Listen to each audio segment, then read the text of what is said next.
Good morning. Welcome to day 2 of Global Azure India 2021. For those of us who were here yesterday, thank you for making it to a wonderful lineup of sessions. We have the same lineup of speakers this day as well on day 2, track 2. And stay tuned for some amazing sessions on some great technologies Azure related. So to kick off the day, we have two eminent speakers who's joining us, Hasnan Shaikh and Sebastain Gomes. Good morning, gentlemen. Good morning, good afternoon, good evening, and it's the global audience who joins us from across the globe. Thank you for joining us, Hasnan and Sebastain. How are you doing?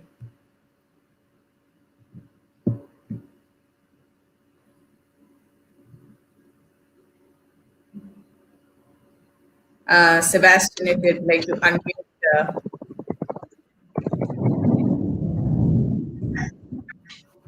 There you go.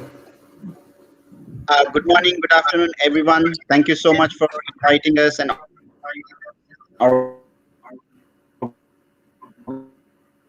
organizing this and looking forward for the session. And thank you so much. Thank you for joining, Sebastain.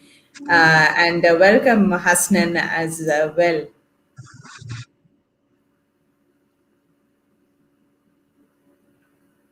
Hi, can you guys hear me? Yes, loud and clear. Thank you. Okay, all right. Hi guys, my name is Hasnain Shaikh, and I'm currently working as a lead engineer for cloud infrastructure in Singapore with one of the MNC. I have roughly 14 years of experience in the IT industry. Today we'll talk about the securing identity with using the zero trust model using Microsoft Azure.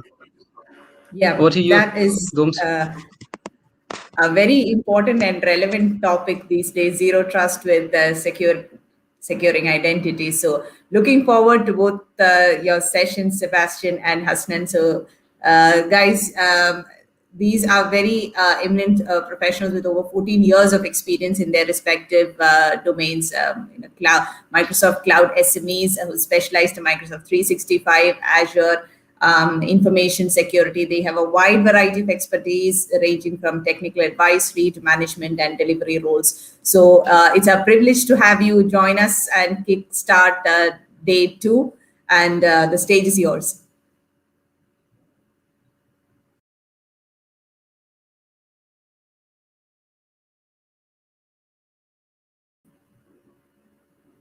Hasnain, I hope I am audible, loud and clear.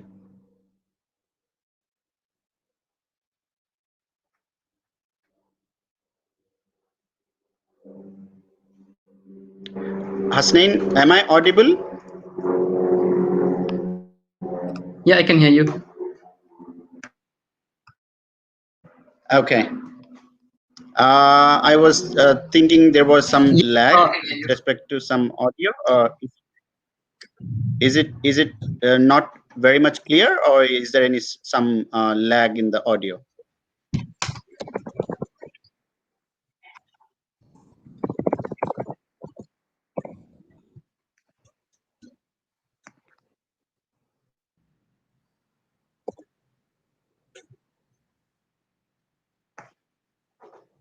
Sebastain, we can hear you from our side.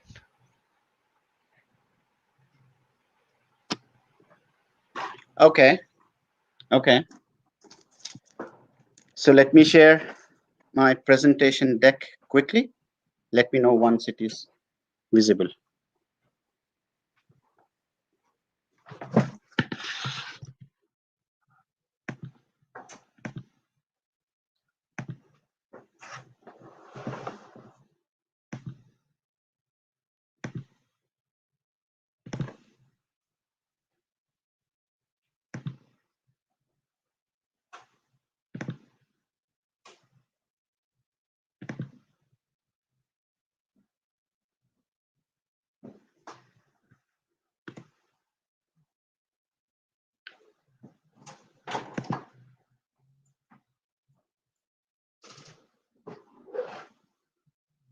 Is it visible?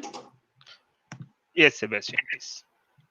Okay. So thank you so much for joining this session. I would like to welcome everyone in this today's session for securing identity with zero trust.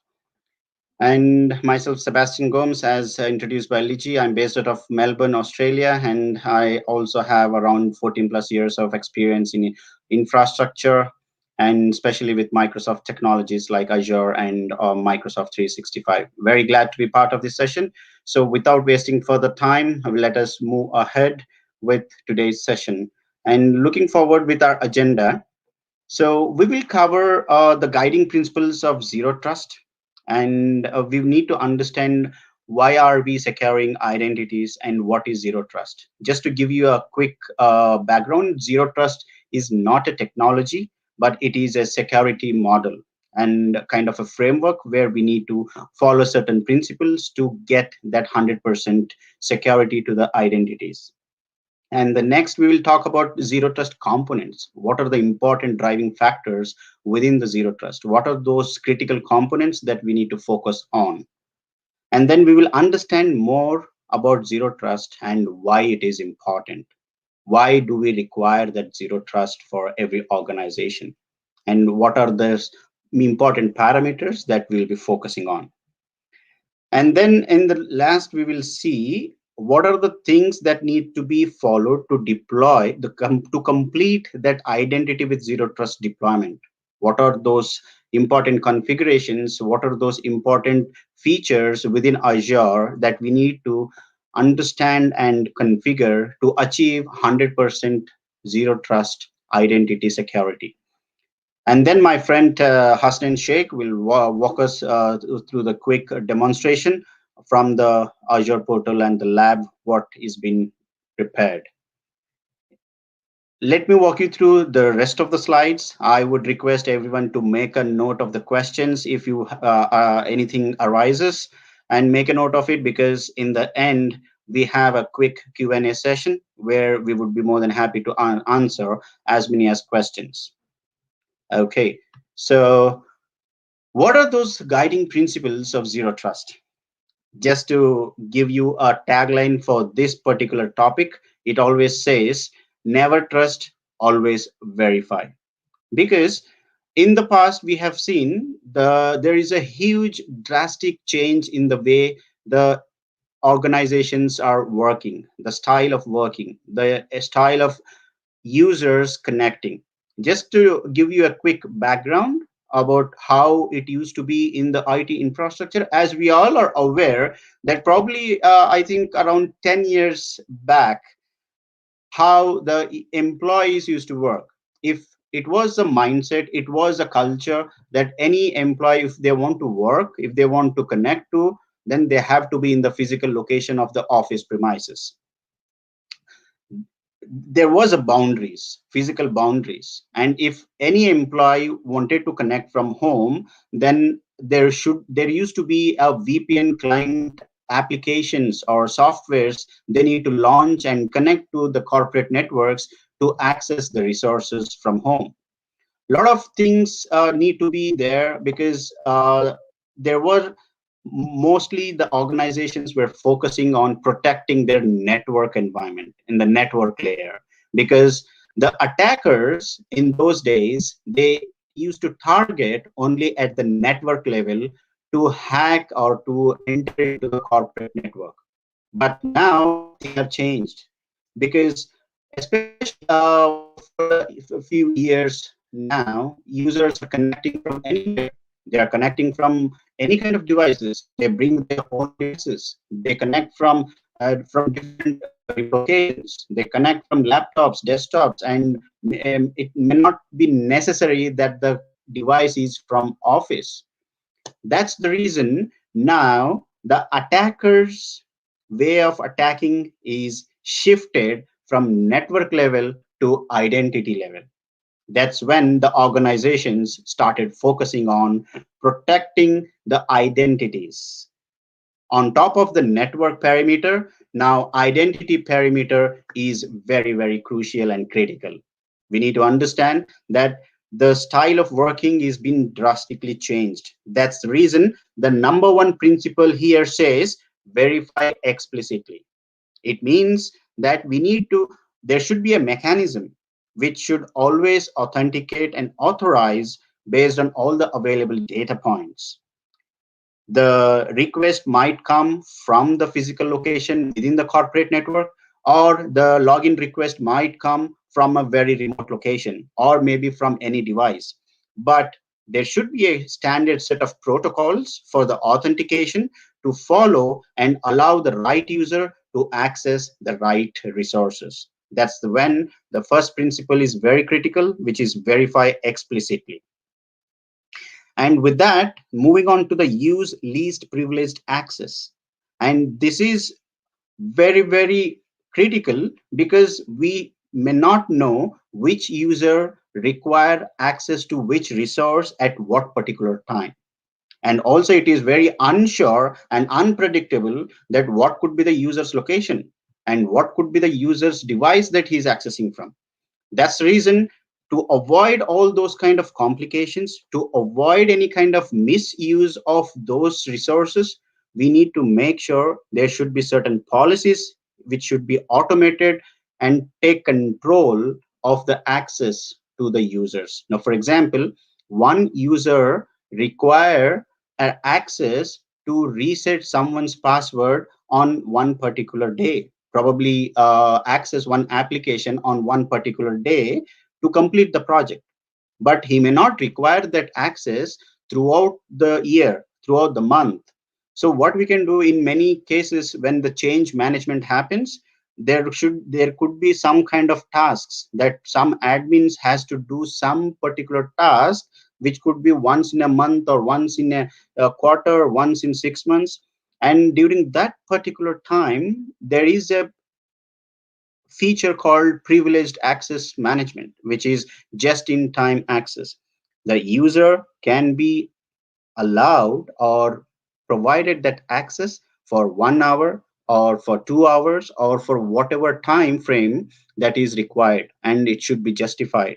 And it will not happen just the user access. We do have provisions of giving some kind of extra layers of approvals. Once the user requests the access of particular resource on particular time and date, then it can go to his manager. If our features, if we have that settings in place, then the manager approves that, and then administrators will provide access to that particular user to do that activity. And once that time frame is over, that access will be revoked and that user will not be able to access that resource. So with this, lot of risks will be avoided, lot of risks will be controlled. So just-in-time access is one of the important feature. It will not provide extremely unnecessary permissions for anyone to access. Whatever is needed with the least privilege, it will provide, and it will help in a big way to control the security of the identities and data and the network. And the last one is assume breach. So this is helps to minimize the radius of any kind of breach is going to happen. If we can segment the network layer into multiple different set of network layers, like for front-end servers, if we have a different network, and for the database servers, if we have different network, and if we can have different network for applications servers, so that if any one particular network is hacked, or for example, if it is compromised, then it will not further provides access to another network, because that is different network altogether. So this is the importance of having segmentation in the network layer, so that the blast radius can be minimized and can help the organization to recover very quickly. So these are the three important guiding principles of zero trust that we need to understand to control the identities in the organization. To achieve that zero trust, there are a lot of components. What are those important components? Yes, identities are the first and important component, followed by devices and data, applications, infrastructure, and network. But everything is centrally controlled. Which user needs to access which resource, and which device is allowed, which device are considered as compliant, which device are considered as non-compliant, and what are those data points and how it is allowed to access. Everything is centrally controlled using this zero trust security model. We can say it is as a heart and brain of infrastructure to protect this complete components of zero trust. So considering that these are the different components of zero trust, now our session today is focusing only on identities part. We will see how can we can protect and how we can secure within the identities component. To understand that identity securing component, it is very important to understand why do we require zero trust. As I said, the last couple of years, and especially in the pandemic, the complete style of working and connecting to the organization has changed drastically worldwide. It has brought the COVID has brought us to stand still, and every organization got worried who were not having the capabilities of connecting from anywhere. They started developing all those things. They started implementing lot of features and lot of changes within the organization and enabled a lot of users to work from home. So now, since the devices are going out of the network because they are connecting from any part of the world, so it has increased the complexities in the existing IT security, because many devices, users, and connections that has to be controlled. So in the similar fashion, the trusted network has to be developed, because initially, as I explained, the attackers used to attack at the network level, and now those attacks has reduced, because since the users are no more limited or restricted into those networks, they are outside. Now attackers are focusing on making their identities hacked. Any identities, if they are getting compromised, that is when they have options of attacking and damaging all those required things in the user's organization. As I said, the assets, any bring your own devices or mobile devices or working from home options, and many of the applications in today's world are SaaS based. So everything is leaving the organization's network heavily. So it is very important, how do we control them? How do we protect them? Because if they are not part of organization's network, it is very important and critical that they needs to be controlled and protected and secured. That's when we need zero trust. And it is very important to have it in the an environment to stay 100% protected from the attackers.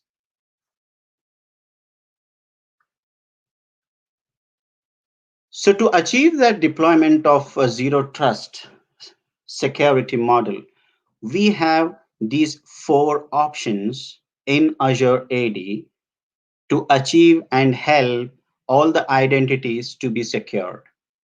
Of course, they come with the Azure AD Premium license, and that is on top of the additional standalone licenses which can be procured.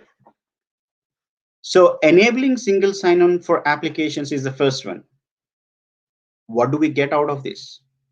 Just that all the applications, if we have third-party applications or any applications, integrate them with Azure AD, is federate them with Azure AD and on-premises systems. So once that federation is there, then there will be a single point of control where we can consolidate everything, and we can have we can establish the identity foundation within that Azure AD, so that we can also leverage the integration of applications with Azure AD. only then the first guiding principles can be taken care. Because once we do all these things, it will help us to verify explicitly with strong authentication. If we don't have that strong authentication mechanism, then the identities can be easily compromised and a lot of things will be at stake and many risks will get associated with that.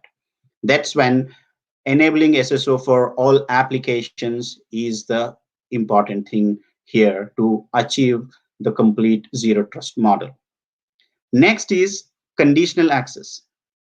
Conditional access is a very key thing. We can say CPU of a computer, it is same like a central processing unit for complete Azure AD security.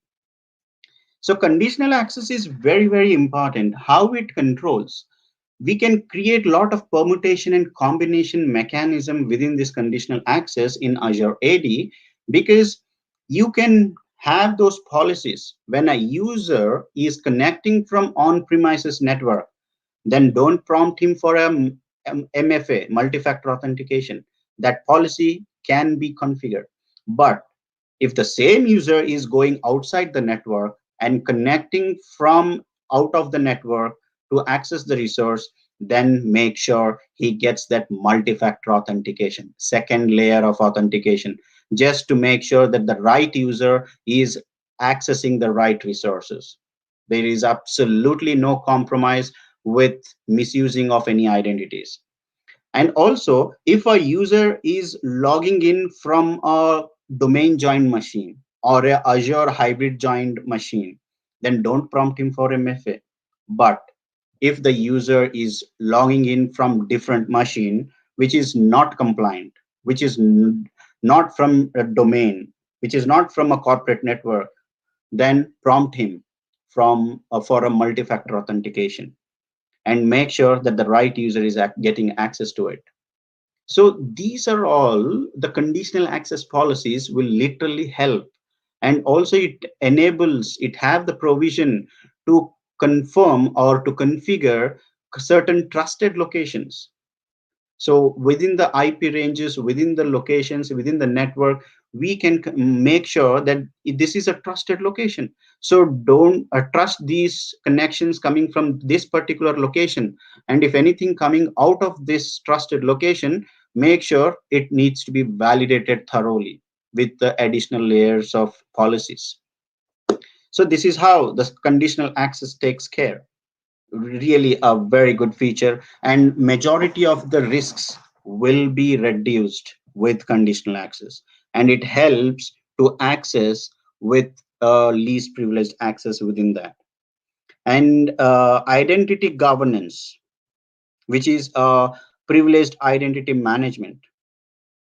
So this is a just-in-time access. Whenever, as I already explained in the previous slide, if any user is required to do certain set of tasks, it's not necessary that he has to do it every day, but at least once in a month, he might be having some task to do it.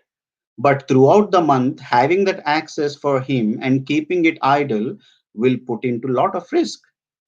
So that's when this just-in-time access will come into picture, that make sure that whenever any user or admin has any task, just request for that permissions and get it granted, and then do the task and revoke that task, so that unnecessary additional access is not left unattended to any user's identity. So this is very important, because now users are not limited or restricted within the corporate boundaries or within the physical locations. They are anywhere. We do not know, and we can't predict where the user's location is. That's when all these kind of configurations and control in a consolidated manner would really help the organizations to keep track of their security. That's when it is very important under identity governance. Privileged identity management is very, very helpful. And the last one, but not the least, of course, it is a determining risk and protection. determining risk and protection. So this is about Azure AD password protection. So this is one of the best features as well within the Azure AD. So every users are, we do not have that understanding that which user wants what kind of passwords. Many users are very addicted to have a easy password setup because they don't understand the risks associated with that. They just want to have a easy password setup so that it can make their lives easy. But if with this Azure AD protection, password protection, it will not allow users to create or enable easy passwords for their identities, because easy passwords are more prone to get compromised.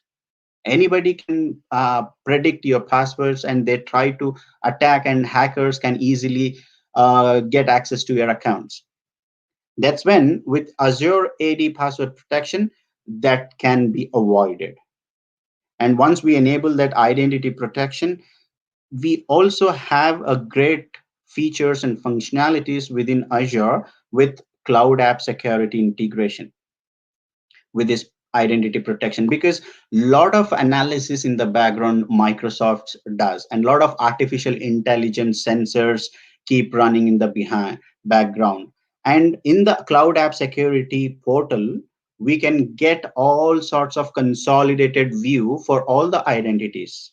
If any third party applications, if we have, even that can be integrated with cloud app security. Not only with Azure, it is not limited to Azure, but Google Cloud, AWS can also be integrated with Cloud App Security, which is one of the best integration security tools, which will give you a detailed insight about the user's behavior, login behavior, and a lot of things, where it will showcase the high risk, medium risk, low risk with which account. Accordingly, administrators can take immediate actions on the suspicious account information. So this will help us in controlling overall the identities with these four configurations if we do. I hope this was very informative, and I hope you have understood all these points. And when we see a demonstration, Hasnain will be showing each and every feature in the lab, how we can configure.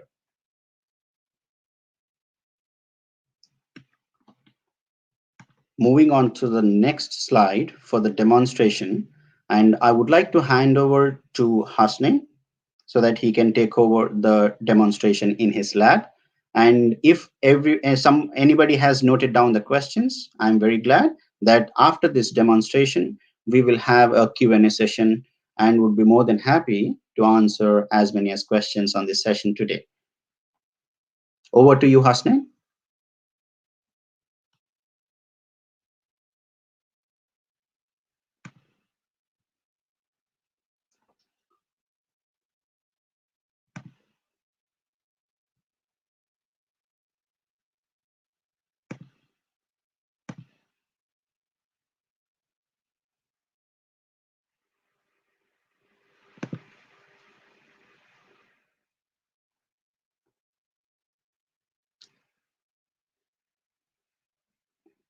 Hasnain, you are on mute.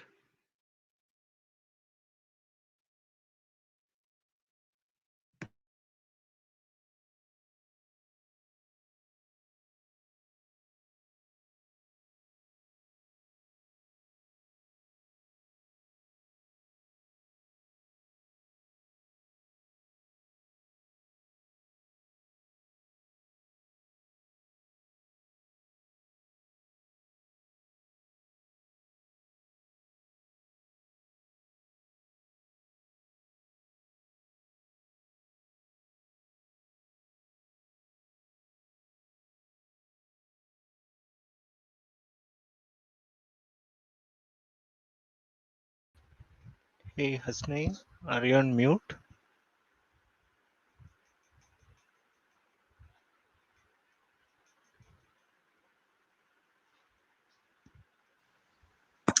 Thank you so much, Sebastain, for giving great insights about conditional access and zero trust security model. All right, so what we are going to cover in the demo today is, okay, so in demo, I'm going to cover about the Azure Identity Protection, which basically works based on the user risk and the sign-in risk. And it also helps you to push the MFA enforcement for all the users in the organization. Then we'll look at some of the conditional access policy, like enforcing MFA for users when they are accessing it externally, and when not to prompt for multi-factor authentication when they are accessing from the network perimeter of the organization. And then we'll also see how we can integrate Azure AD with cloud application for single sign-on access and keep Azure AD as a central control point. And then towards the end, we'll go through the demo for Azure Privileged Identity Management. In this, we will see how an administrator can assign a role to the administrators and how they can activate their role and how they can perform their activities. All right, so let's get into the lab. Okay.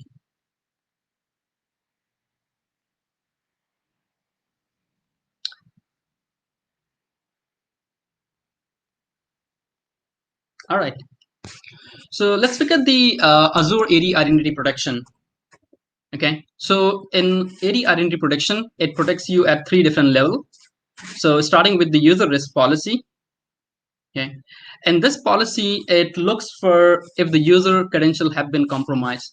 Okay. So what happens when the cyber criminals stole the credentials, right? They try to sell it in the black market, okay, or on the dark web.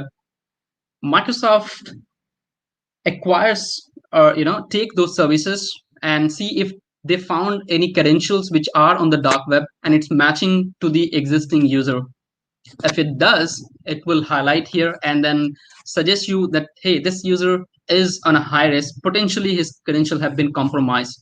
Okay, so what action we can define as a policy to say that, okay, if the user is at, let's say, at risk high, okay, what control do you want to put in? Do you want to block the access, or do you want to grant the access but you want him to change the password? Okay, so you can grant the access and ask him to change the password at next login. Okay, now looking at the sign-in risk policy, right? Sign-in risk policy basically works on signals, which in, like, if the signals are the user is signing in, let's say, from unfamiliar location where he has never signed earlier, okay, or he's trying to use the Tor browser or anonymous IP, okay, so those will be considered in the sign-in risk. Okay. Also, if there is an impossible travel, so for an instance, a user logs in Singapore, okay, and within 10-15 minutes there is another login request comes from India. Now that is impossible for a user to travel within 15 minutes from Singapore to India, right? So that will be considered as a sign-in risk. Okay, so based on the sign-in risk, okay, you can either block the access or allow the access with challenging for multi-factor authentication. Okay. Now, the MFA registration policy, this basically enforce users to register for multi-factor authentication when they sign up for Office 365 or when you create their user account in Office 365 or in the Azure.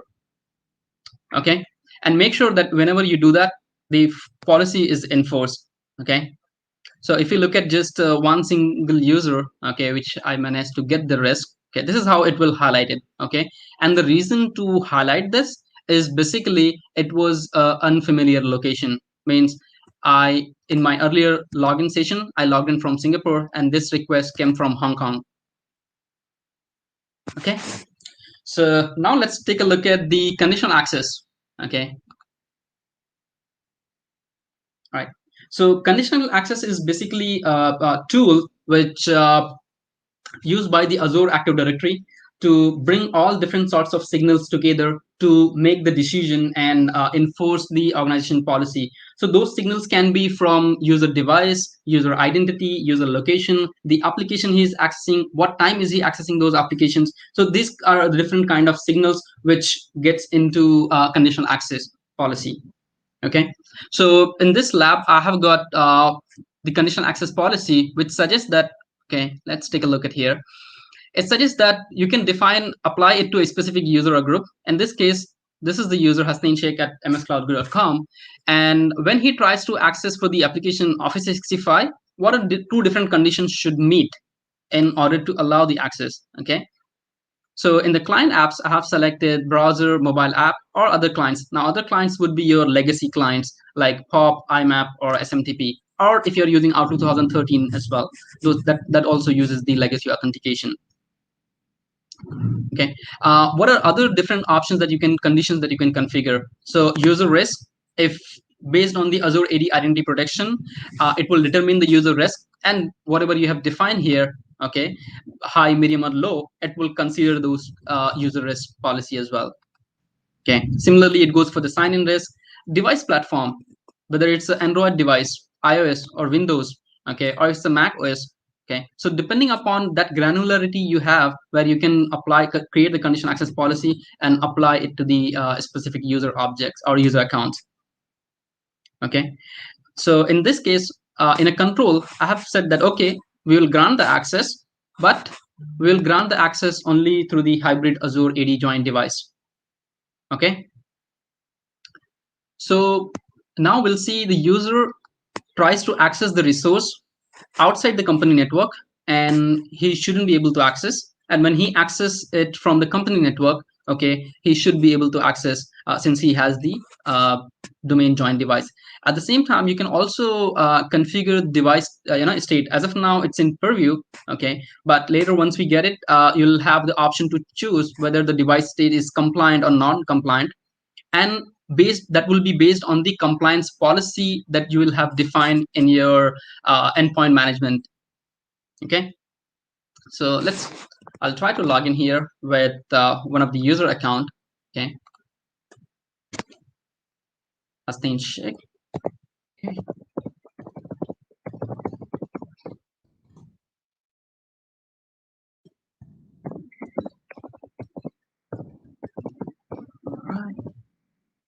Okay, so since I have enforced the MFA for everyone, I get the prompt for multi-factor authentication.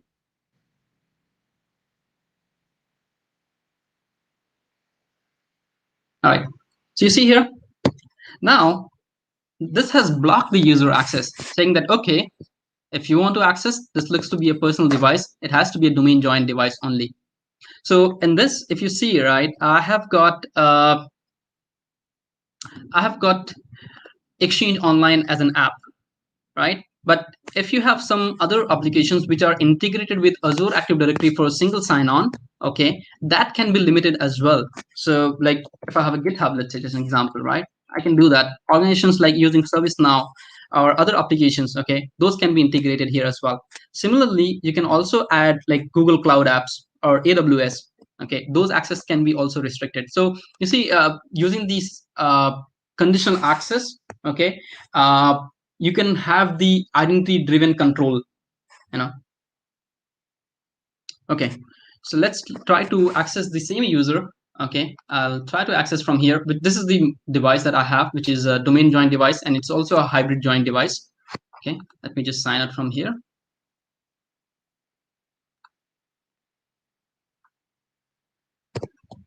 Okay, since it's a domain join device and user is already logged in here, okay, he didn't get challenged for MFA, and also he's able to access the resources. Okay, so that's the beauty of conditional access policies. Okay, the same user was trying, when he tried to access from outside, he wasn't able to access. At the same time, he was also challenged for multi-factor authentication. While the same user tries to access internally using the hybrid domain join device, okay, he didn't get the prompt for multi-factor authentication.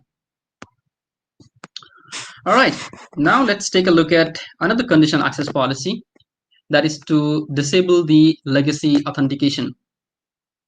Okay.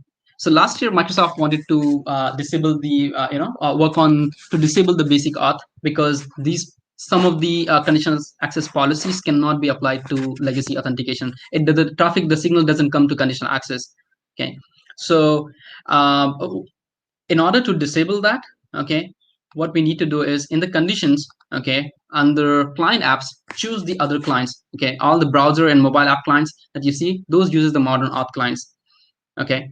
One more thing to note down here: if you have configured or have existing Exchange Active Sync client policy or conditional access policy, make sure that any other policy that you create, except Exchange Active Sync clients, do not select any other types of client. Okay. Otherwise, this will create a big problem. Another thing is, whenever you create the conditional access policy, always try to reduce the audience for this. Try to keep it to a shorter audience, like specific user groups. Okay.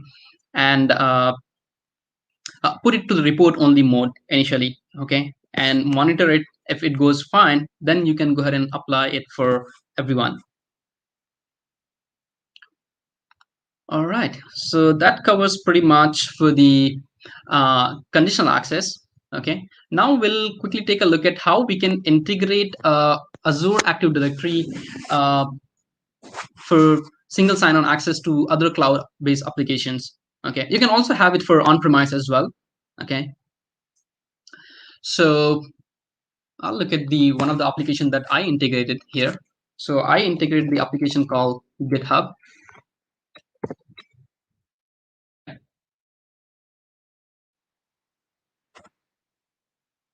All right.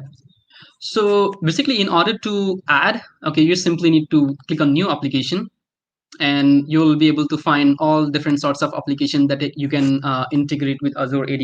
And what benefits it brings, just to give you the background information, most of the times the organization, they have multiple cloud solutions, and each cloud solution requires identity.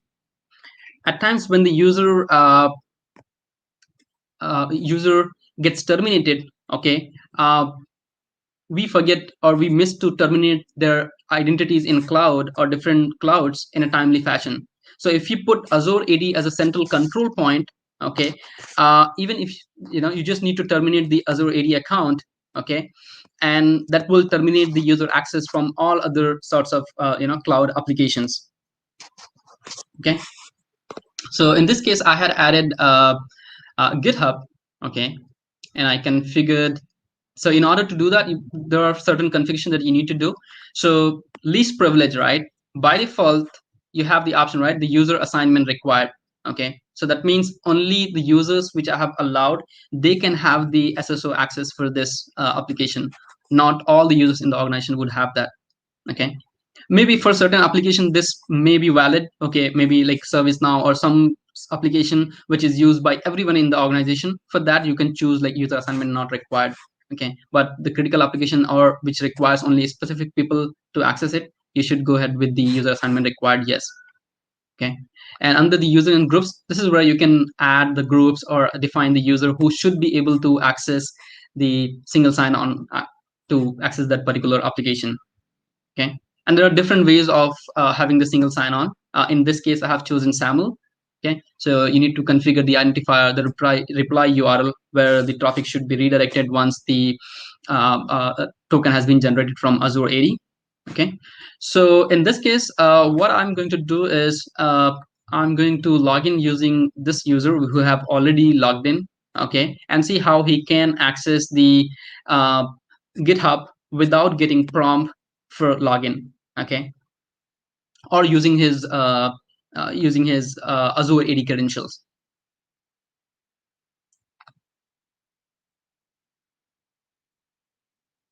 Okay. So I'm logged in here with the user Hasnain at mscloudgo.com, and I'll go ahead and access the GitHub application. So you see, it redirects me to Office 65 for a login.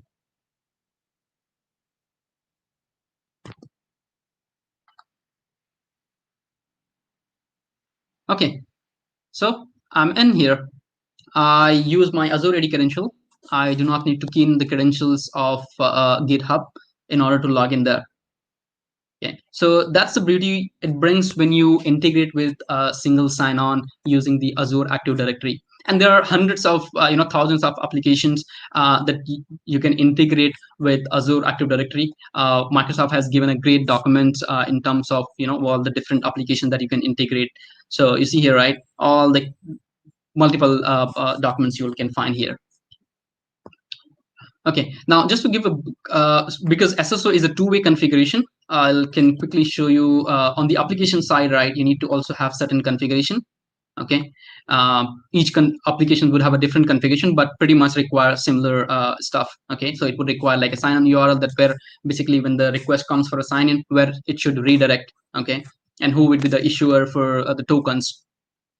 Okay, and you can enforce that, hey, all these users challenge for SSO. Okay, is it, make sure that you have some certain codes or some break glass accounts, so that in case if the SSO is not working, you can still manage to log in there.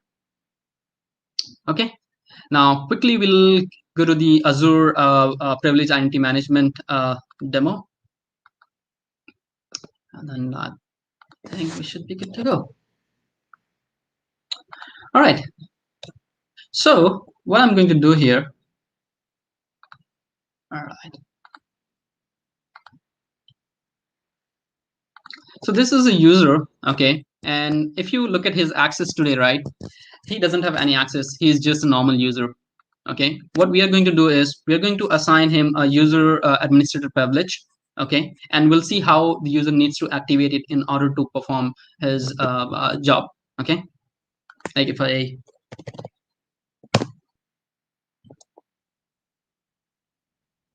so there is no admin access to him. Okay, so let's go to the privilege. Okay, so here what I need to do, I need to go to the Azure AD rules. Okay, in the rules there will be different sorts of rules that we have. Okay, and we can customize, we can assign the eligibility or make it active assignment based on the different rules we have. Okay, so in this case I'm going to choose user administrator.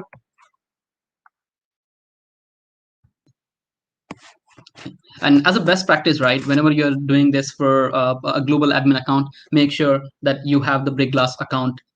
Okay, just in case if something breaks and doesn't work, you have a way to get in. All right, so this is how I'm going to assign the access. Okay,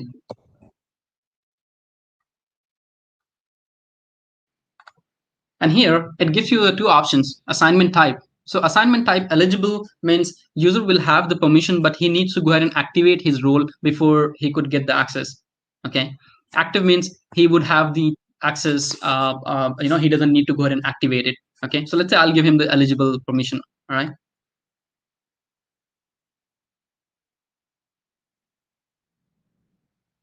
and depending upon the higher roles, you can define whether the user can activate their roles themselves, or it should be activated, or they should request to the their management or the manager to approve their access. You can also assign the permission based on while activating, right, based on certain change requests. So if the change request requires between, let's say, 10 to 12 p.m. Access, you can give the permission specific for that duration only, so that during a change he can go ahead and activate his role and then perform the job. Okay, so here still a user doesn't have any access. Now what I'll do, I'll go to the Azure AD Privilege Management and look at my roles. Okay, so you see here, I do have the user administrator role. Okay, and there is no active assignment for this. Okay, so I'll go ahead and activate the role. And I can choose if I want to have the custom activation start time, like I mentioned, during the change window only. And I can reduce that how many number of hours. Okay, so let's say I give him for 8 hours, and I say change request, and I click on activate. It will verify in the background and then validate the user activation.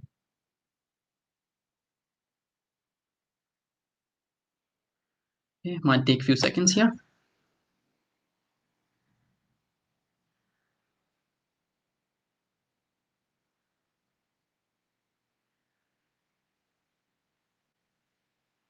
All right.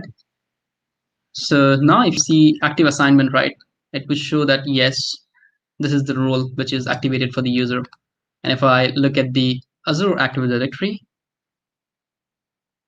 and the roles and administrator, you would see that this user is an user administrator now. Okay, that's it pretty much from my side in the demo.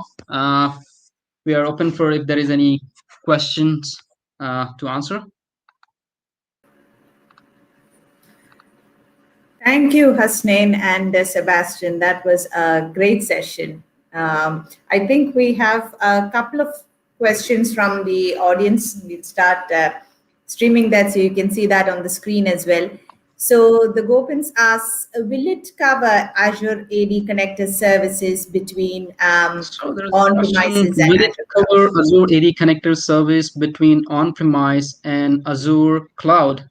Okay, Azure has a different feature that you can leverage. Okay, such as Azure Microsoft Defender for Identity. You can deploy that, and that can help you to monitor your on-premise credentials and any lateral movement in the organization. Yeah, so that will help. Yeah. All right. Thank you, Hasnain. And he has Yes, another question. Yes, can we restrict by yes, IP we address? can restrict it by IP address. So if I can share quickly here, let me quickly take a look at the show you at the condition access. Yes. So you see here the name locations. Okay, so you can create a different name locations. Okay, like I have created a trusted location. You can create it based on the different location, like plus IP range location, right? You can give that and choose that not mark as a trusted. Okay, and when you come to the policy, like let's say a disable basic auth, in the condition under locations, you choose selected locations and choose the location that you created under the named locations. Okay? So you choose that, and then under the access, you choose the block access. Yes, it is pretty much possible to restrict So that's how you IP can based. restrict it. And also some of the applications, right, would also have the application layer of restrictions as well. So this is from the Azure side. Then certain applications, have that privilege as well. So you can configure on the application side too. All right, great. No, if we have any more questions from the audience, we will give them a minute or so. But then, meanwhile, let me take this opportunity to thank you, Sebastain and Hasnain, for the wonderful session once again. I think it's a very, very critical and very relevant topic in the later times. I think cybersecurity has always been in the news for all the good and the bad reasons, but it's been more in the news in the last 12 months with this COVID times and the quarantine period. Cyber criminals have been blessed with greater opportunities to attack and new threat vectors to exploit. So it's really good to see such kinds of innovations from Microsoft to help us. If you kind of think about it, MFA is a very easy but a very simple but very effective and impactful solution if done. But we know that a lot of small to medium businesses have still not enabled those. So it's a great learning for us, and thank you for taking time to share that with us today. We truly appreciate it. It's a pleasure, Liji. Thank you so much for organizing such a wonderful session, and very, very glad to connect with this such a lovely audience and the community. It's our pleasure. Thank you. Thank you. Thank you, Sebastain. And thank you, Hasnain. We'll see you soon. Thank you. Sure.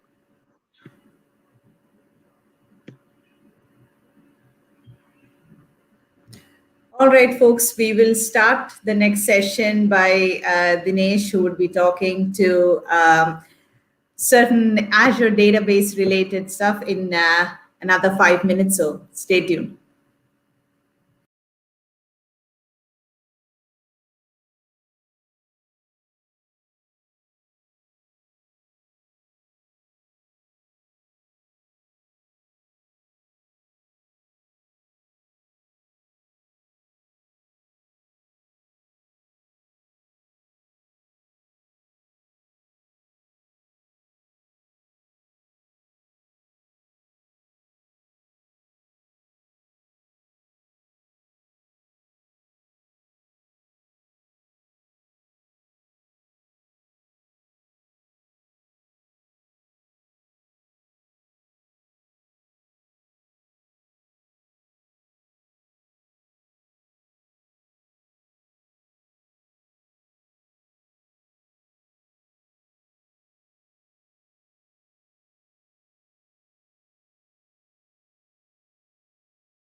Hey folks, welcome back. So for the second session of the day, we have my good friend Dinesh Kumar. Hey Dinesh, if you're in the show, welcome to Global Azure Conference. Folks, Dinesh has over 8+ years of experience in the data space, especially. Is deeply involved in implementing a lot of B2B SaaS products for big data, ETL, business intelligence. He's currently a product manager with KissFlow, GCP and Snowflake backgrounds for the analytics and report squad, a resident expert on Microsoft Azure stack. We're delighted to have you as part of our day 2 for Global Azure India, Dinesh. Thank you for making time to join us. And I'm specifically very happy for this session. It is something I'm looking forward to. I keep asking myself, should it be Azure SQL DB? Should it be Synapse? Should it be Databricks? So I'm looking forward to your session, Dinesh, as is a lot of our audience as well. All the best. This stage is yours. Thank you. So I hope my screen is visible. Fine. So technology democratization has led to make available the best features to be included in almost all products in a line. Even in same cloud provider, here let's say Azure, different products in data analytics, if you look into that, all of them would be looking alike when we just look on top of the features of each of them. In this session, let me share my learnings, how myself and my team analyzed different frameworks for our use case and chosen the right tech to solve our requirement. I hope it would help folks who are watching this to set up the best data architecture by choosing right tools for the right need. So Liji introduced me pretty much the same. So I'm Dinesh Kumar from KissFlow, currently role playing as product manager for the analytics squad. And this is going to be my agenda. So as you see, I'll be covering so and so topics. First, I'll just talk about what databases, data warehouse, and data lake. And in this first section, I'm not going to talk so very basic kind of thing. I'll just assume that the audience have a very basic knowledge of what database and data warehouse is. Not an advanced, but a very basic knowledge of what a database and data warehouse is. And next, I'll talk about Azure Synapse Analytics and Azure Databricks. And next, the important section, the common features which are present both in Azure Synapse Analytics and Azure Databricks, but it will be slightly different in each of them. And next, I'll talk about when we can use, for what and all scenarios, we can use Azure Synapse, and for what and all scenarios, we can use Azure Databricks. And next, I'll talk about my use case scenario at KissFlow, that is my analytics use case scenario at KissFlow, and what are all we did, and how we made a decision finally. And finally, what's next? Like after database, data warehouse, and data lake, what's going to come next? So as I told earlier, the aim of my talk is to share my knowledge about understanding the difference between the tech stack, which look almost same in terms of features, but each one have its own ISP, right? Fine. So this is crazy and slightly confusing time in data architecture space, I would say like that. More and more companies are shifting towards data lake, yet the traditional data warehouse and the database continues to provide value as it is. It was been there for decades. It has been rock tested for decades, and it's playing pretty well. Now, adding to that, we have this increasingly popular lakehouse architecture and delta lake concept as well. The concepts I discuss here will be common that would fit for deciding over data services in Azure as well. What I mean is, I'm going to start talk about database, data warehouse, and data lake, but it's going to be common for Azure's database and Azure SQL data analytics, and Azure Synapse Analytics and Azure Databricks as well. So I'm looking at this. Does both give the same feeling? when I just had my tiffin yesterday, I just had the same feeling. While just looking upon the database varieties in a cloud provider, and while I was trying to order a dosa in a hotel, I was just having the same mind. What is this? Everything is dosa, but each one has its own unique difference, right? So similarly, all are nothing but database, but each one will be having its own difference, its own special thing that can solve a special kind of problem, right? So first, let's just jump into the what is database. I would call in a very high level, what database is nothing but collocation of compute and storage, right? So all three of them are going to store data. That's fine, but I'm just talking about the architecture behind the database, right? So collocation of compute and storage. What I mean here is, it will be going to be one environment for both the storage and for the compute. The hardware resources will be on the same environment itself. The environment, even in a simple example, let's take one CPU box. For storage, consider that the hard disk is present. For compute, consider that the RAM and the cores, all those are present, right? So in case, just imagine that your storage is not growing, but the compute is the request for compute is getting increased. Just imagine like that. What I mean is, more and more requests are being submitted to the database to process the data and return the result. Like that, more and more requests are coming that database is not able to handle. In that case, only option is to scale that server only, right? You can add one more node, right? You cannot just scale that compute power alone beyond an extent. We can change the compute power. Let's say a 4 GB RAM to 8 GB RAM. I'm not talking about that small scale. I'm talking about a bigger scale, right? That's why when it comes to database, you cannot find or you cannot see a structure which is of more kind of more number of nodes in a database kind of architecture, right? So, and the database is nothing but schema on write, right?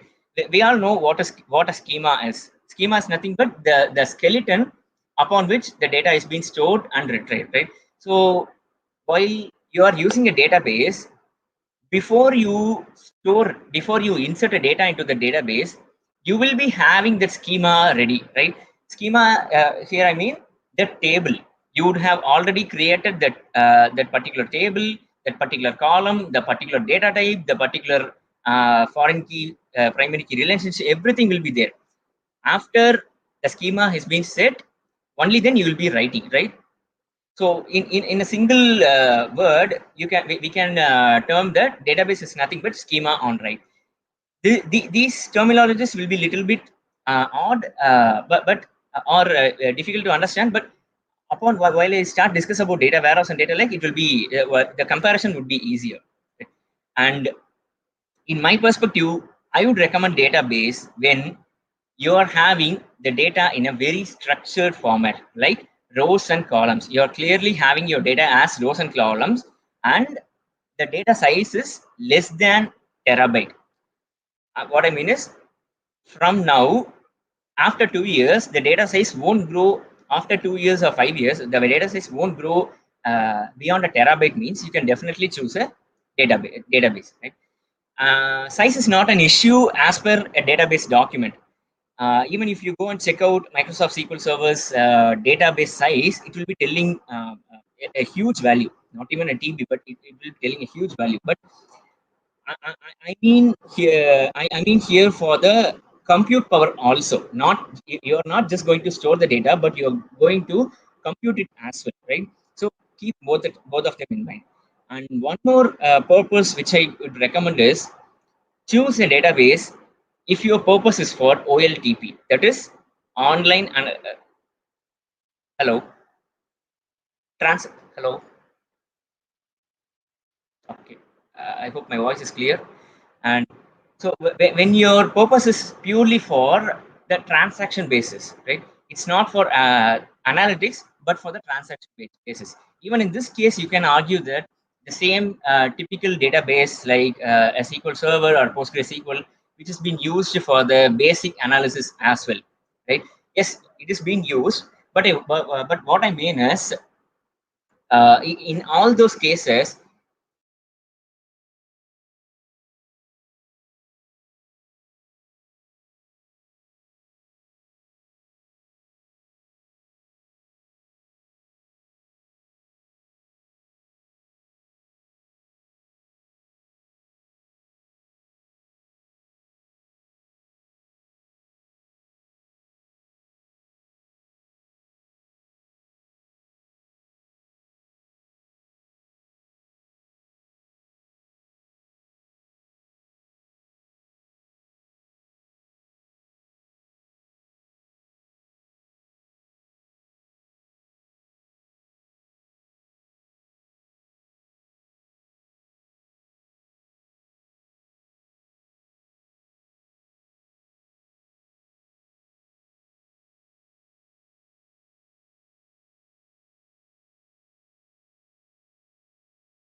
my screen.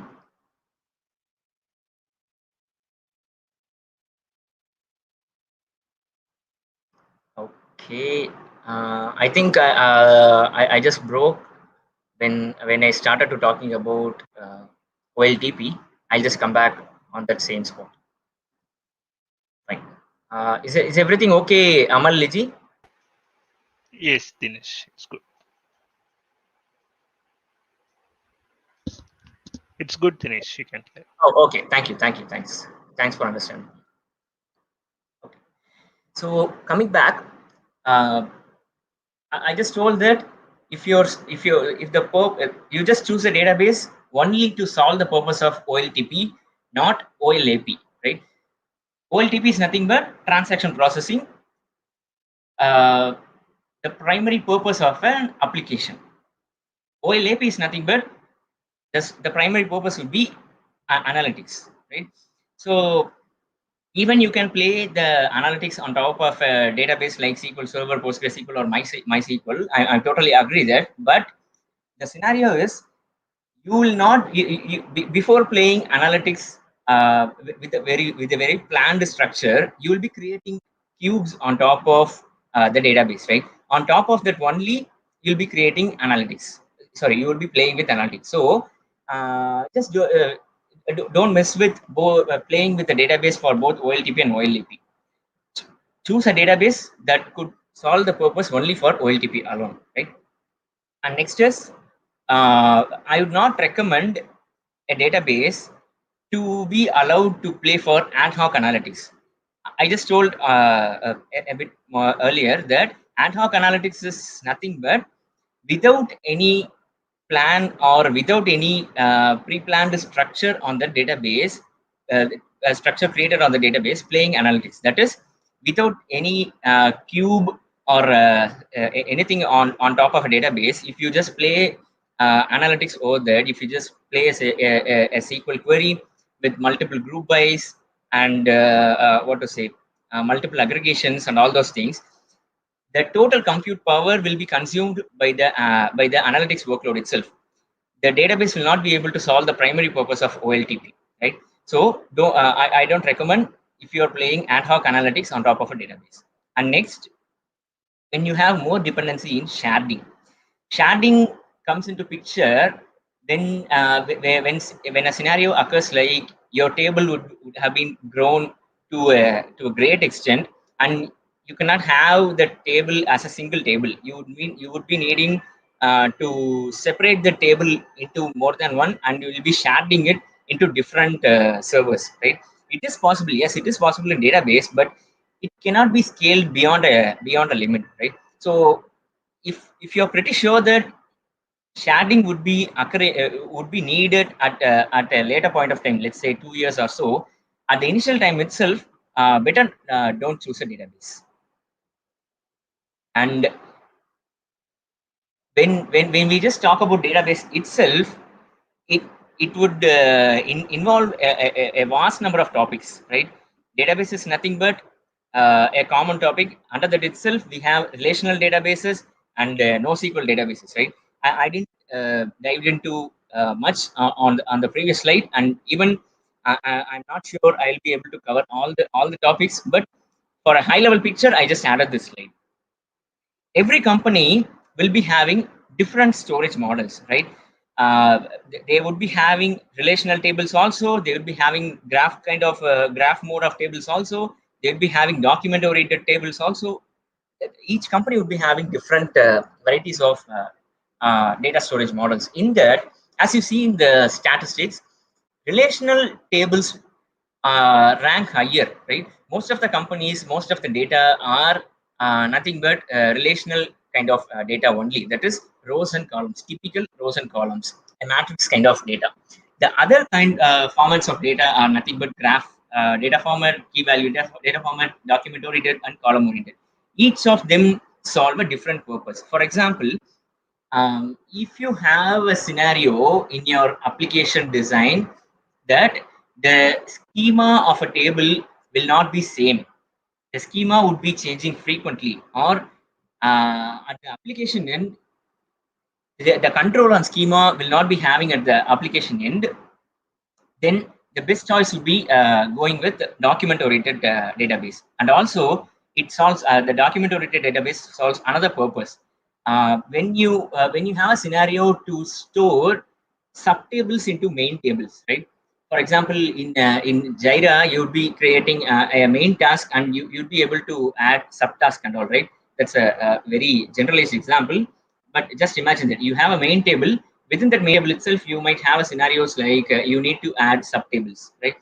In these two scenarios, that is frequent schema changes and the need of subtables. In either case, the best scenario would be to choose the document-oriented database. And one best example for document-oriented database is MongoDB, right? Similarly, if you take a column-oriented database, there are different options like Apache HBase, Apache Cassandra, and many more. Similarly, for key value database, there are many options in each cloud provider. And when you take a graph database, it is nothing but Neo4j. Mostly graph database is being used in terms where you would be needing to connect different entities with one another, where you would be having many to many relationship between the entities. For example, if you take Facebook, we'd be it is nothing but it's having a graph database as one of its database at its backend, because friend of Dinesh would be friend of Amal, friend of Amal would be friend of Anbu, friend of Anbu would be friend of Liji, and friend of Liji would be friend of can be suggested to friend of Dinesh. Like that, all these would be linked as an entity, right? So for such a kind of scenarios, graph database would be okay. And I guess I cannot go further further go in detail, because the keeping the primary agenda of the meeting, I'll just proceed to the next slide. So after database, now let's see about the data warehouse. I hope you remember the first point which I told in database. co-location of compute and storage. That is nothing but the database. When it comes to data warehouse, it's nothing but the separation of compute and storage. The problem statement of database, which I spoke in terms of compute, has been addressed in data warehouse, right? Here, the storage will be separated and the compute will be separate, right? If you want to scale the storage alone, you can independently scale the memory size of storage. Whereas if you want to scale the compute alone, you can independently increase the compute power without affecting the storage, right? So like that, you can independently scale either storage or compute. That's the primary primary ISP of a data warehouse tech stack. And coming to next, it's again the same schema on write, right? I just explained this schema on write for the database itself. The point is same. Before you store a data into a data warehouse, you have the table created in the data warehouse, and you'll be writing on top of it, right? The primary difference of database and data warehouse is the separation of compute and storage. Okay, and where I would recommend data warehouse is if you know the metadata and schema, right? And the format of analytics to be done, to be played, right? I definitely prefer data warehouse. And if you are pretty sure that ML or machine learning or artificial intelligence kind of workloads, GPU workloads are not going to be played much for a couple of years or 5 years or 10 years, then definitely you can choose with data warehouse. And one more main scenario is there could be situations where you would need to expose your data to the out of your data stack, which can be which you will provision and give the access to your customers to play analytics on top of it, right? Very simply, let's take some example like Uber. Okay, so Uber has data, but it also just take a simple example that it is exposing some portion of its data where the end customers or who are the tech company, they can connect to the data system and play analytics on top of it, but they should not tamper within the data architecture of Uber. In that case, data warehouse plays a vital role, because when it is data warehouse, you need not worry about setting up the initial infra, because once you expose it to customers, you will definitely not know how much customers would be playing the analytics, what kind of workloads, on all those things, right? And when you expose it as a data warehouse, you'll be having the control to increase the compute when a huge requests arise. Similarly, you can decrease the compute when the requests are getting reduced, right? And also the complete secure what to say, a better security architecture is being present within the data warehouse to address such a need, exposing out and allowing customers to analyze. And when you see here in this diagram, the another main point where within data warehouse is the data will be converted to proprietary software format, right? Let's take an example. Either it could be Azure Synapse Analytics or Google BigQuery or Snowflake, whatever the data warehouse may be. From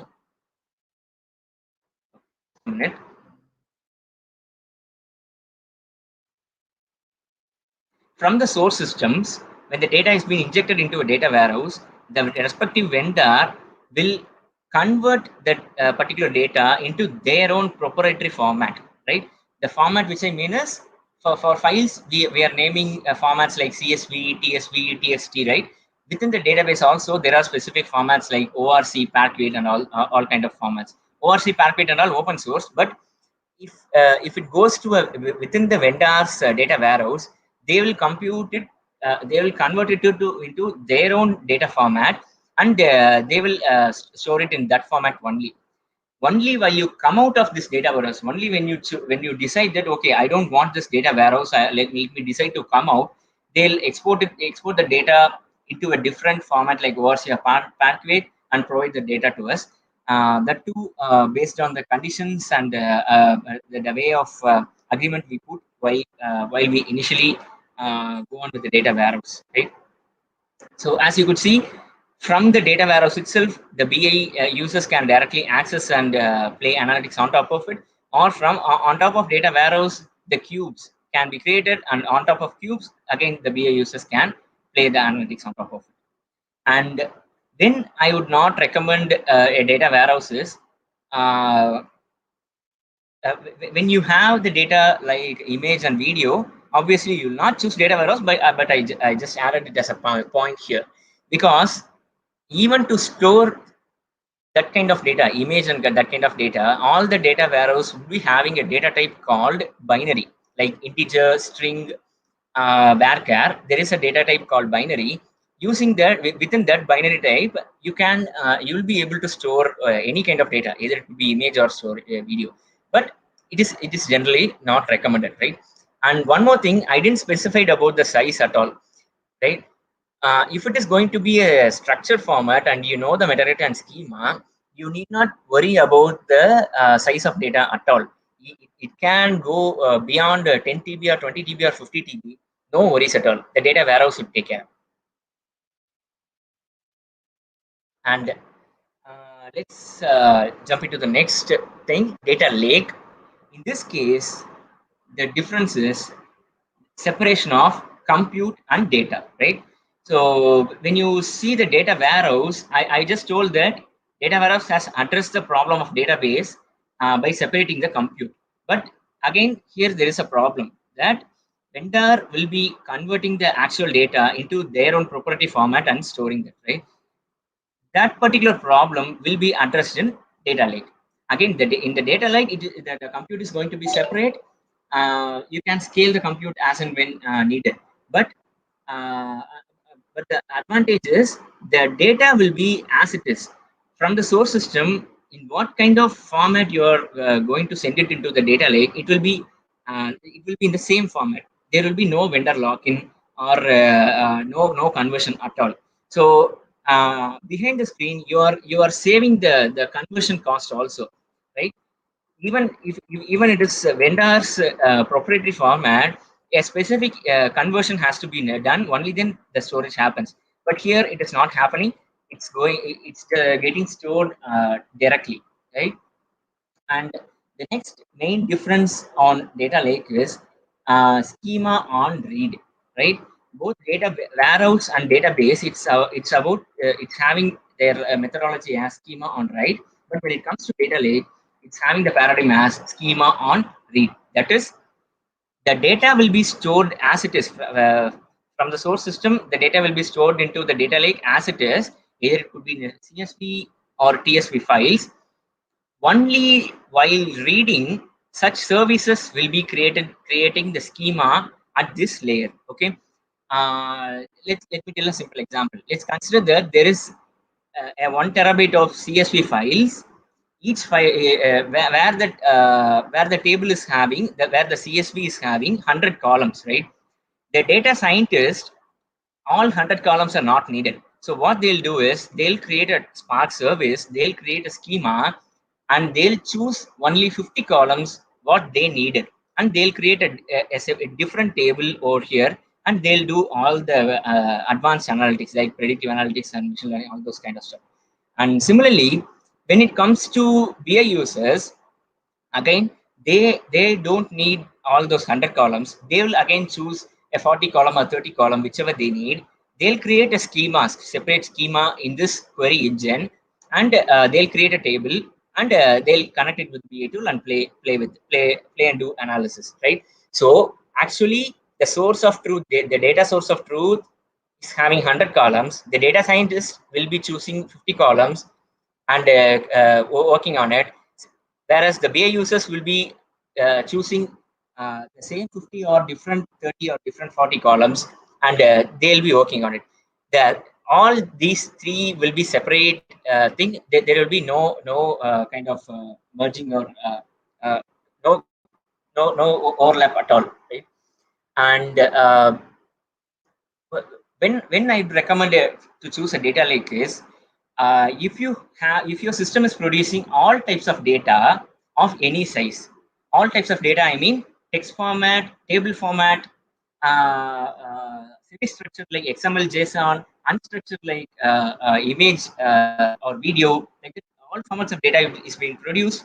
That too, you will not be able to predict size at all, right? In that case, you can directly choose data lake. And when you have a scenario like you just need to store the data now and you don't have a plan about running any analysis on top of it, right? Let me tell a simple example. Let's take Swiggy app. While they were very small company, the team was very niche and very small, and they didn't have separate team for application analytics and all those things. So, but what they did is they injected the data to a data lake kind of architecture, and the data is being stored from the day one itself. But there was no analysis at all, right? But there was no analytics run on the data. But at a later time, after a couple of years, when they got a great revenue and all those things, they were able to create a separate team, and they were able to play the analytics on top of the data, right? So again, the third point is also going to be the similar explanation. Only data lake would be often chosen in many cases when there is internal analytics need, right? There you will be dumping all the data, but you'll be playing on the data as and when you need at a later time, at any time, right? So this is what the recommendation would be. And I would recommend data lake. Again, the same point in another format. I'm going to say when when you are going to need the data to be ready for analysis immediately, and the users which I mean the business users or BI users who doesn't know to write code, they need to play on the data and take reports on it, right? In that case, I don't recommend data lake. So once again, to summarize, there won't be any conversion or copying to another system. The data relies in one single place, and all the external systems access over the same data. So that's a good point about data lake in my point of view. And after all this discussion, you'll be having this in mind. Why so much of different types of database exist? Database, data warehouse, data lake. Why so much of types of categories exist, right? Because each type solves different problem statements, right? That's what the first point I told in the while I was introducing itself. And one more thing is, when NoSQL came into the picture 2 decades ago, people started to talk that RDBMS will be dying soon. Similarly, when the big data talk was at its peak a decade ago, 10 years back, general talk was that okay, the whole database DBMS architecture is going to die. Big data is all, big data is future, and all those things, right? But what happened? Still, RDBMS rocks even now, and will rock in the future too. I can be sure of that. This argument will be similar, something similar to the application development people also. They'll be talking that when the microservices architecture came, okay, that's it. The monolith architecture is died out. All the applications are going to be microservices, right? So, but it's not going to be the case. Even now, or even in future, people have agreed that monolith architecture would play a vital role for the application development. So let's jump into the next section to talk about Azure Synapse Analytics and Azure Databricks. A quick time check. Okay, I have 25 minutes. Okay. So let me just quickly give an overview about these two, what it does, and I'll just talk about the common features between these two services, these two products, and even though it is common, how it is different, right? So Azure Synapse Analytics is nothing but Azure SQL Warehouse rebranded. Even though it is rebranded, there is a lot of background engineering architecture changes were done so that it plays so good on the level of performance when it's been compared with the other competitors in the same line, right? And apart from that, Azure SQL Warehouse version 2, Azure Synapse Analytics version 2 is nothing but providing Azure Synapse Studio, right? So the Azure Synapse Studio is nothing but a development environment where the whole data team would be sitting together, would be using it for to solve all kind of purpose they would need. For example, as you could see in this diagram, the raw data will be stored into data lake, right? So using the Synapse Studio, you can easily provision a data lake, manage a data lake, or maintain a data lake. And after that, you will be cleaning the data. The cleaning is can be done by the orchestration module that is nothing but the data factory, which is being embedded into the Azure Synapse Studio. And then you will be running standard reports, right? Standard reports, I mean, quick kind of analysis or quick kind of reports. Once the clean data is available, you will be able to write SQL queries or Python scripts, and you will be able to do quick analysis or find insights. And on top of that, you'll be able to produce ad hoc reports. Now here comes the Power BI. Power BI is again, it's embedded into Azure Synapse Studio, where using the Power BI, you can play ad hoc reports as well. And while you're creating report on terabytes of data, you don't need to worry about the compute at all. You'll be able to provision two types of compute infrastructure within Synapse, that is provision and on demand. Provision is nothing but pre-planned compute architecture, such that so and so RAM capacity, so and so number of cores, and on top of that, the analysis can be done.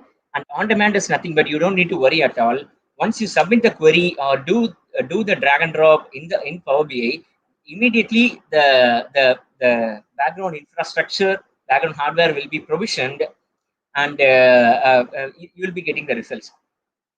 And all beyond that is nothing but predictive analytics, prescriptive analytics, and data exploration. For all those things, you have Apache Spark included within Azure Synapse Studio, and you can write Python scripts, Python or Jupyter notebooks, and you can do all kind of such futuristic analytics. So now coming to the Databricks, it's nothing but one of the tool for data lake in a very lame term. But basically, it is nothing but a hosted Spark environment, which is getting expanded with Delta Lake format, MLflow, and SQL Analytics. When I say hosted Spark environment, it is nothing but you don't need to worry about creating hardware, installing Spark on it, planning about the number of executors, number of drivers, and all those things. It will be on a couple of button clicks, your Spark environment will be hosted, and you can start playing with it. And when it comes to Delta Lake, I'll talk in the next slide. It is nothing but a new data format, right? And MLflow is nothing but we call what to say? We call the application rollout cycle as a DevOps, right? Similarly, machine learning model has to be created, it has to be tested, it has to be retested, and it has to be productionized, and it has to be again changed, it has to be tested, it has to be productionized. Like the cycle is there, right? So this cycle is being called as MLflow. There are a lot of tools are coming in, and MLflow is an open source tool that is being available in Databricks, right? And SQL Analytics, as you all know, just playing on top of your data, doing some SQL queries, and getting some insights. And the best option to choose for Azure Databricks is simply say, if you have a lot of machine learning workloads, but you don't have the knowledge of Python, or what to say, not to say Python, or you don't your expertise is not beyond Microsoft, then you can directly go with Azure Databricks, And Azure, within Azure Databricks, you have a well-tested ODBC library and well-glued Azure Data Lake kind of libraries where you'll feel comfortable, right? That's what I come to say. When you decide to choose Data Lake and your Microsoft guy, you can directly first try out Azure Databricks. I'm sure you definitely find it comfortable.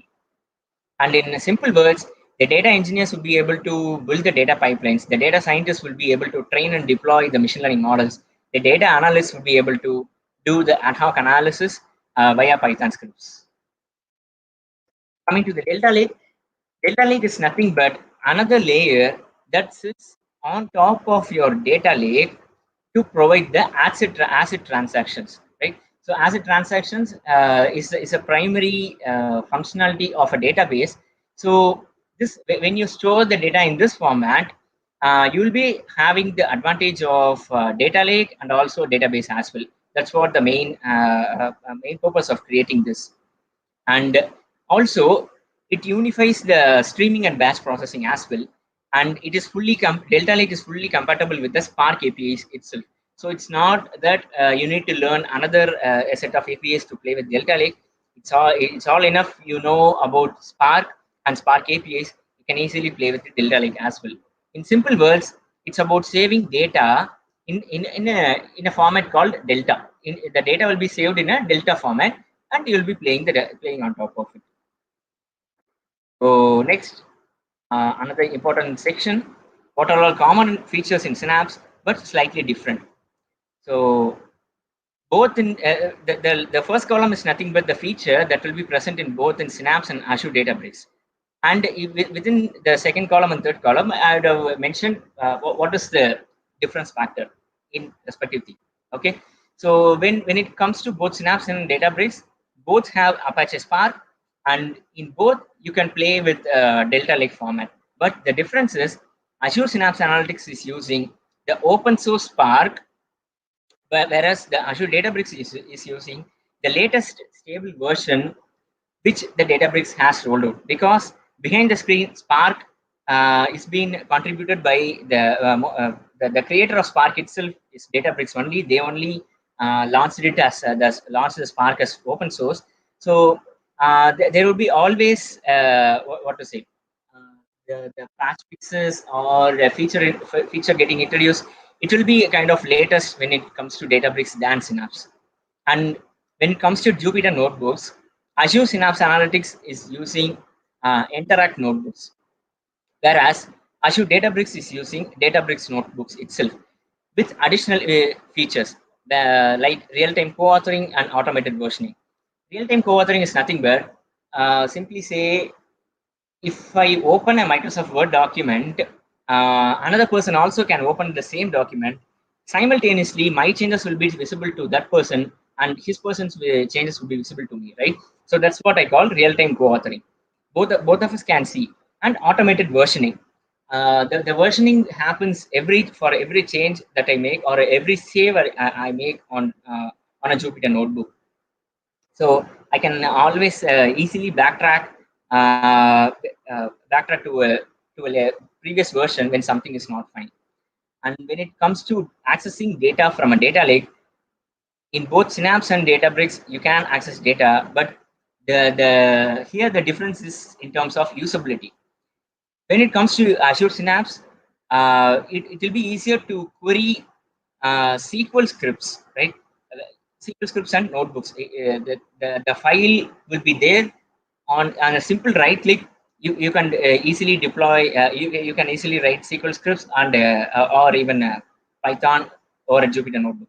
But when it comes to Azure Databricks, you need to mount the data lake into that particular notebook, and then you need to start the write the query. So a slight usability difference, but anytime this might go away, because since it is a usability difference, the product team might decide to do the feature more easy for the developer. And when it comes to cloud hosted Python and SQL environment, I would recommend Azure Synapse Analytics is good, can be go on for ad hoc analytics, because the Power BI is embedded into Azure Synapse Analytics as well, right? Any business user can also play and get insights across the data. When it comes to machine learning model creation, configuration, and deployment, I'll go suggest to go for Azure Databricks, right? So, and the last thing is compute separate architecture. Both have the compute separate architecture. There is a slight difference, and they call it differently: SQL on-demand pool and auto-scaling pool.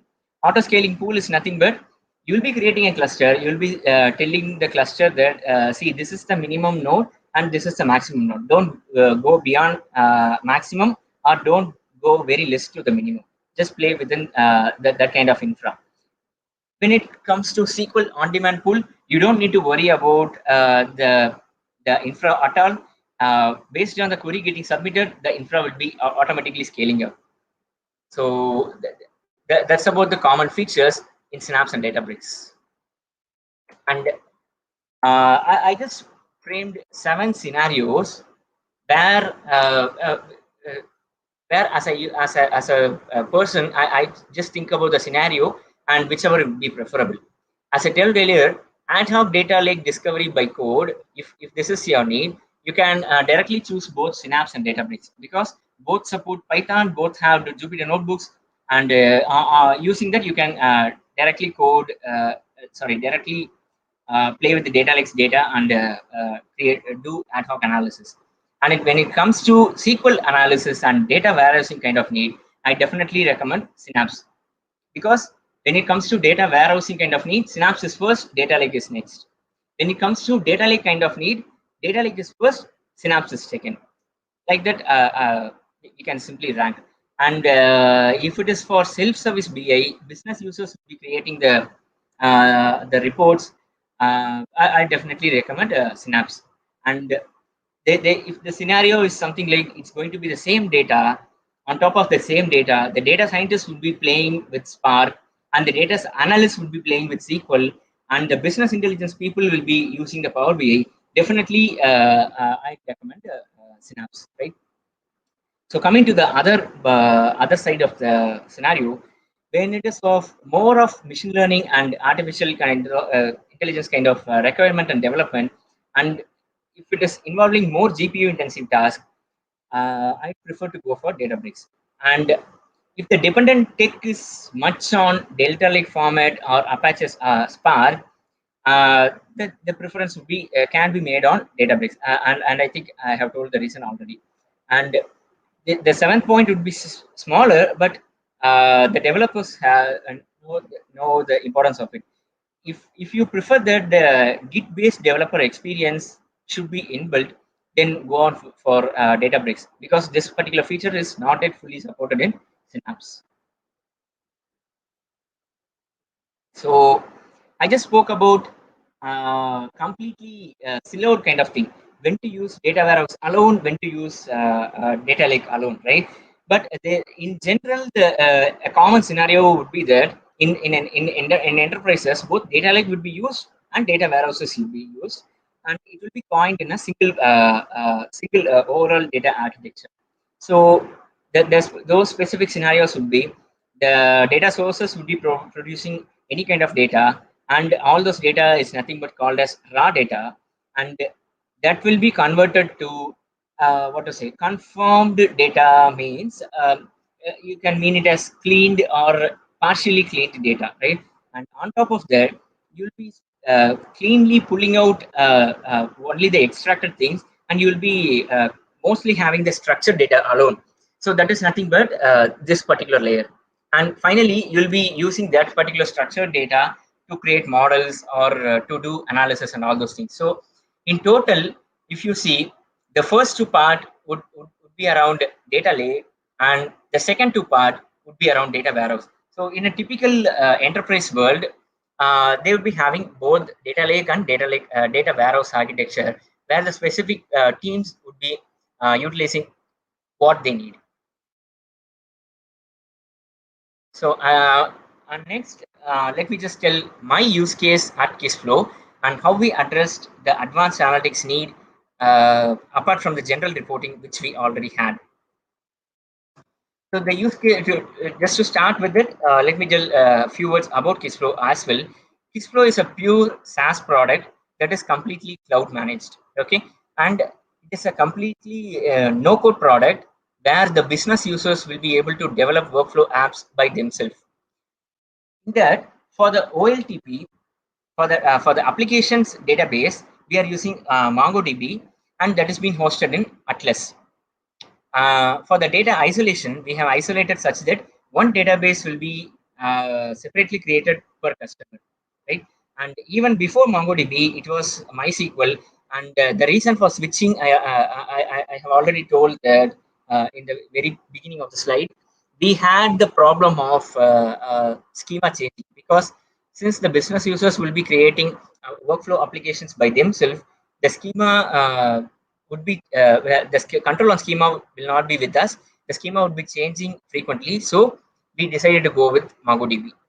And each customer will be having their own schema. As I told earlier, since each customer would be creating their own applications by themselves, each customer would be having their own schema, right? So there is nothing like a common data model at all.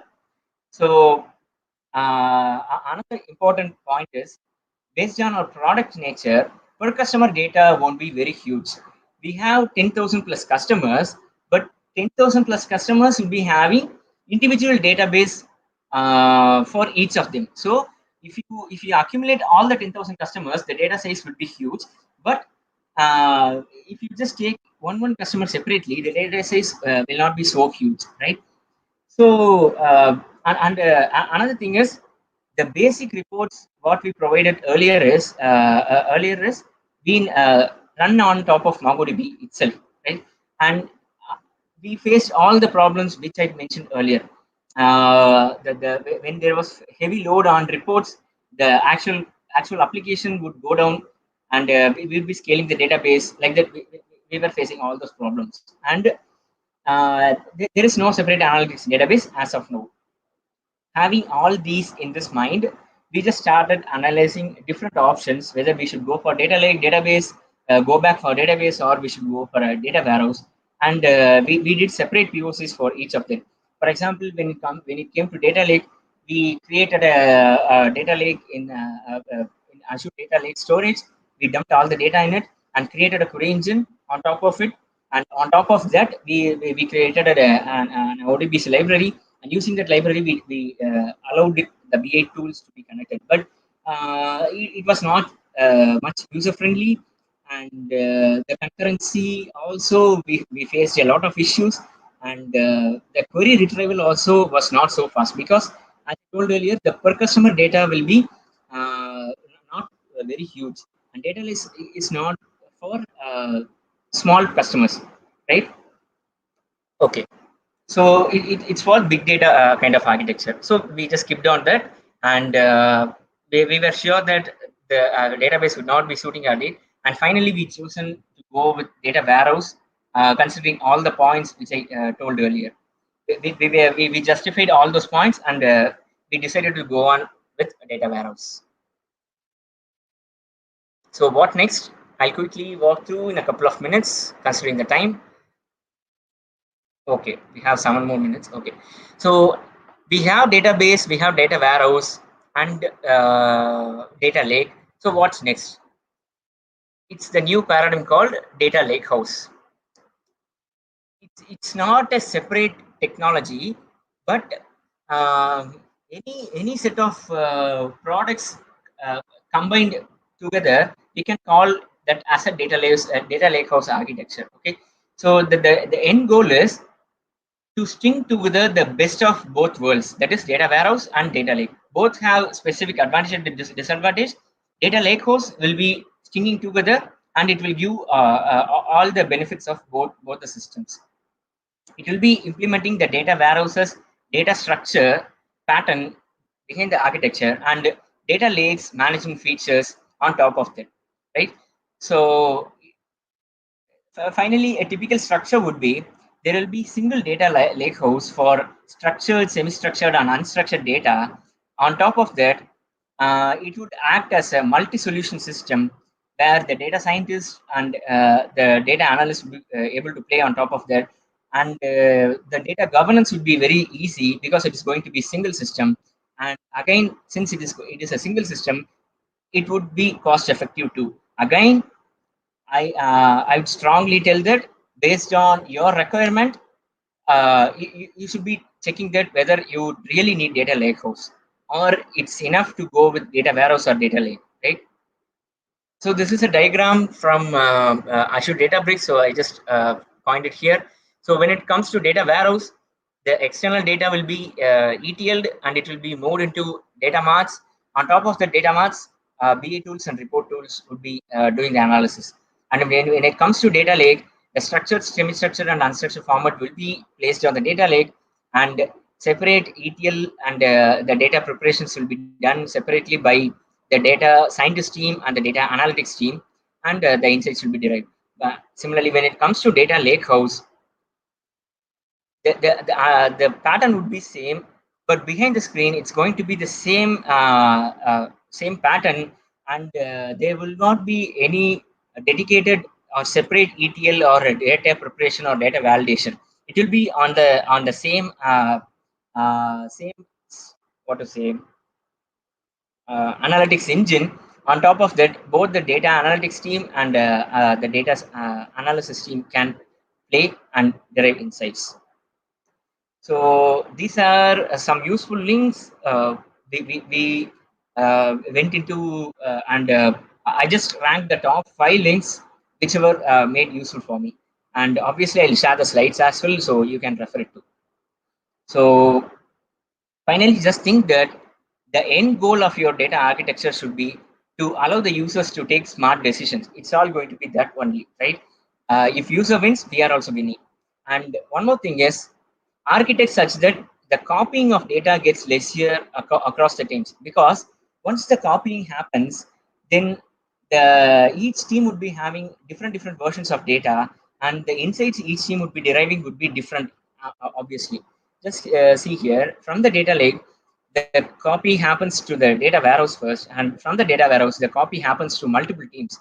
The BA team would be creating cubes, and the data science team would be exporting it as a local file and save it within their local mission, and there will be multiple copies, right? So it would what to say, it would affect the decision making, because different copies of data would produce different insights, similar which could result in different decisions, right?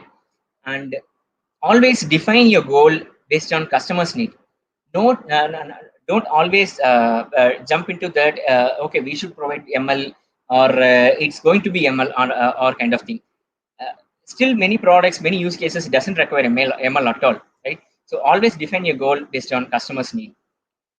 Before ending, I just keep this point in mind. Don't choose a data take just because you or your team knew it. Simply say, if you are familiarized with a data warehouse, then just don't decide that you need to choose data warehouse. Again, explore all other options and decide the best of it. And don't if you are going to link your app with the wrong database, then this is what is going to happen. I think these soap and the hand sanitizer is the one we are hand wash is one they are using pretty much in our lifetime, but in the past 2 years we are being using very much. So I thought this would be a very good example to place here and place this as a meme here. So if you link your app with the wrong database, this is what happened. The data would be there, and the app would be accessing, but there will be no result at all coming out, right? So that's just a simple example, and all the best for choosing the right database for your need. So thanks a lot for your patience, and if there is any. Thank you, Dinesh. That was an amazing session, an awesome one. While we wait for questions to come, I don't see any questions as of now, but I want to thank you once again for that session. I will surely for sure, go away with 2 slides that you presented. The first one, the dosa slide, is something I will never forget hereafter, and the hand sanitizer one.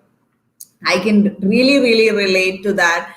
I mean, in spite of the 65 varieties of dosas that we sell today, some people still like playing heroes, right? We still want to have, there is a space for each and every one of it. So that's really nice, a nice way to put it. So here's our first question. You can see it on screen as well. So when there is multiple huge data structures, say relational graph, document oriented, key value, what could be the better architecture for analysis? Okay, so let me understand this question as when there is multiple type of data structures need, what could be the better one for analysis, right?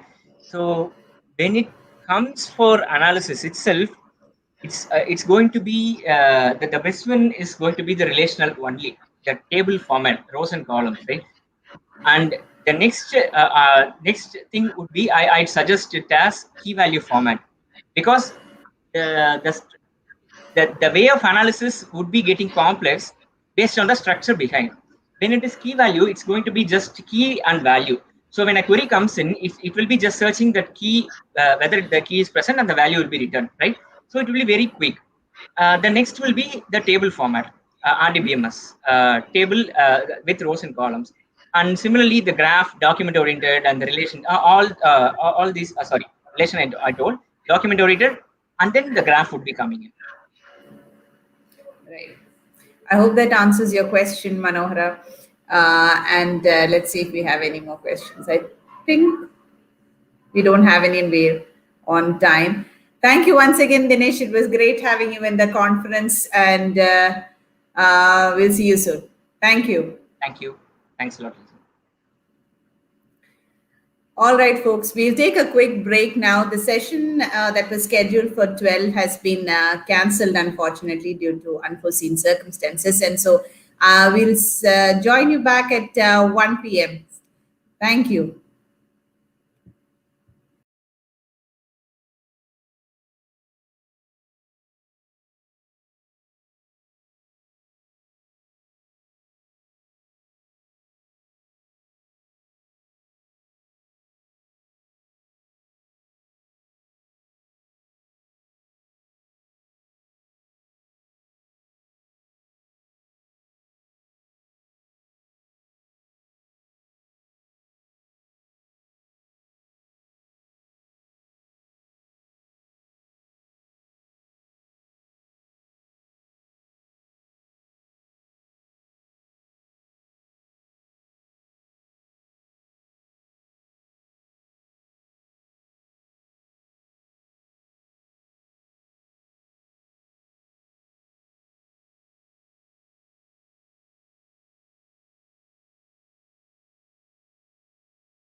Good afternoon, folks, and welcome back to day 2 of Global Azure 2021 India. It is our privilege to have two eminent speakers amongst us, Aalok Karnik and Rohit Srivastava. Hello, Aalok and Rohit. Thank you for joining us. Hey, Lizzie, how are you? I'm doing good. How are you? Good. Thank you. Let me quickly introduce Aalok and Rohit. Aalok is a cybersecurity specialist at 3Net Tech Driver and with over a decade's experience in information security industry with Fortune 100 clients. And Rohit Srivastava needs no mention. He's a long-time Microsoft MVP, renowned international speaker, and his expertise in enterprise security, which includes all sorts of like cybersecurity, enterprise IT, etc. To his many accolades, he's the founder and leader of India's first ever hackers conference and community club hack. I won't steal much of your thunder. The stage is yours, guys. All the best. Thank you. Thanks, Lizzie. So, hi, good afternoon, everyone. The way it goes, Aalok will be presenting the screen. I'm prepared for doing that. And initially, I'll take you through the whole concept part of it, and then Aalok will take you through a live demo of the Azure Security Center. Aalok, over to you to start the show. 1 second.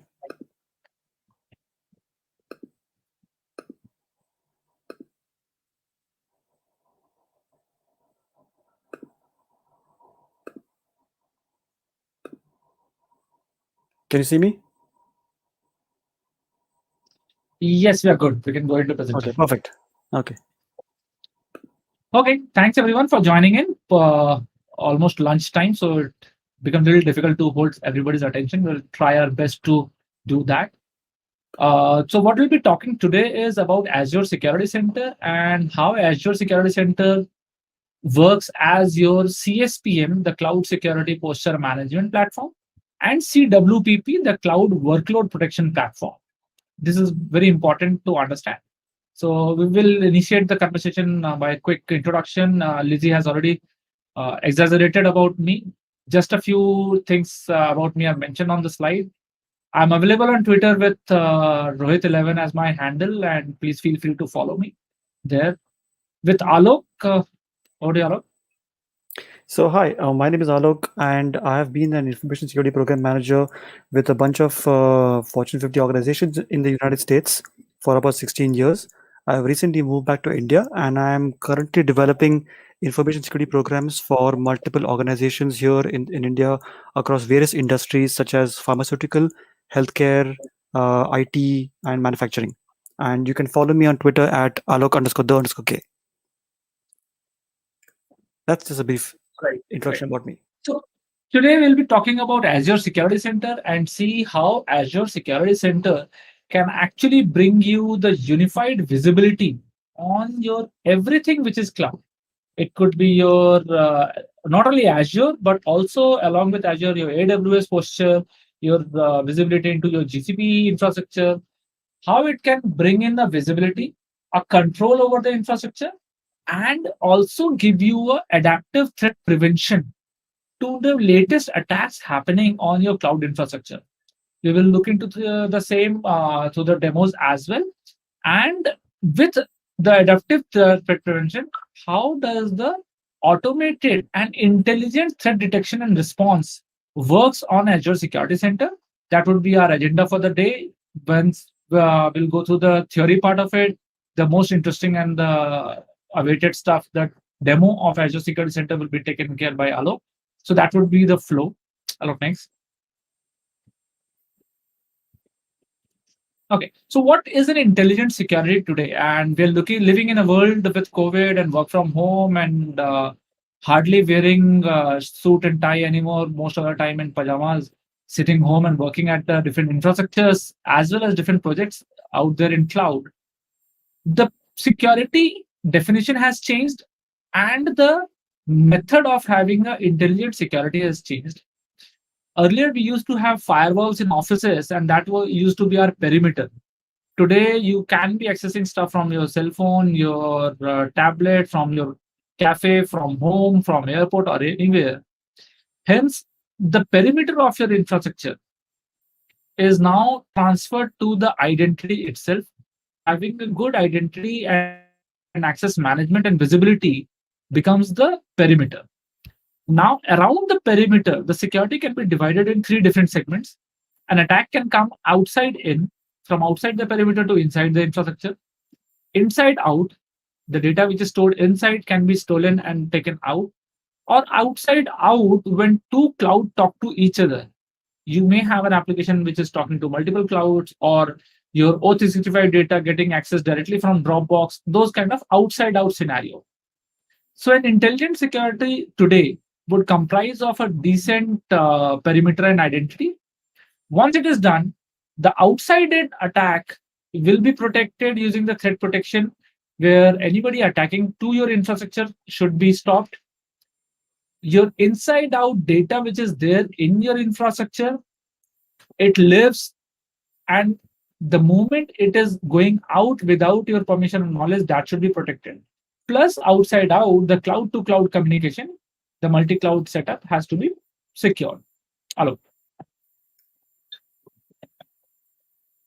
Let's look at a regular attack kill chain or a methodology by which an attacker would attack an infrastructure, and specifically talking about a cloud infrastructure.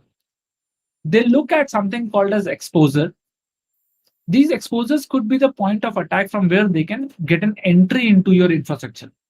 It could be the insecure configuration of your cloud components. It could be a vulnerability in your application. It could be an admin machine which is infected with a malware. It could be an open entry point or an access where it is not configured properly and the attacker can use that to get in, or even exposed credentials. Using these, so if you map it to a very popular attack framework called as MITRE ATT&CK, should go and Google about it if you are not aware of it. It gives you a very clear picture on what are the different stages of attack. So the exposure becomes the first part or pre-attack stage, where the attacker looks at what are the vulnerable points. Then it creates an access into your infrastructure. The access point could be the virtual machine, could be the application, could be the credentials stored even up to the key vaults, key storage. It can be your data store, or it could be the IoT devices which are connected to the cloud infrastructure, because that has been a fad really of lately, to use remote robotic process automation and RPAs to bring the data from IoT into the cloud and do all the data crunching on the cloud. Good, very good. But let's not make that as a channel to take the attack back into your infrastructure. So once we look at that, at these different access locations, suppose an attack happens, and in this example, the attack is happening on the virtual machine. From there, the attack radius may increase. So it will not remain onto the virtual machine. Once it has an insider access, the attacker would like to go on to your other areas as well. So saying that virtual machine vulnerable will contain the attack only to virtual machine is not right in today's world. The attack radius will increase to the apps, credentials, stores, and using the reverse connection from IoT devices to breach into the network or hardcore office infrastructure. Once an attack has happened, the focus changes of an attacker, and then the main intent comes into picture. What is the intent of an attack? The intent of an attack is either data loss, delete the data, or data exfiltration, copy the data out from your infrastructure, put it onto, very commonly we have been hearing data being leaked onto darknet and other stuff. And then asking for money that, okay, we will not leak your data if you pay us money. The third could be the typical ransomware attack, where the data is still there on your system but encrypted, and unless until you pay, you will not be getting the data back. And fourth is the resource abuse, and this has been the most common one, where your virtual machines or your subscriptions can be used to spin off multiple more virtual machines and use Bitcoin mining, Monero mining, etc. on the same. So that's the attack action which can be taken. I'll look next. This is a typical heterogeneous hybrid environment which we are living today, right? We could have an application maybe completely on Azure, but there could be some part be on AWS, or for that matter, GCP as well. And we need security at every place. So there could be a developer, a backend administrator, or an end user accessing the virtual machine and accessing the container registry. You may have a Kubernetes cluster, and under which you can have multiple services running. There could be a database. There could be a database connected to your on-premise or the other cloud, or even your private data center databases. There could be a bidirectional conversation. So this is a world which we live into. And this is the world we see all the attacks today in. So in the next slide, we'll see how the attacks commonly are happening around. On the virtual machine, it could be either trying to break into your port 3389 on which you're running your RDP, or if you have a Linux instance, port 22 being brute forced, trying to guess username and password to get an access into the system. Or it could be a vulnerability which is unpatched, something like Bluekeep. Bluekeep was a vulnerability on remote desktop protocol, and such vulnerability can be exploited to gain access. One of the very interesting one is the Bitcoin mining one. I'll give you a quick example what's happened in one of our known industry champions. On the 2nd of October was falling on a Friday. So the attack started on 1st of October. How did the attack initiated? The attack initiated because one of the developer who was doing some development had kept the access token of the GCP cloud in that case in the code, and the code was uploaded onto GitHub. It was a private repository. For some particular purpose, he made the repository public for half an hour and then came back. In that time, the access tokens were leaked. The attacker picked up the access token, waited for the right time to do an attack. On 1st of October evening, when offices are getting closed, at that point of time, the attacker started spinning off a lot of virtual machines on Google, and very high end, till the time Google said no, that you don't have any more credit limit to increase your number of VMs. Then on these VMs, it started doing Bitcoin mining. Google noticed that too many VMs are getting spawned, so they sent out alert emails and stuff. But long weekend, travel time, everybody would take rest. So 2nd of October, 3rd of October, 4th of October, nobody noticed it. On 5th of October, on Monday, when the reaction started, by the time they could contain the attack, it was afternoon. And during that time, the total bill of GCP to the company was of more than 2 crore rupees. So that's the kind of attack it can happen. Similar attack can happen on containers. The dashboard could be exposed, or the role-based access control not configured properly. On the web applications, different web application attacks can happen, which are commonly covered under the OWASP top 10. And people do their regular VAPT cycles to understand those attacks and protect. But yes, those kind of attacks are possible. Similarly, direct attacks on SQL databases can happen, brute forcing against the SQL credential, or directly accessing the database to expose the data. Similar attacks are possible on the storage account, where an attacker may upload the malware package onto your blob storage and then use to control the malicious file distribution. So if it is to be blamed, you will be blamed that, okay, your subscription was distributing the malware file. Similarly, other file-based attacks can be happening, including data harvesting. And such thing is very well possible even on your key vault, because they would like to bring in the data out from there. The biggest data which is there in the key vault are the encryption keys, and which could be the crown jewel for people. Okay, I'll look next. There comes Azure Security Center, which can prevent. There are 2 questions on the chat right now. Inside attack are more challenging. Okay, we will discuss about that. And unless MFA is strictly followed in internal too, yes, MFA will also touch upon that topic during the demonstration. I will capture these. Okay, now comes Azure Security Center. So Azure Security Center is a combination of cloud security posture management and cloud workload protection platform.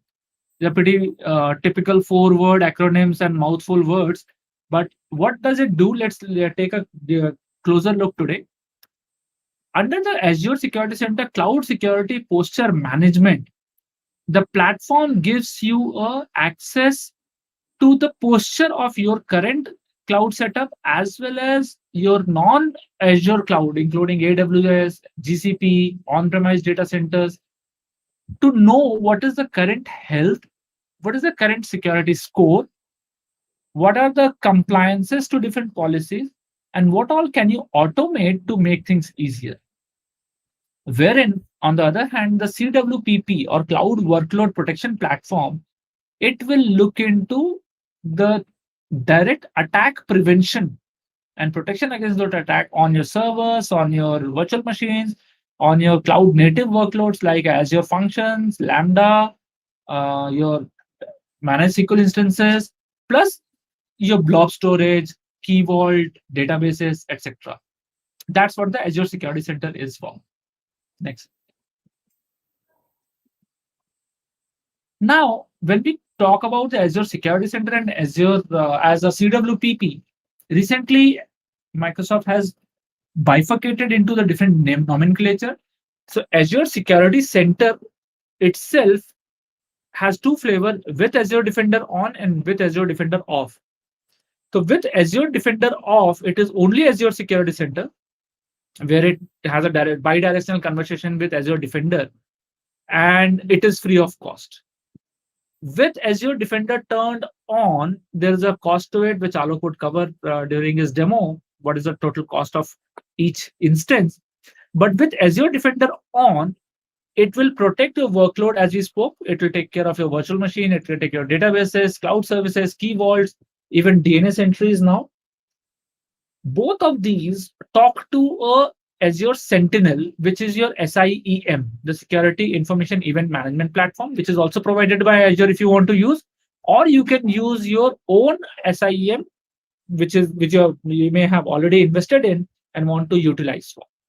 What happens here is the automation and orchestration of a Security Information Event Management Platform, or a SIM platform, so to say, does direct conversation with your Azure Defender and automates the security recommendations which are there.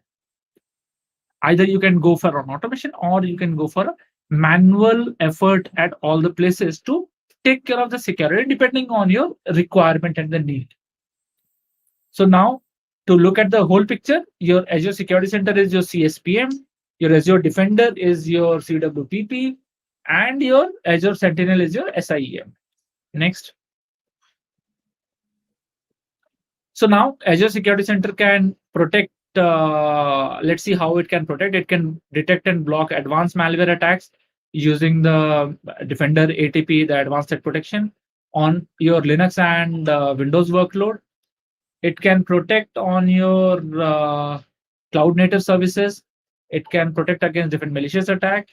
Also looking at your IoT solution, the protection is there. And it is a inbuilt layer in your Azure Resource Manager. So on your portal itself, it will not only look at your infrastructure which you have created, but also the way you manage your portal. There was a question around multi-factor authentication. Azure Security Center takes a very serious scoring level on multi-factor authentication on the Azure Resource Manager. Next. It will also protect your Linux and Windows from different various threats. One of the very interesting aspect with Azure Defender is just-in-time access. Aalok, please take them through the demo once we talk that.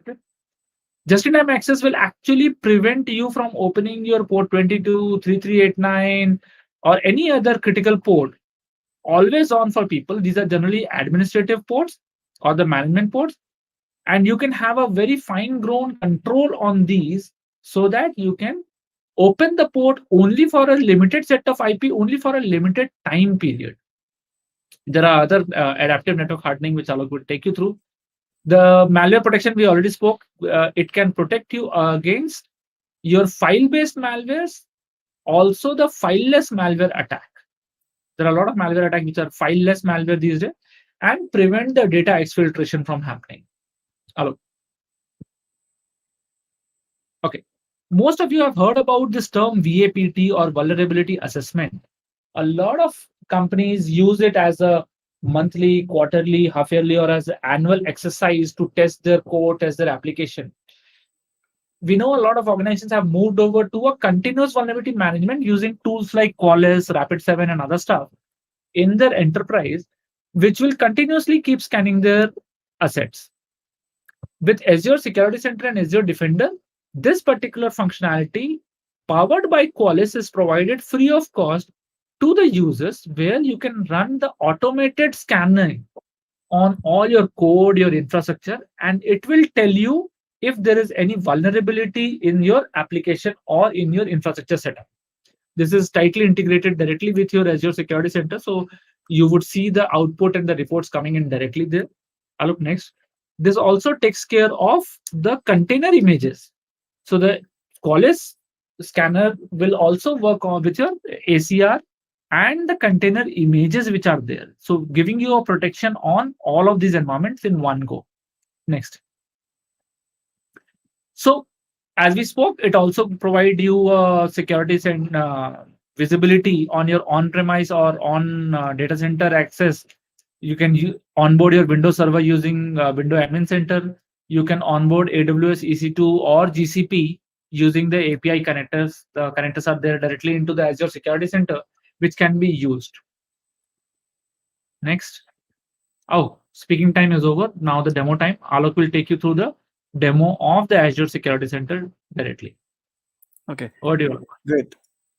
Hello, everyone. So I will first turn off my camera. Can you see my camera or no? Not yet, right? Okay, good. So let's move to the Azure Security Center. Good afternoon, everyone. It is good to be here. And so basically, how do you enter Security Center? So when you log into your portal, Security Center can be found probably on the top panel here, or you can just search in this type SEC, and Security Center should be the third option if they don't add any more. So click on Security Center, and this is our home dashboard for Azure Security Center. I do apologize for the speed in Wi-Fi. I wish it was faster. Right. What is Azure Security Center? Basically, it provides a unified view of your current threat landscape. It allows the organization to focus on and prioritize the threats that apply a relevant level of defense. So this basically means that whatever recommendations are provided by Azure to you, you can then prioritize them and apply the necessary level of defense, meaning you don't have to go all overboard and protect it completely. You can apply what's necessary to your organization. It is natively embedded within Azure Services and Azure Advisor. What does this mean? When I say natively, if I go to say your virtual machines over here, right? Now, within virtual machines, if I click on any say VM over here, and then let's give some time for the Wi-Fi to catch up. And if you look at a security blade for this particular VM, you'll see that there are a bunch of recommendations over here. These recommendations basically come from Azure Security Center. To view additional, see Security Center over here. So that's what I mean by it is natively embedded within Security Center. Even the Azure Advisor also has the same recommendations pushed in over here, right? Now, the threat intelligence that we have in this pipeline is basically sourced from a lot of cognitive science, what Rohit mentioned earlier, machine learning models and security feeds from Microsoft's various sources. And actually, Microsoft analyzes about a few billion data points every day. So that's a lot of data to gather and analyze. It can monitor Azure resources, on-prem resources, and multi-cloud hybrid environments as well. So providing a true holistic experience for you to monitor the security posture, which is why this is called a CSPM. Now, best part, this is free. It is integrated within your subscription if you apply it to your subscription, and you only pay for the Azure Defender part of it. We'll cover the pricing at a later stage. Now, the three pillars of Security Center are to strengthen the security posture, to reduce the time needed to protect from threats, and basically reduce the time frame needed to secure the environment. So this is basically three things which allow this to become the Security Center to become a CSPM. Now, let's look at the UI for a minute. The left panel they're called blades. They are shortcuts to various features of Security Center. The top panel here, which you can see my mouse moving, is what I call an executive summary. So it tells me that one subscription is covered by this Security Center. It has 27 resources, 17 recommendations, and 8 security alerts that I need to look at. Now, the further 4 ones I call them tiles. The secure score tile basically gives you a score of your current environment. The higher the score, the more secure you are. Recommendations basically are based on the analysis of your data points, which I mentioned earlier, and we can and these points basically refer to your config changes, settings, security issues that are gained from Azure resource usage activity, right? Now, regulatory. So let's take a quick look at these recommendations. So for this particular subscription, we have the following recommendations over here, right? Now, these, as you can see on top, that I've got about 25 total resources and 12 are unhealthy. So let's see, and if you scroll down, these are the security controls that can be applied to secure these resources. Now, what is on the right hand side, if it shows red or partially red, that means it is not completely secure. If it's green, that means you're done with the task. If you ungroup these controls, you have a bunch of recommendations that you can go through. Now, these will differ based on your environment. Now, let's look at, say, system updates. Something very simple. System updates should be installed on your machine, right? So now it gives me information about this recommendation that the severity is high, and this is a brief description about the issue. Remediation steps, which is basically, this is a manual remediation. The affected resources. So I need to say click on this Win10 demp VM and trigger the logic app. Now, logic app basically means that there will be some kind of action that will be taken. Now, how to create logic apps is probably out of scope for this discussion, but but you can definitely look it up online to see how this is done.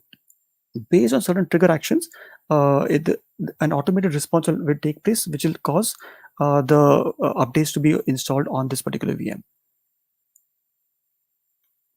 Next, we can even look at ports. So management ports of virtual machines should be protected by just-in-time network access control.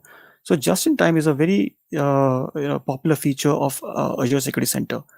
And again, I do apologize for the speed in Wi-Fi today. So I have 2 unhealthy resources. By unhealthy, I mean that there is no just-in-time enabled for these resources.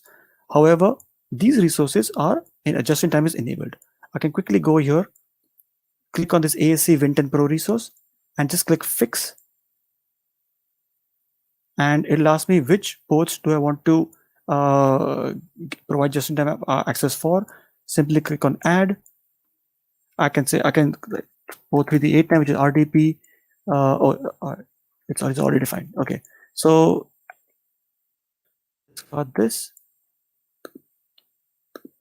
Right. So here I can say that this is, I need a request for this for 2 hours. Click on OK. Right. Now this is done. Which VM are we looking at? ASA Win10 Pro. Okay. So now go back here, go to virtual machines. So you can just see how simple this is to administer. Where are we? ASA Win10 Pro. Right. ASA Win10 Pro. And if we click on the networking blade, we will see that there is a RDP rule created here. Go to your connect. Okay, I think this is still taking a bit of time to come through. So see, it says that to improve security, enable just-in-time access on this VM. Others normally a request, they enable just-in-time. See, now it's enabled here. This should have happened from there, but I guess it takes some time for it to reflect. Go to networking here, and there we go. A JIT rule is created here. I can go to the connection tab here and request access for this port. I can request access for only my IP. So request access. This is requesting access for ASA Event and Pro on RDP port. Let's wait. Okay, this is done. Now, when we go to networking, Blade again, we will see that an additional rule here has been created, which is only applicable for my IP address, and the action is allow.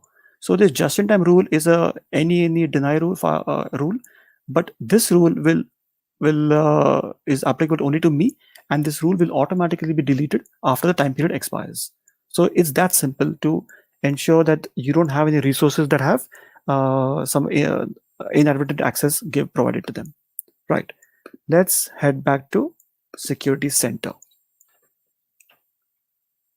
So that was recommendations in a real brief. So let's go to your regulatory compliance. So obviously within our environments, we need to have we are subject to regulatory compliance because the work we do is governed by certain bodies. Now in this situation, I can get a top level view of a high level view of the security policies and compliance that I need to adhere to. It is continuously assessing my my security state for these for resources. I can optimize and improve the security by providing compliance centric recommendations. So as you can see at the bottom here, that I am right now being assessed on the Azure security benchmark, and there are about 11 control assessments over here. I can drill down into each of them and see which is which I need to be taking action on.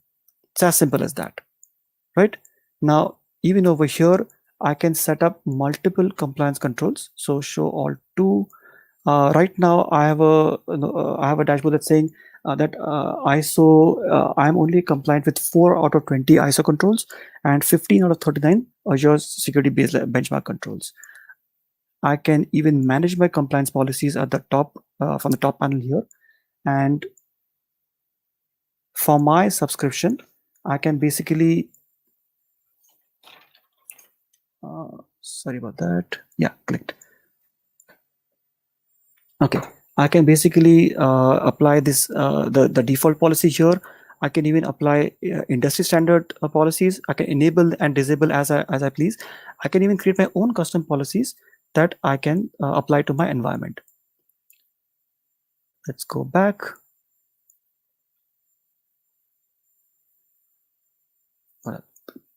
There we go.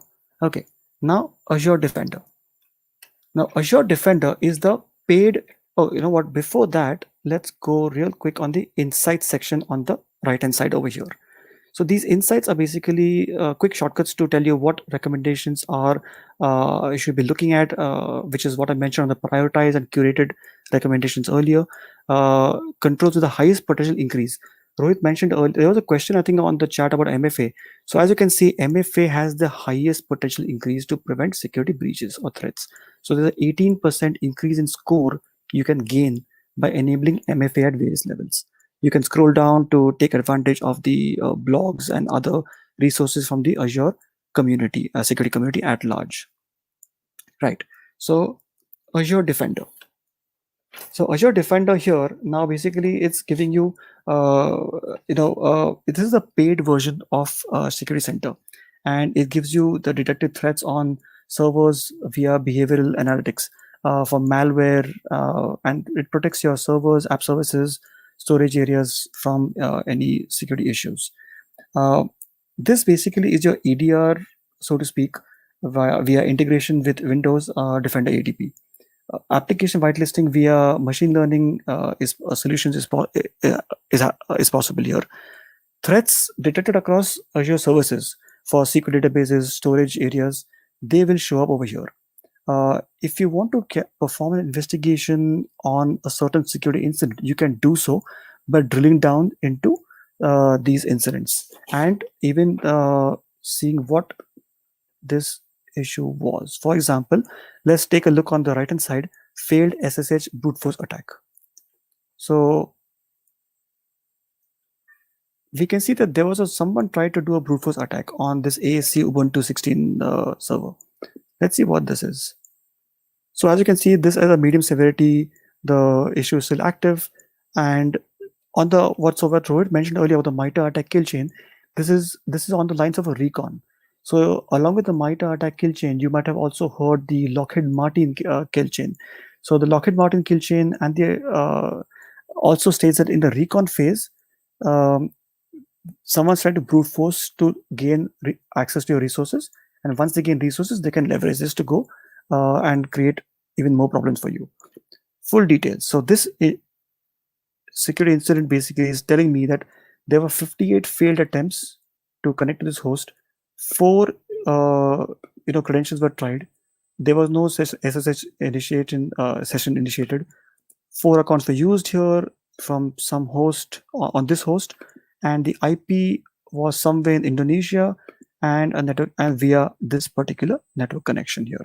And next you can take action to mitigate this threat. Now to mitigate this threat, you can resolve these 3 recommendations over here and even create a logic app to trigger an automated response. Additionally, if you see way too many issues like this, it can probably be like a DDoS or something like that, or just not even DDoS, but just someone tried to brute force their way in. So you can suppress these alerts until some time, so your dashboard doesn't get overwhelmed. So that's about your security alerts, real brief. Another very popular feature, so here, just in time. So within Defender, you can even take care of just-in-time VM access from here as well. All you need to do is, so these are the configured virtual machines. Not configured is here. So 2 of them, I can just click here on ASC Ubuntu 16, enable GIT, and this is the same thing what we saw earlier. And then just click on save. So JIT has been enabled on this. If we go back now, another very interesting feature is the network map. So this gives me a visualization about my network. So let's select my internal network, internal resources as well, and all the, okay, here we go. So on my subscription, you can see that there's an ASC subnet over here, a double VNet subnet, and WinAD subnet. In this subnet, there are 2 internal subnets over here, one public subnet, and we can even look at the traffic that flows. So as you can see, there is no outbound traffic to this, but there is internal traffic over here. Within this segment here, within this network segment here, you can see everyone can talk to everyone. So this is something that gives you an idea that you might need to limit the communication that happens between various segments or resources in your environment. This is so the network map and the JIT access are 2 very popular features of Azure Defender. Right. So now let's look at Firewall Manager. Now we have not enabled this for our environment, but basically Firewall Manager allows for centralized firewall management. Now I'm sure all of you are deploying firewalls within your organization, and sometimes you have to manage 1, 2, 4, 10 firewalls, that too across geographies and across subscriptions, sometimes on-prem and all these things. So imagine how much of a pain it is to manage and administer these firewalls. Especially when you go to each one of them and do it one by one. So in this situation, it saves your organization from any out of sync config issues. So you may configure one firewall, go on a lunch break or something, and forget about the other one, or forget to do one particular setting. And that can be the exact vulnerability that the attacker will exploit tomorrow within your and again accessed in your organization. So here we can create centralized policies. We can add the policies to to virtual networks and the virtual hubs. So how this works is basically this is a hub and spoke architecture. So you create a firewall policy, or you import them from your existing firewall deployments, then create a hub, and then connect either other firewalls or network segments to it. So your firewall basically becomes like a one-stop shop for allowing and disallowing traffic, which is what the firewall is supposed to do. On the left-hand panel, you see the blades here. You can see what virtual networks are within your environment here. and deploy firewalls accordingly. Create any virtual hubs. Nothing here. Create a virtual your firewall policies in this. Just create a policy, simple as clicking a button and following the steps over here to create a policy. Your DNS settings, TLS, whether you want TLS inspection to take place or not, any kind of threat intelligence that you would that will need to be identified, your IDPS information here, and deploy these rules. In the interest of time, we will not be delving into each step because there's a lot to go through over here, to be honest. Right. So now what we need to look at is basically the pricing and settings blades over here. So this is something that Rohit had spoken about earlier, that this is for our sponsorship here, or for our subscription here. This is so to speak integrated within the subscription. But if you turn the Azure Defender part on, then it becomes turns into a paid service. So you and the approximate cost for each of these resources can be set to be around $15 per server per month. So you can see the advantage that all this just-in-time access, regulatory compliance, these are incredibly useful features that you can enable if you turn on Azure Defender. Of course, without Defender also you will get recommendations, but you'll not have these additional features for the threat. Oh, there we go. Somebody just so Azure Defender, Security Center just enabled GIT for one resource. We can even create email notifications for any security alerts, any threat detection that we need to enable, automations that we hope can happen.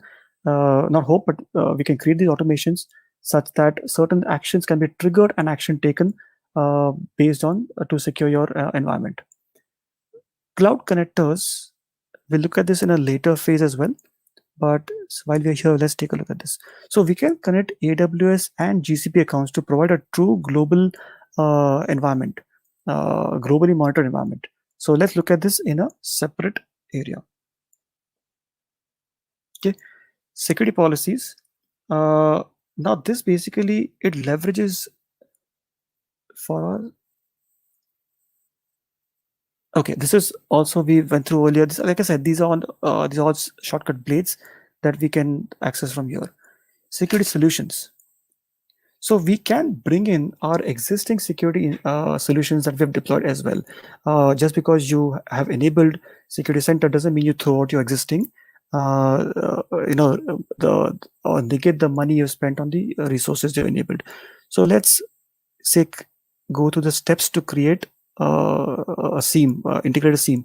So you basically create an event hub over here, which will send the logs to Azure Monitoring. You'll create an event hub, and then basically last step is you install the SIEM connector and configure it to pull the data from the event hub. So this is a fairly detailed process, and we cannot go through this in the interest of time. But I do encourage you to leverage this SIEM integration, which will provide you an even better insight into your security environment. You can create automation here. This will trigger based on set conditions. So if I create a workflow here, I can add a name here for what resource group do I want to have this take place. Let's say we want to create for all the detection alerts or security recommendations or compliance. So if I want a compliance related alert, I can perform a separate workflow.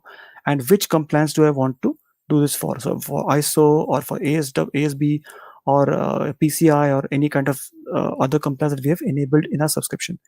And apply the logic app. Again, logic app is something that we will be that is out of scope for this discussion. But that's how simple this is.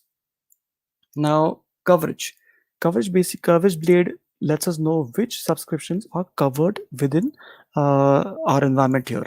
So right now, this is telling me that Azure sponsorship subscription is covered, and if there are any other that we would need to cover, that they will appear in these partially covered or not covered, depending on how much you want, how much coverage you want. You can enable or disable coverage for your subscriptions.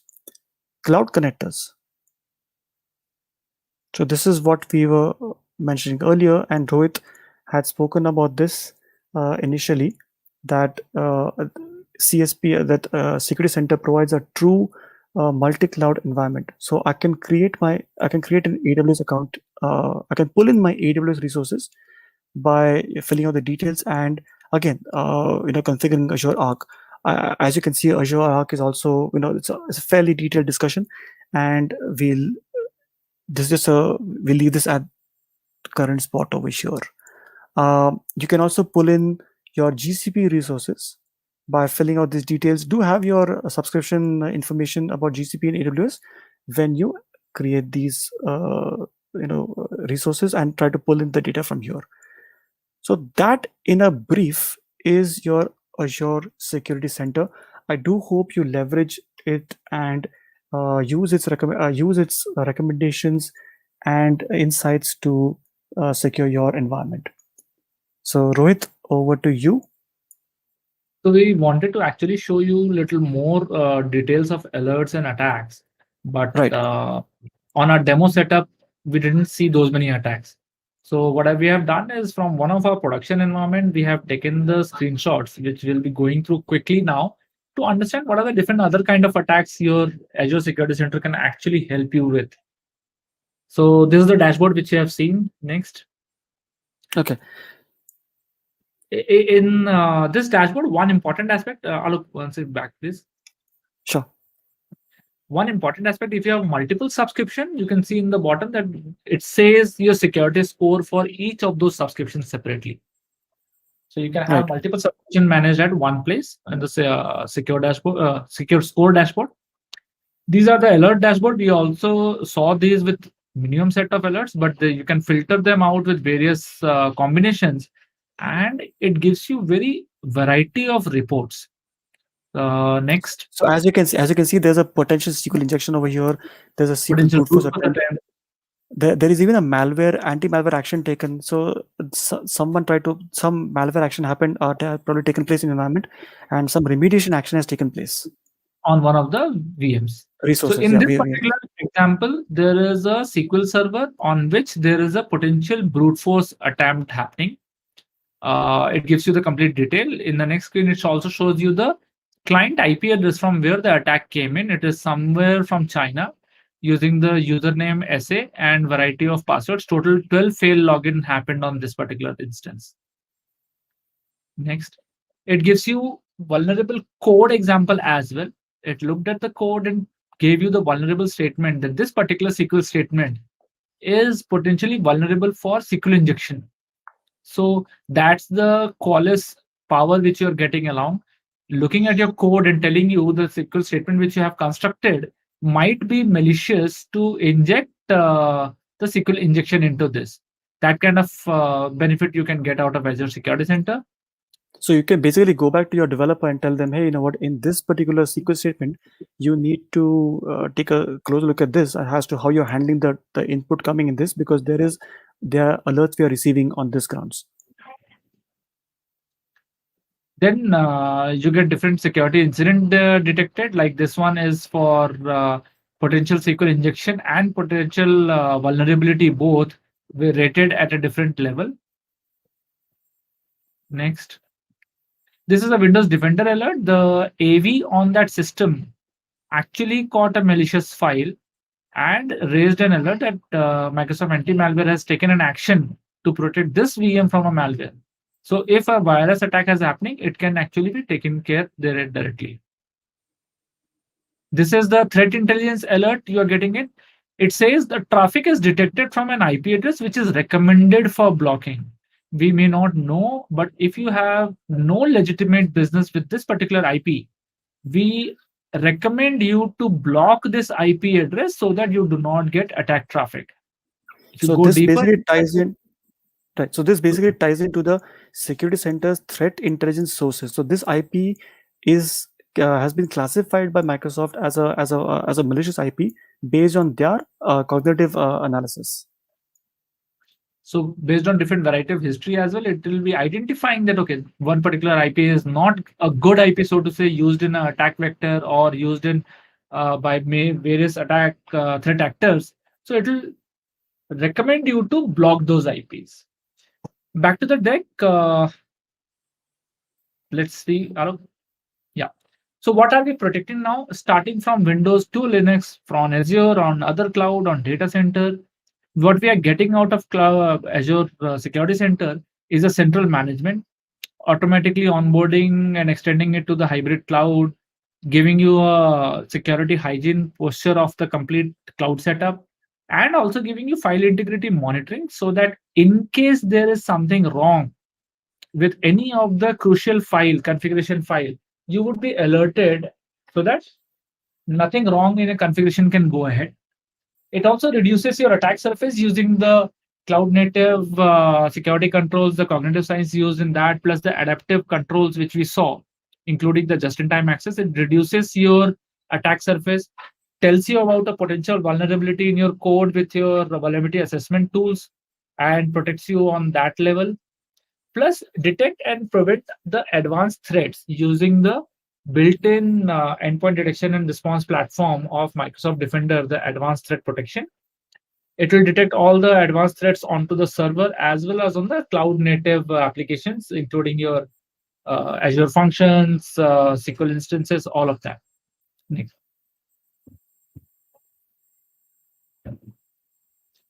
So while talking about the cloud native workload, the protection also extends to the Azure web applications, to the VM scale sets, and the different containers. Containers have been of lately very popular, and all of these are mapped and managed using CIS benchmark. CIS benchmark is one of the standard benchmark people use to harden their systems. And if you follow the CIS benchmarks to this letter and spirit, you would realize that the attack on your infrastructure is becoming even more difficult. So as Carter has also pointed out, a lot of people will be moving on to containers. So if you see this diagram in the beginning, which we started, now we are at the place where we have protected all of that, maybe your Azure, AWS, GCP, or your private data center. All of that has been covered and controlled directly onto the Azure Security Center. Next. So we briefly touched upon the automation of the workflows. You can have different trigger playbooks. You can have different Azure logic apps created, which can work directly with the Azure Security Center.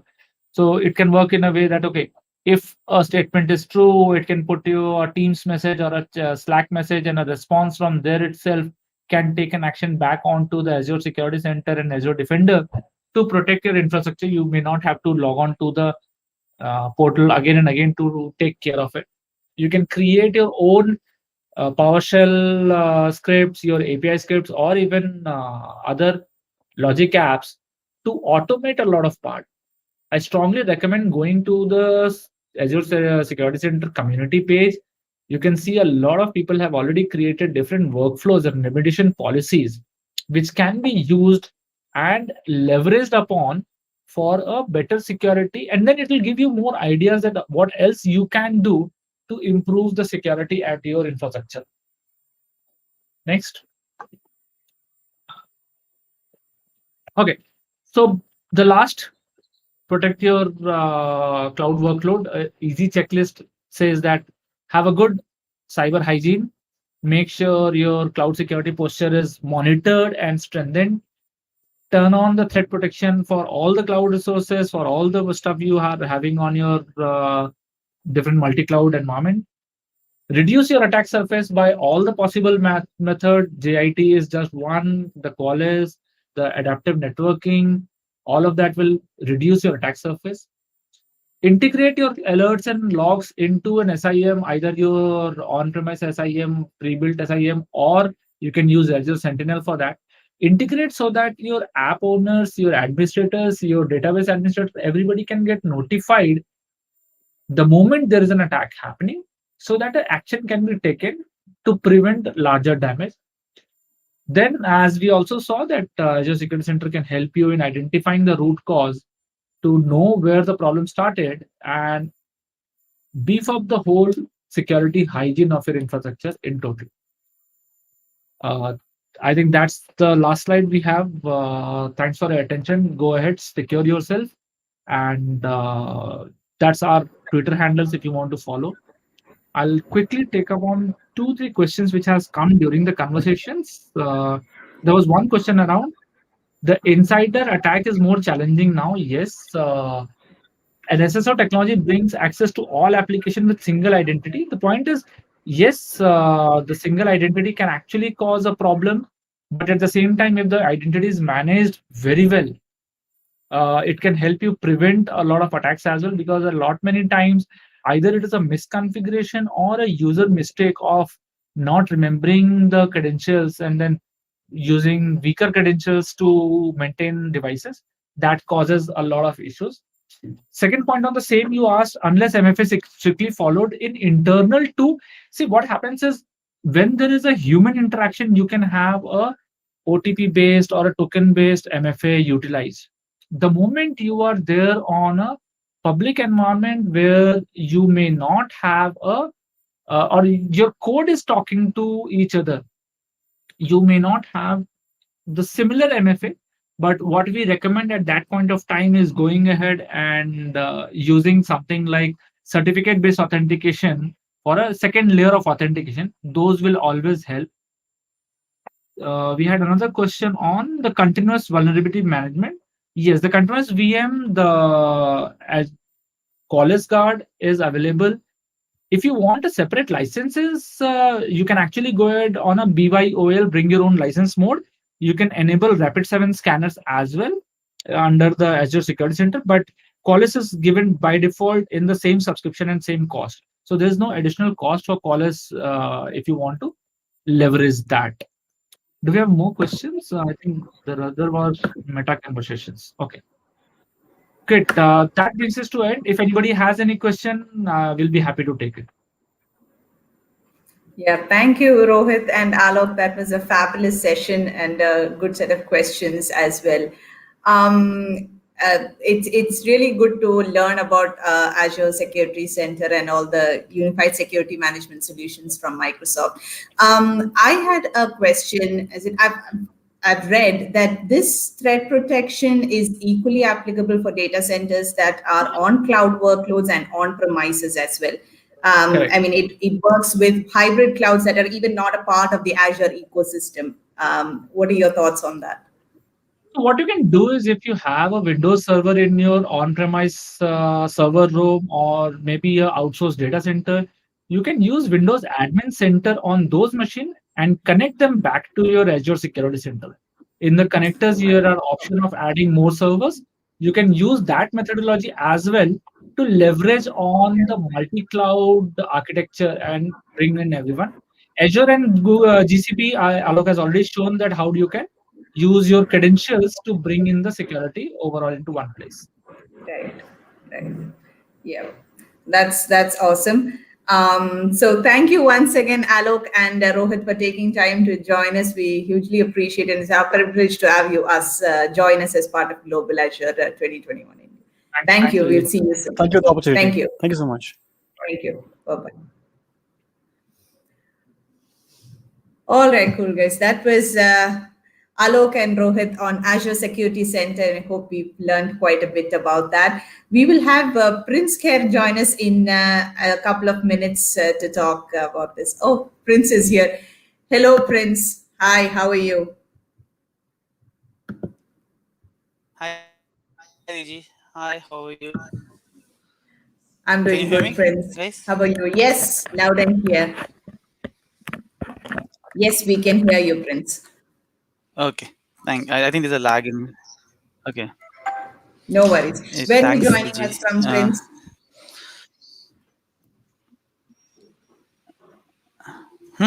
I didn't got it. Sorry.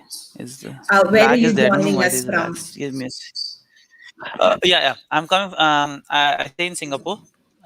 So I'm a VP in ING Bank. I head the data analytics and the regulatory reporting program for ING Asia. So that's the small background from my perspective. Great. I wanted to do your introduction, but then you did it yourself. All right, that's okay. Okay, thank you for joining us, Prince. We are excited to hear you talk about Azure Data Lake and Synapse serverless architecture. So, yeah, the stage is yours. Sure, thank you. Sorry, guys. I had to make a small PPT again because my system crashed on me and I hadn't saved it. So I hope I can speak enough to cover of the lost PPT. Just let's see. Let me start sharing my screen, guys.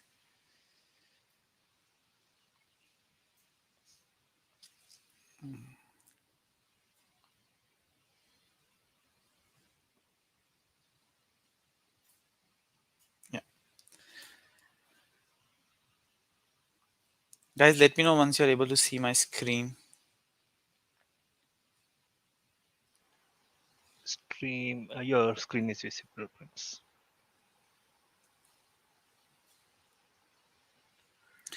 Yeah, guys, welcome to Azure Global Azure Bootcamp 2021 India. I'm here to represent a topic on Azure Data Lake and Synapse serverless architecture.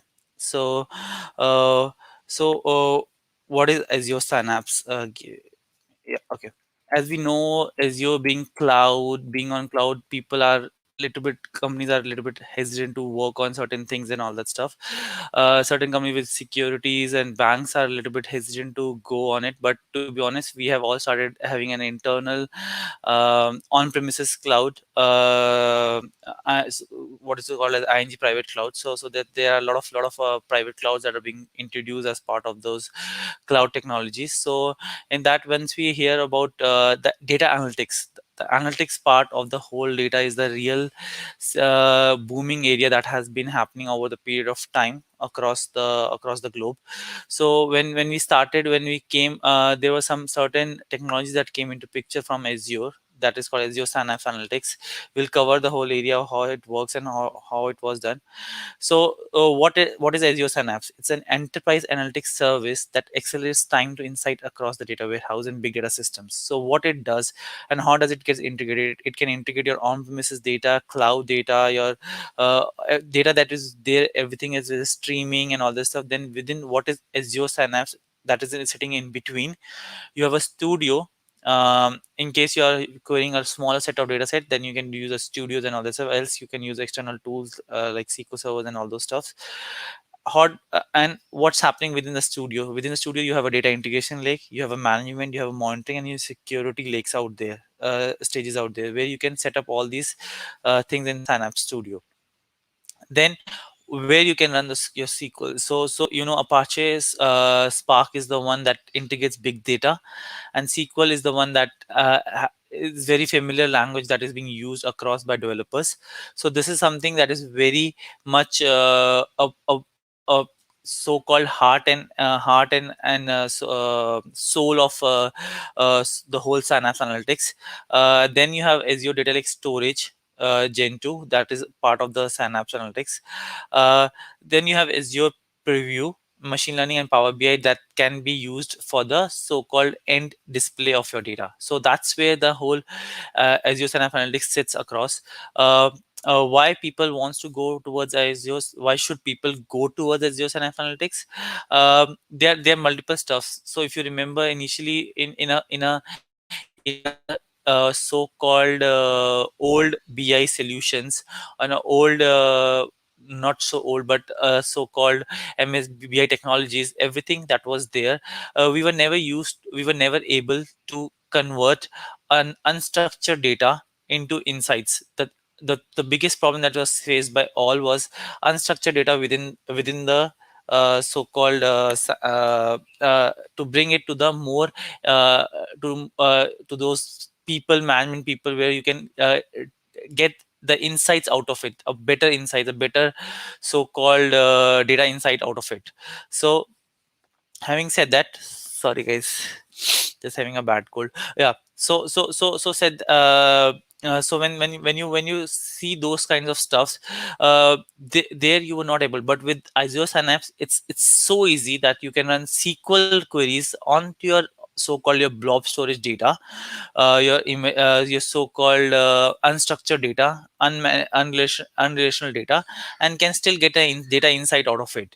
So that's where we are coming from Azure Synapse Analytics. area.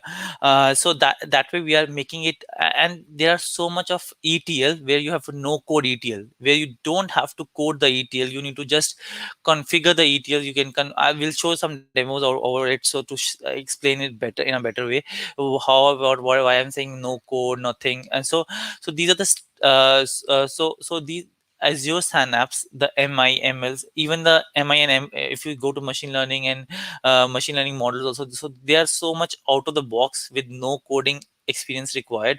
Still people are able to code it, and with the traditional SQL data source database developers, you can even query now the big data as well. So having said that, uh, uh, let's go to the what is the different architecture components. So first, the heartbeat is the Synapse SQL.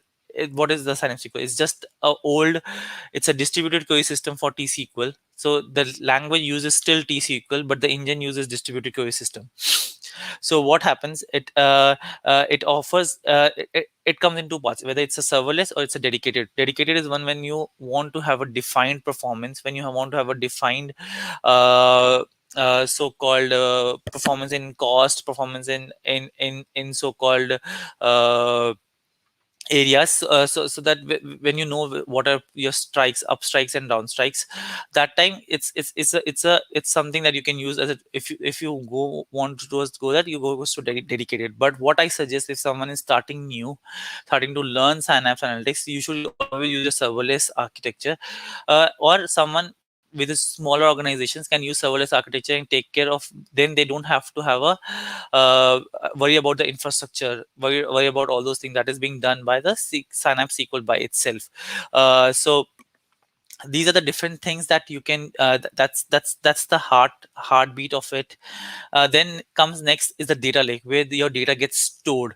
As you're saying, so what it's doing, it's removing the barriers between SQL and Spark together. So you can use SQL and Spark together to make it a very uh, customized, very modernized solution for your clients, which gives them the better understanding of their data, better understanding of the so-called analysis, and you can tell your data story better. You can so what you can do, you can define tables. So what happens in a serverless SQL, there you can define the metadata, everything like your views, external tables, just like a table on top of your CSV or a Parquet file or JSON file, which where you can query them in a better manner out from a Power BI systems and all those things. So it's just what happens, it just creates a so-called external metadata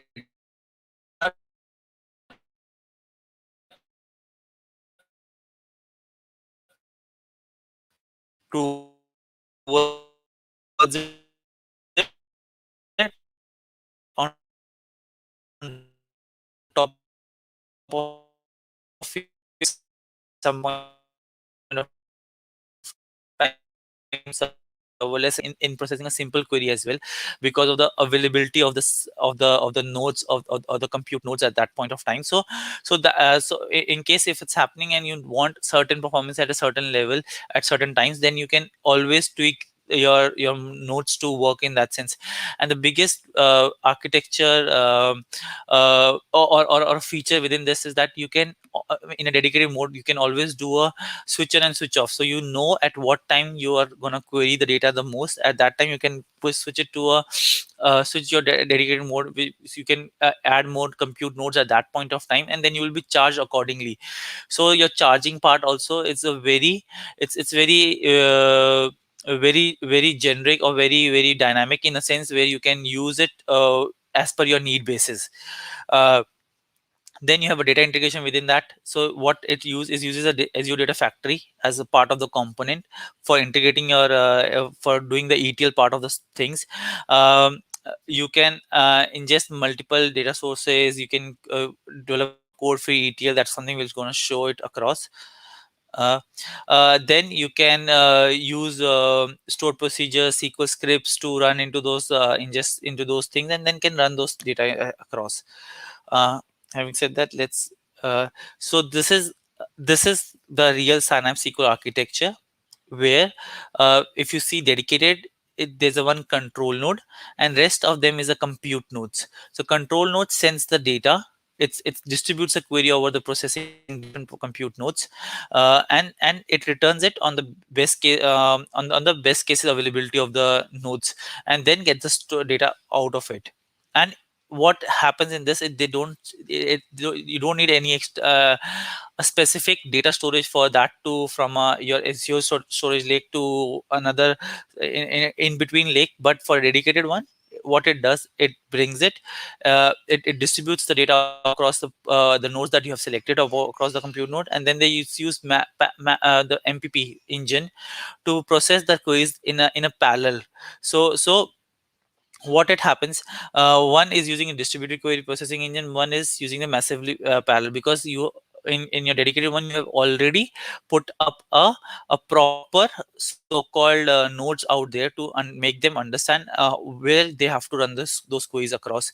Here it's an open-ended, it fetches the data from Azure storage, put it to the nodes that are less busy, and then sends the query to those compute nodes, and then the compute nodes collates the data and then gives it back to the application. What it does as an architecture, so what it does, it uses a distributed computational process across multiple nodes. um, so what is a compute node? Compute is a separate from storage, so they do not go together hand in hand.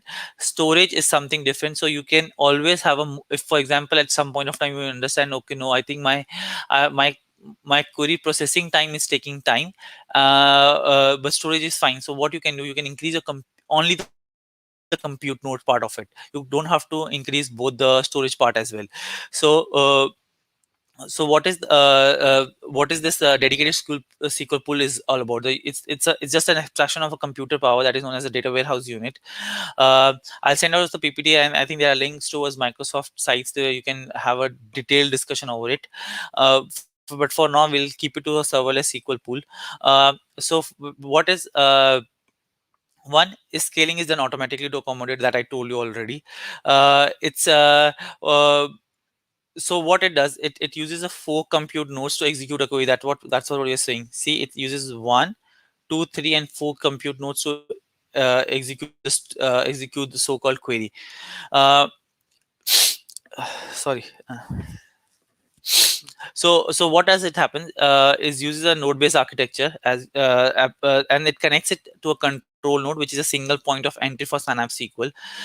So you can only enter to Synapse SQL via a control node, whether it's dedicated or whether it's a serverless. Both the ways you connect to a control node gets the message, and then it, as per the pools in the SQL server, serverless or a dedicated one, it defines, it distributes over those things. Like a serverless SQL pool will utilizes the DQP, the distributed query performances processing that I was telling,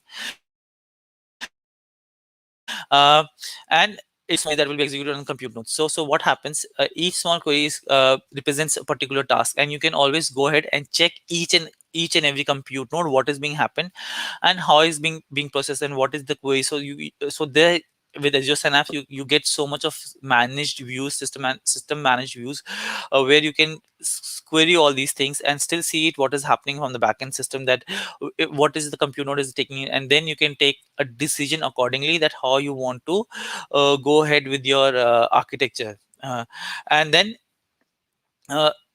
so the what happens is DMS is a system. When Azure storage gets the data into the compute nodes, and in terms of SQL serverless pooling, what it does, it goes ahead and fetches the data and joins it in together and sends it back to us. So what happens? So as I told you, so for serverless, it's as you can define how much query you do, you pay it as per your as per your storage. So so you only so for example, you want compute, at this level, my compute, I'm not going to use a lot of compute capacity.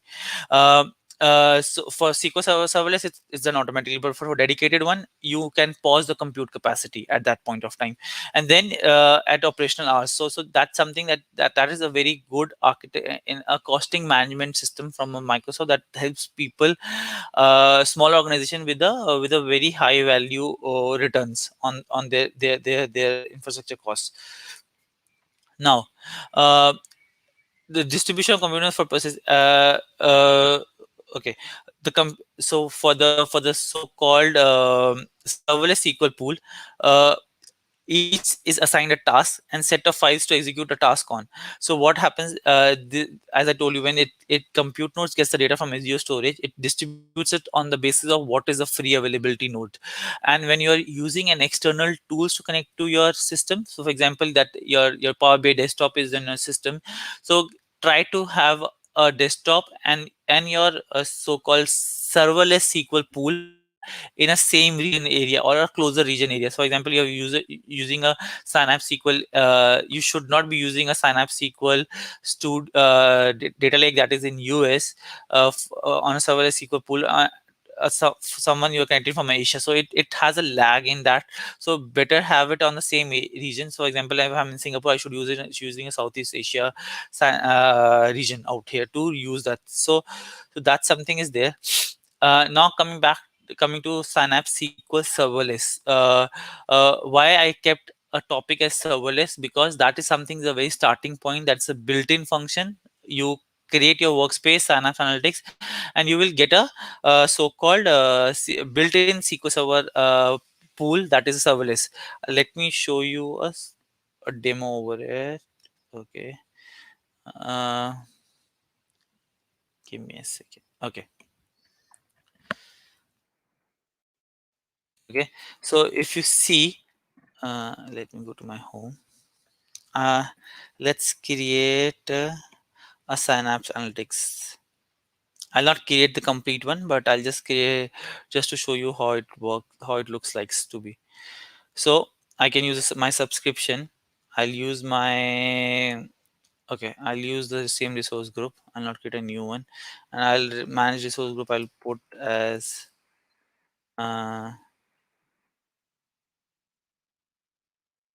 so I'm just managing a resource group. So workspace name I'll use as a demo work works, if it works. Yeah, demo works. So region that you can select from subscription. So what is this account name? I'm using demo storage brains, and file system is automatically comes out. So then you can go security. There's different works. Either you want to use a admin username, either you want to create a new password. You can create your own new user. I said okay, fine, I need to use a demo user. Okay, and I need a password. I can give a password.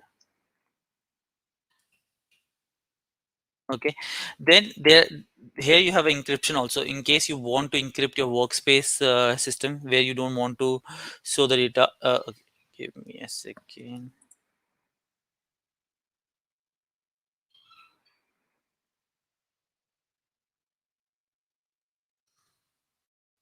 Yeah. Okay. So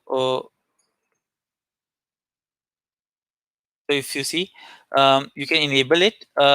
So by default, you will be able to connect to your data lake that is as part of the same account, as long as it's the same account or you have access to it.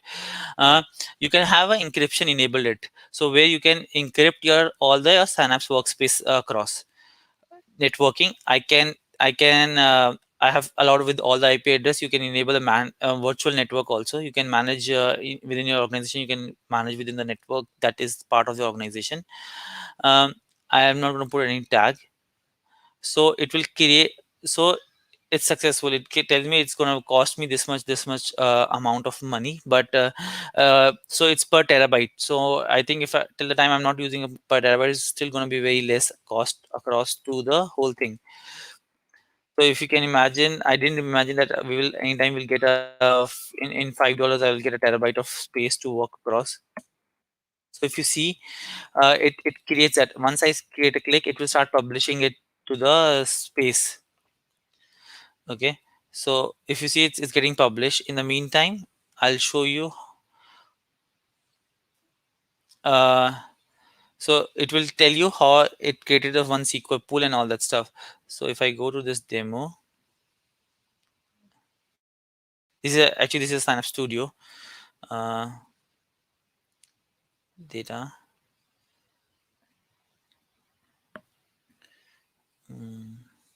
Yeah. So if you see connect to built-in, so built-in is a so it's a serverless built-in architecture. So by default, it gives you a built-in serverless SQL pool as part of your subscription. Till the time it's getting done, we'll open our Synapse. Give me a second.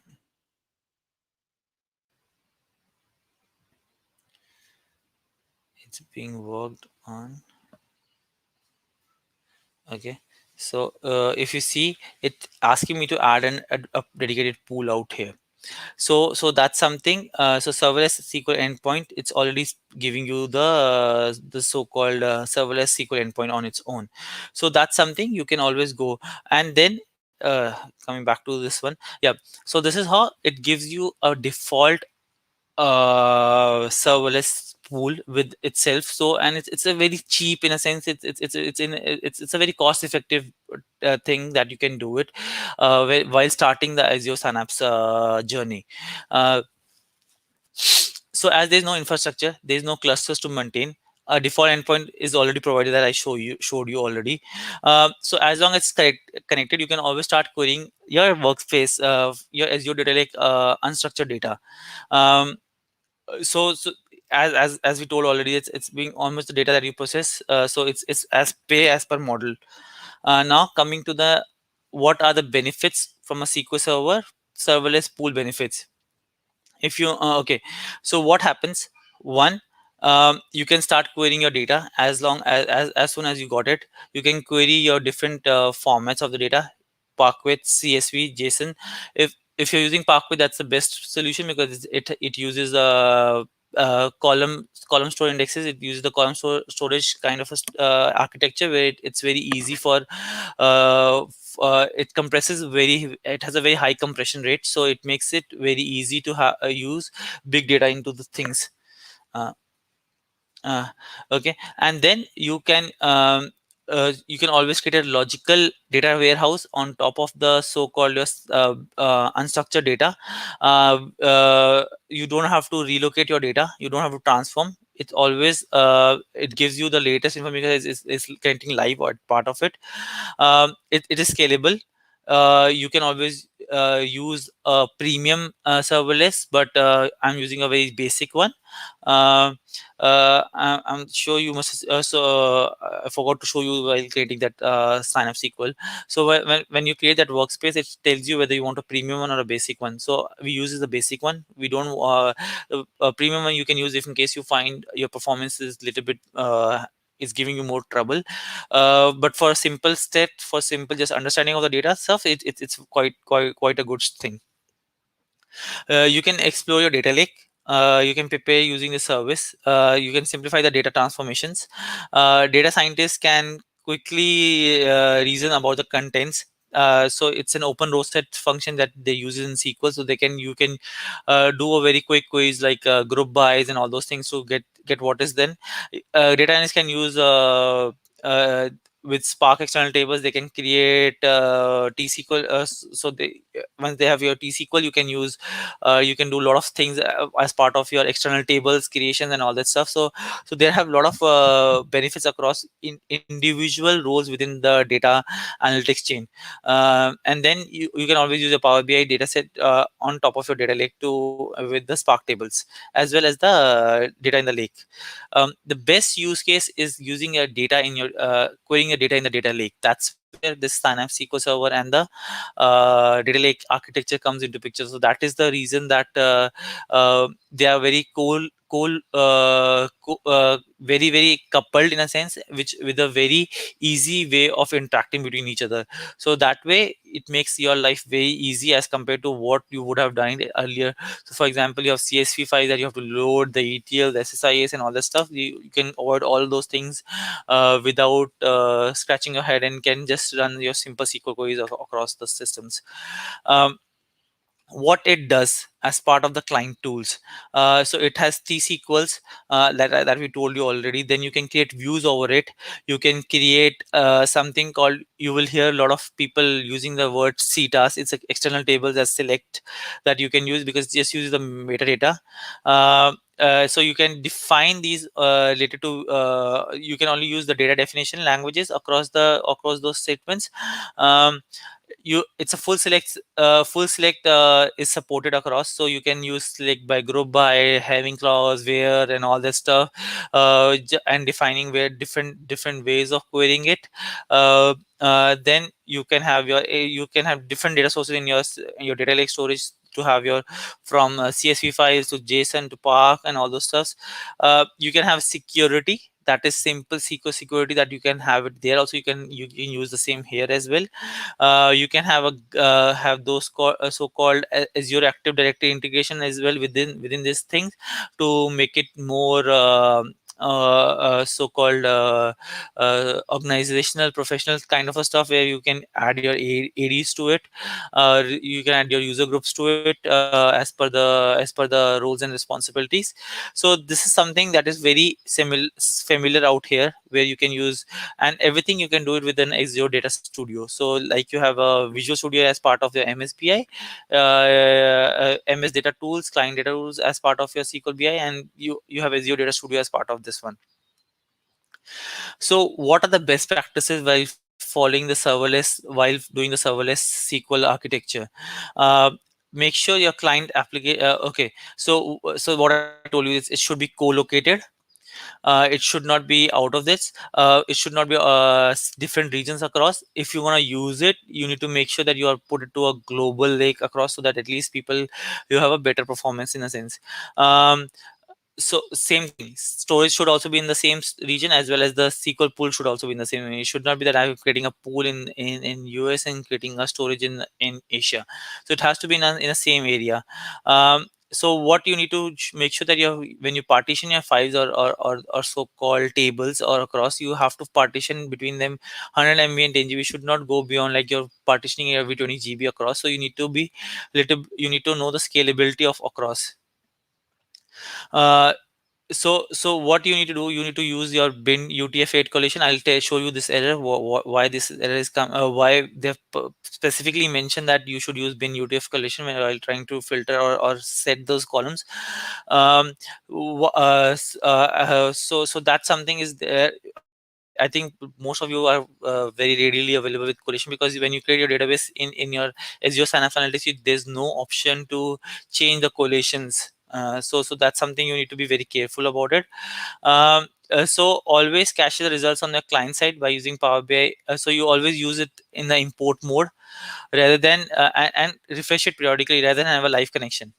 Because if you have a live connection, it will become it will depend upon how much of a free capacity at that point of time the system is having, from a from Azure's Synapse Analytics perspective. Like I told you, larger data set, don't use your studio. Use your SQL Server Management Studio or Azure ADS services to get the data. So because it's a web-based tool, Synapse Studio is a web-based tool, so it doesn't have a so-called, you cannot have a you cannot take the load of loading too much of data. You can return a lot of large numbers data sets. So now let me go to the so next is the demo. So let's show you how you can use this pools to do those magic stuff across. So first let me show you a file. Give me a second. Where is my demo SQL? Okay, first let me show you the file. How does this file looks like?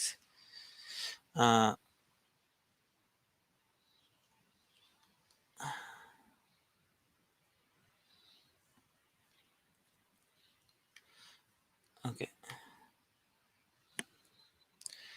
So this is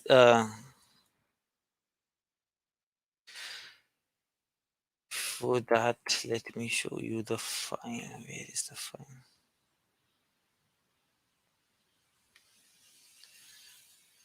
So this is the file that I loaded into the data lake storage. Okay, so it's a simple rate ID and all those files, and then we will use even the taxi data to show you some demos across. So if you see, this is a simple CSV file out there that we have loaded, and then you can start straightforward querying this one, as well as there's one pocket file also that I will show you.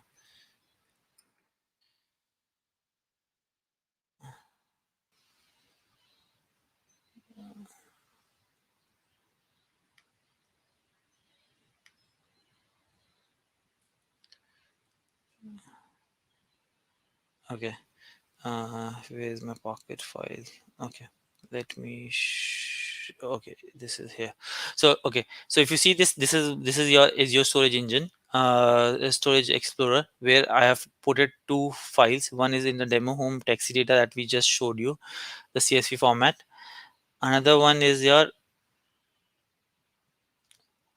so-called pocket file. It's a simple small trip file across of NYC trip data. So it's a simple data set that I'm using both.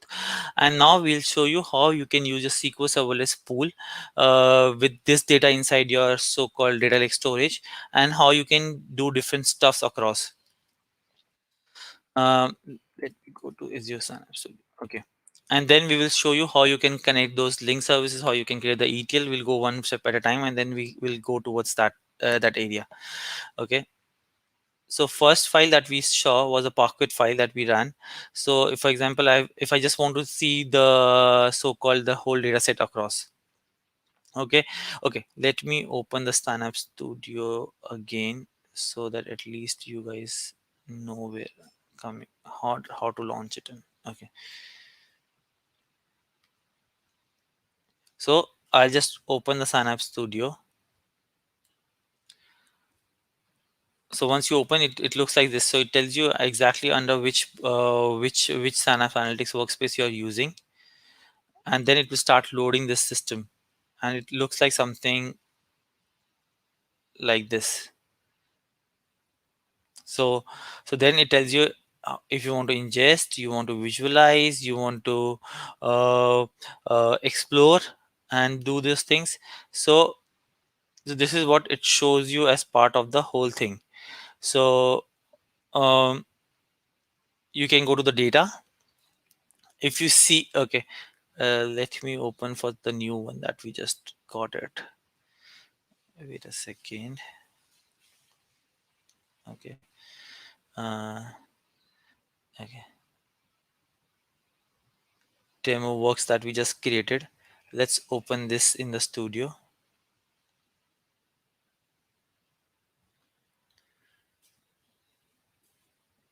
Okay, so we are opening a demo works that is we just created this workspace. So I'll just show you how does it looks like. So if you see, it has no databases, so you will only have a master database here. You have to create a new database if you want to store some queries across and all this stuff.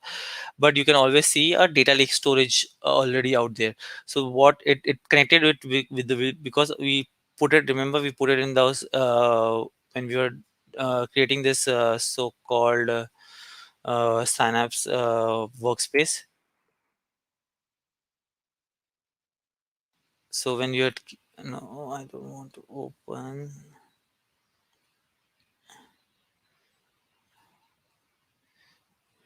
Um,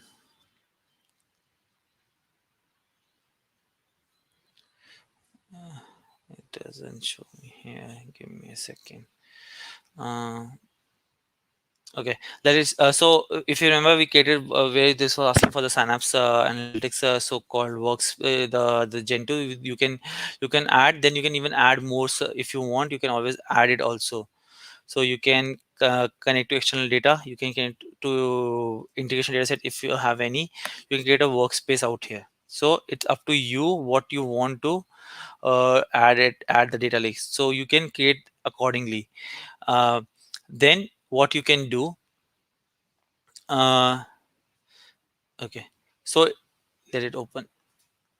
Okay, so it tells me I have two users out here. One is demo home and one is the primary. So you need to use it, the one that has come as a by default one that I was showing you, that we already have this data here.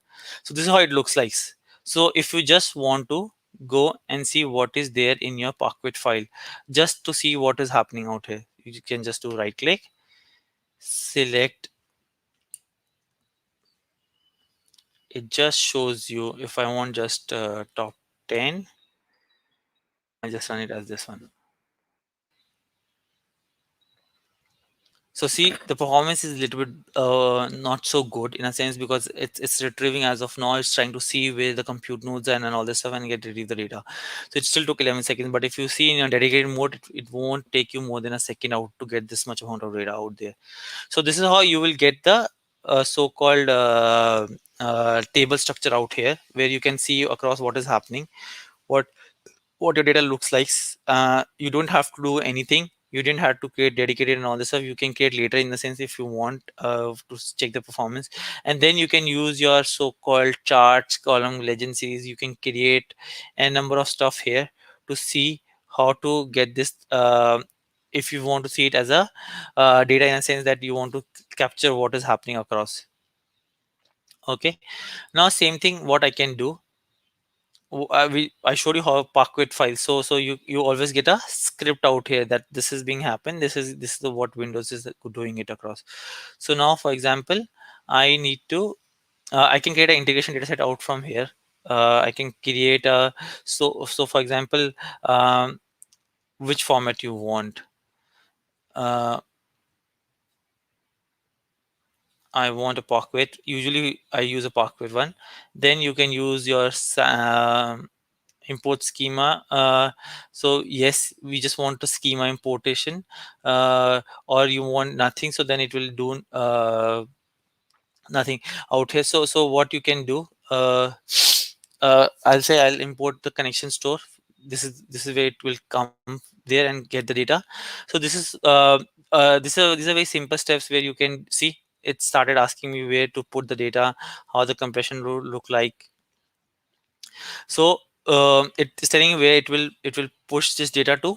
Okay, so I'll tell no, I want it to be underscore meta, and I would put it as, so I'll check this connection successful. You have the schema out here. It tells you which scheme what it does. You can import a schema if you just want that one. If you want if you have added parameters, you can add parameters to filter the data. You can create a value and then create a string and then create a parameter if what you want to filter it out. Okay, so for now I will just delete it, and then just you can preview the data also, what kind of data set is getting created out here. So it failed. Let's see why it failed.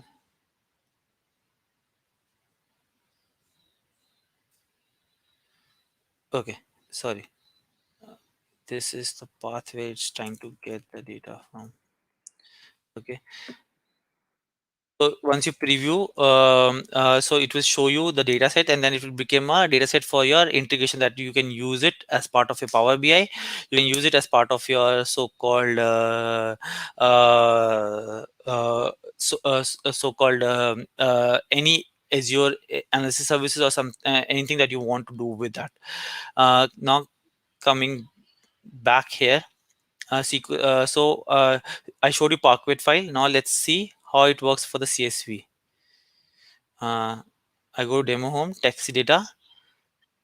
This is where my CSV is there. I will again run a new script. Okay, so once I did that, it shows me this data already for the scripts. So so you can imagine this a non. Okay, so okay, let me ignore because I know first row is not not is this column, so I'll just use the second one just to so you can see this is coming across. Okay, so what I can do, okay, I don't want all the columns, so what I will do, I will put, okay, I just need with this column. So first I will run it as 1.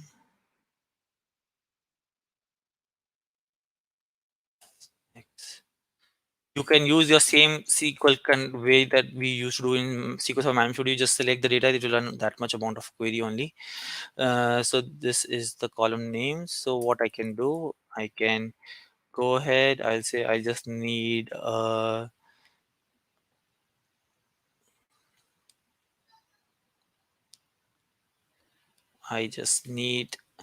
fair amount.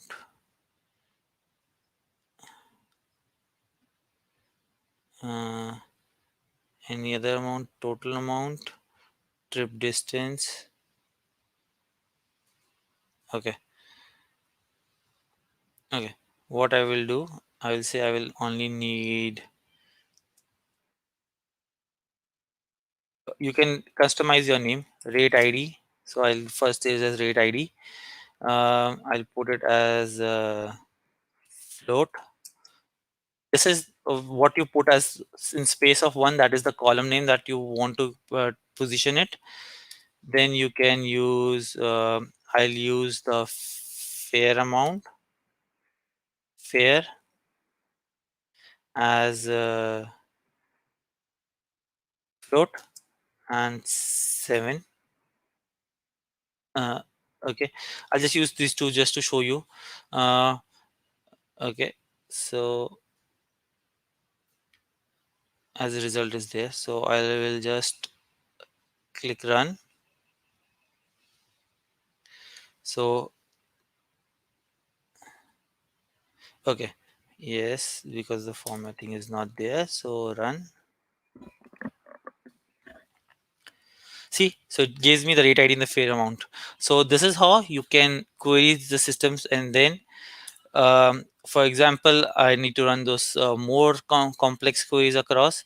Let's go back here. Let me show you certain areas. Yeah, so this was a simple one that we did it there. This is the just the CSV version and the Pocket version. I'll show you one JSON also here. Okay, now the next part, to avoid the first row I already told you. Okay, if you don't want to key in every time the whole, if you see here this part of the query, the bulk, it gives you the whole path where it is formatted out. So what you can do, instead of that, you can always use a so-called smaller, you can create a data source, external data source. Okay, another thing, if I run a data source, I need to have a database out there developed out here. So for that, you need to go to your database, go to your system, create your SQL database. Okay, you can connect to an external data also, but if you don't want, you can create a database for your workspace. Create your database workspace and create your locals, local variables, local stuff out here to work on your queries and all that stuff. So once I create this database, you can simply create this database, giving it a serverless, and then put it the database name and then just create. That's why the collation error comes. That's where I want to show you one collation error also. Okay, so if you see this one, you can create this external data source as taxi. So what it will happen, then you don't have to key in the everything. You only need to just key in this much part of the whole thing, and you can use. Then I've used a COVID, that's a public data set that is available from Azure. So we have used that as well. So I will show one that data lake storage as well. So you just use those, and then you can use it in a so you can use the bulk where you want to find it, and your data source as a taxi. So it will have a so-called so it will you don't have to put it every time around everything. Having said that, so let's go to the next one. Okay. So I will remove this first one. I'll remove the third one. Okay. So what I so once okay, I will show you this one later. Okay. So now you can simply query your dataset the way you want to. So for example, I just need this the dataset from I need just a okay. I will remove this. So you can just query your data set as the way you will query in your SQL. So it will just by group by country name and just run it. So if you run it, it will just simply send you the data sets across. So the open row set function is actually helping your SQL system across to make it a very easy for everything. Um, so it gives you the data name as, and you can put some population as text, as simple as that. So as DD, you can put any column name if you want. It works as SQL only. So that something is already there. That's something that I'm not going to cover here.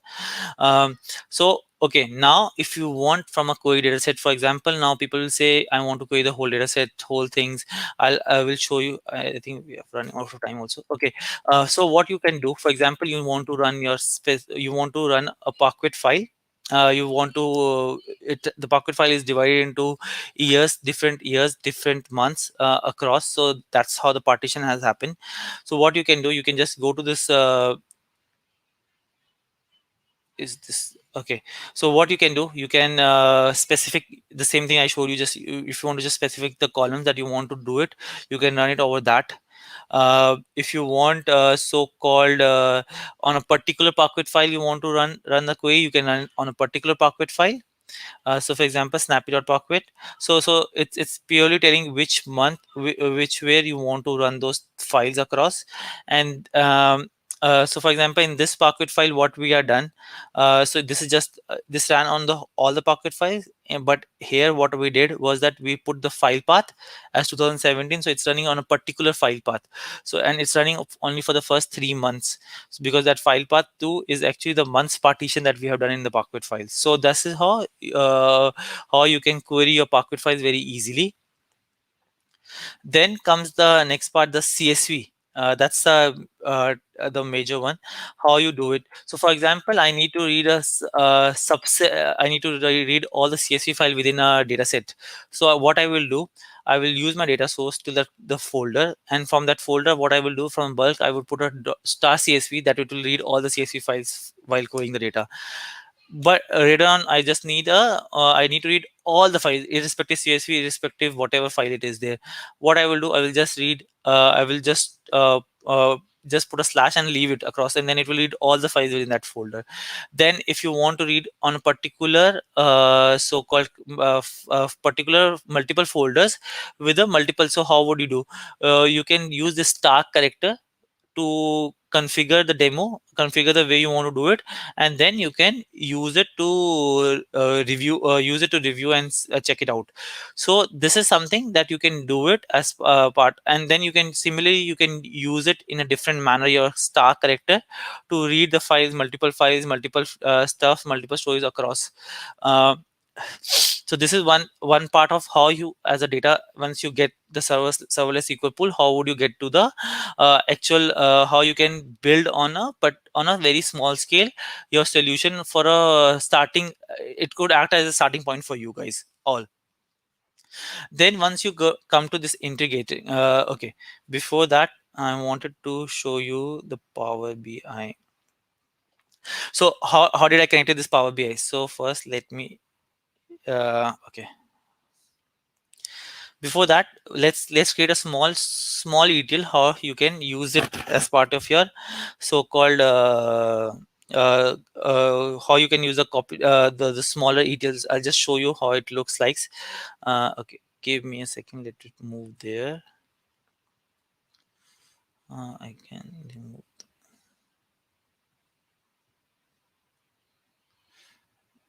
Okay, let me create a new one for here. Okay, I'm getting a new pipeline. So it's just so what you want, how do you want your activities to happen? So you need to understand what you want from Synapse. You want a SQL stored procedure if you have created one. Okay. Before that, I wanted to show you create table and create views in the so-called Synapse SQL serverless pool. Where is it? I think it is somewhere here. I opened somewhere.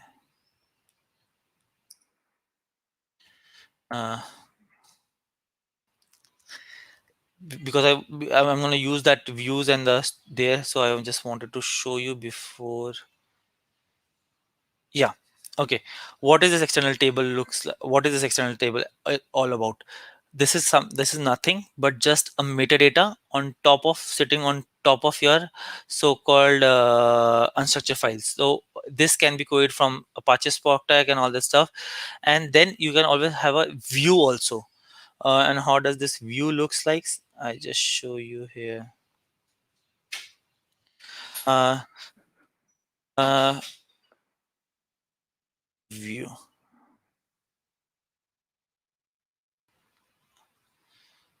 Okay, so if you see, this is simple view that they've created on.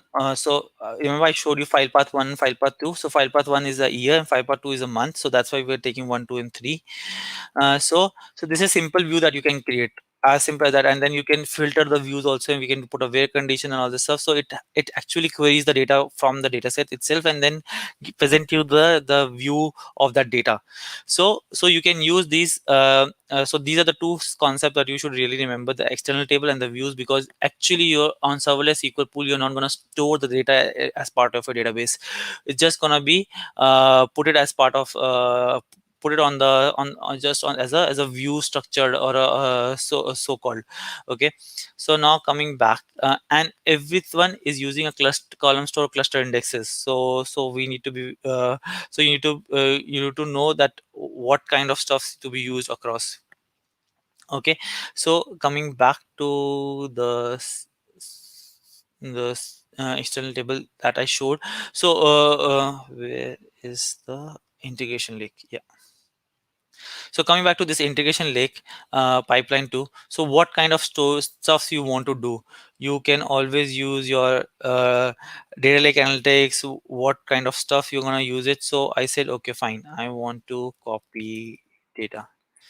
I can move. I can do a lot of transformations. Let me show you all the transformations first. Wait.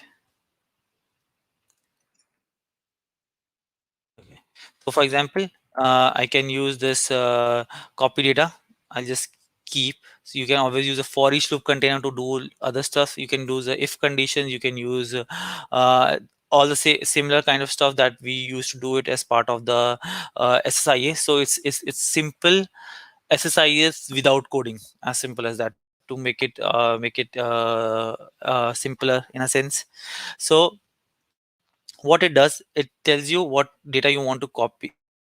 So you can set your timeouts, you can set your retry intervals and all those conditions that you want. Okay, so I will tell description, some test description. Okay, as part of a source I have. Okay, how I'm getting this one, I'll show you here first. Manage, you go to the manage situation, manage, and see your what are your link services already out there. So it will tell you your what your pools are. You have got a one. You can create a new serverless pool also in case you want, as per your performance level. So for example, if I do this one, it tells me estimated cost is per $12 per hour. So for example, if I reduce it, it's up to you how you want your data warehouse to be across. So this is something that is very so-called so this is the dedicated pool that pricing that you can change as per your settings across. So serverless, you will always get a by default. Okay, so serverless you will always get by default. So this is your serverless pool. Okay, you can see here, and from your Azure Synapse you can always get the endpoint of your SQL Server database SQL serverless endpoints, and you can get so once you get that, what you can do, you can go to this link services. I've added my Power BI. What I will do, I'll try to redo it just to show you. So something I want to do Power BI. So if I want to link a Power BI to Azure Synapse, you can create this one. Okay, give me a second. Let me delete this one. Okay, so connect to Power BI. I'll put it as a Synapse Power BI WS. It asks me which workspace I need. I can put it the workspace. This is the tenant that I'm using it. Okay, so I just go and create it. So it just shows me out there. Okay, so now then I want to create a linkage to the database that we just created from here, the demo DB. How we can do that so that I can use that as part of my pipelines. So how you can connect to Synapse. So what you need to do, you can go connect, go to your Synapse Analytics, Azure Synapse Analytics, continue. Okay, so it tells you what connection string you can put it across. Okay, so I tell it Azure Synapse Analytics underscore demo. Okay, test. Okay, I'll say I'll enter manually because I've copied the server link. What I can do, okay,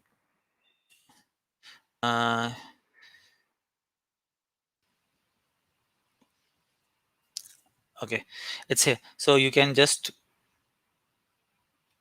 copy the serverless mode and just paste it here and put your database name to your so-called we put it as a demo DB and use your authentication that you want, the way you want. I've used man entity because it's an open for me, because it's a very uncensored data, so I've just put it a manage one. So I just put a create here and then it will create the a service. So just that something I just wanted to show you. I'll discard the changes. Now coming back to the integration lake, because I think it's shortage of time, I need to go faster on this the ETL. So once I see this copy data, I can put the source. So that's the source that is coming from analytics table 1. Okay, now it's asking me because we created this external table out there. Okay, it says none. I don't want to add any other stuff. What does this sync mean? Sync means is that where it's going to sync this data set to. I said okay, put it to analytics table 1. So it's asking what copy method you want to put it across. So I can say I want I'll keep it as a default for now because we need to just go ahead and do it. And then the mapping. So import schemas. So once you import, you will know which one is going where. So you can understand exactly what is happening. Okay, so it's done. Settings is done. So we'll just currency. Okay, this is how you can create the whole ETL of yours. You can do multiple purposes across there and then can publish it, and then that data set can be used by your Power BI to publish on the reports. So this is how you can have a serverless SQL pool used without having an infrastructure, without having actual systems hosted anywhere. You can just use those things and get your data sets to the end users. This is something that is excites me as part of the developers community, because that's something that gives me a helps me use a lot of things across without having to pay so much, and then can elaborate on that architecture and can go to a premium. Even it's just not that the basic one is a very slow performance, but if you go to the serverless premium, you can even use for smaller organizations that doesn't have a quick response, doesn't require a very quick response, or doesn't require very quick services, but still that something can be also managed across there as part of the premium services. Where is it? Where is my Yeah, EG, that's something is there already. Yes. Hello. Yeah, thank you, Prince, for that session. We don't see any questions as of now. I think everyone is good with it. But thank you for that amazing session, and we Th- learned quite a few here. Thank you, and I Thanks. hope you get well soon as well. Sure, sure. Thank you. Thanks, Liji. Thank you, Prince. Yeah, see you soon. Thank you.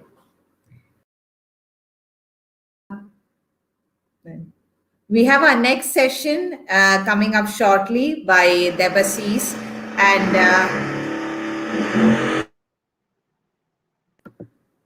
Hello. hello, Debasis. Hi. Hi, Thank you Lily. for joining us. Yeah, that's my pleasure. I have a slight disturbance on my end, so I'll keep this really Okay. quick. Debasis is a lead engineer at V5 Soft. He's a 6-time C# Corner MVP. He's a Microsoft certified trainer, author, speaker, trainer. So thank you so much for joining, Debasis. Off to you. Yeah. Yeah, definitely. So I'll share my screen.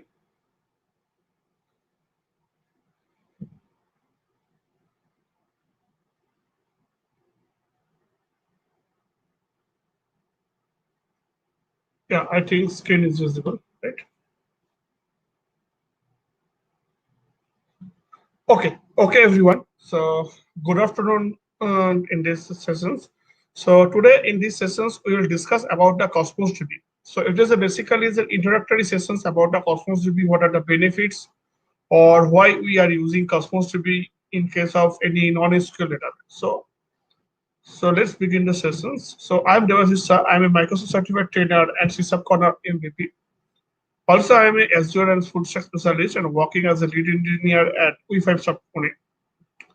So in today's sessions, we are discussing about the following topics like concept of NoSQL databases, overview of concept Cosmos DB, how to create a Cosmos DB database using Azure portal, how we can managing throughputs in a Cosmos DB database, what is a document model concept in Cosmos DB, how we can perform data query or fetching some data or select query type query in SQL using Cosmos DB with the help of SQL API databases.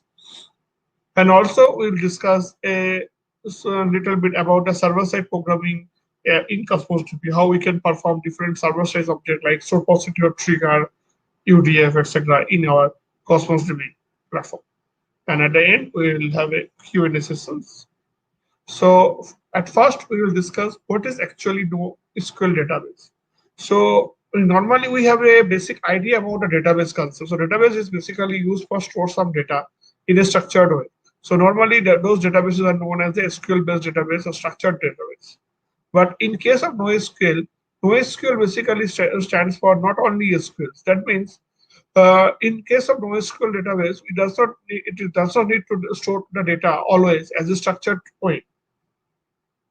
So in most of the cases, NoSQL databases does not support any RDBMS concept features like primary key, foreign key, etc. In a single word, these databases are much more independent of schema or database architecture. So normally we can categorize NoSQL database in different types, but mostly we can categorize any NoSQL database into 4 different types.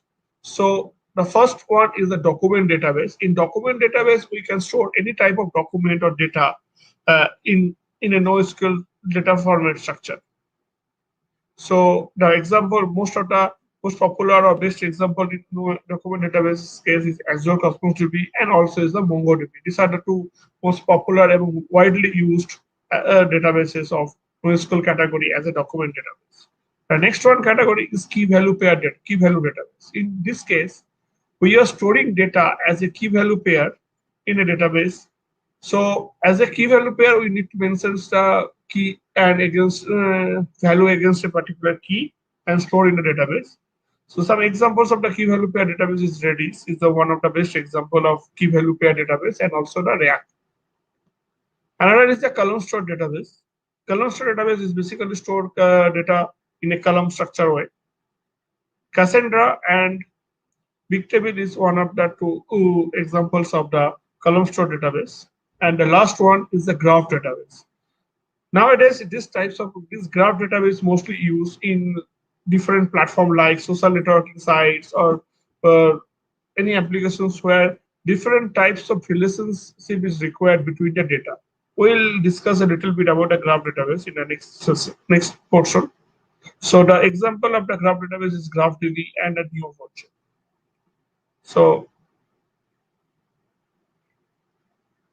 So first we will discuss about the key value database, key value pair database. So key value pair database is basically represents an array of values which always have a defined key. That means in case of this types of database, we always store a value against a specified or predefined key name. So in this case, if we want to retrieve the data from the database, then we need to use that key name to retrieve the data. And key name must be unique across all document. That means if one record is inserted against a particular key name, in that case, that same key name cannot be used for another data or another sets of records. If we use the same key name for another sets of record, in that case, whenever we find the data, we'll fetch both the records. So these are some example of the key value pair database. Like here in this example, K1, K2, K3, K4 is the key name, and against the key, we can store different types of data, like a numeric value or a character or string type value, or a combinations of both alphanumeric, like a character and combinations, or we can store a object or JSON structured data like the K4 key. So these different types of value can be stored in a single database structure because this NoSQL database basic criteria is that there have no predefined schema or data type. So we can store any type of data or any structured data in a NoSQL database. So that is one of the main advantage of any NoSQL database. So next one is the document database. Actually, in our most of the applications, we are mainly used as the NoSQL database as a document database in most of the cases. So document database is basically a schema-less database. In this database, we have a similar concept, quite similar concept of RDBMS concept, like table, rows, columns, etc. But the one thing is main different is that here we does not have any schema, table schema name. So each and every object or container is basically a schema independent.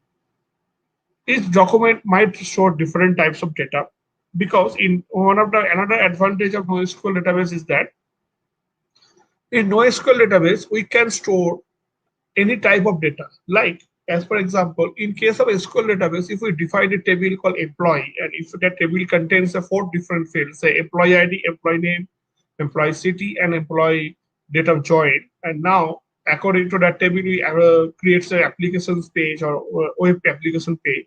And after that, if we require to add new columns in that particular table, then definitely it is possible. But in that case, we need to work much, because we need to change the database structure.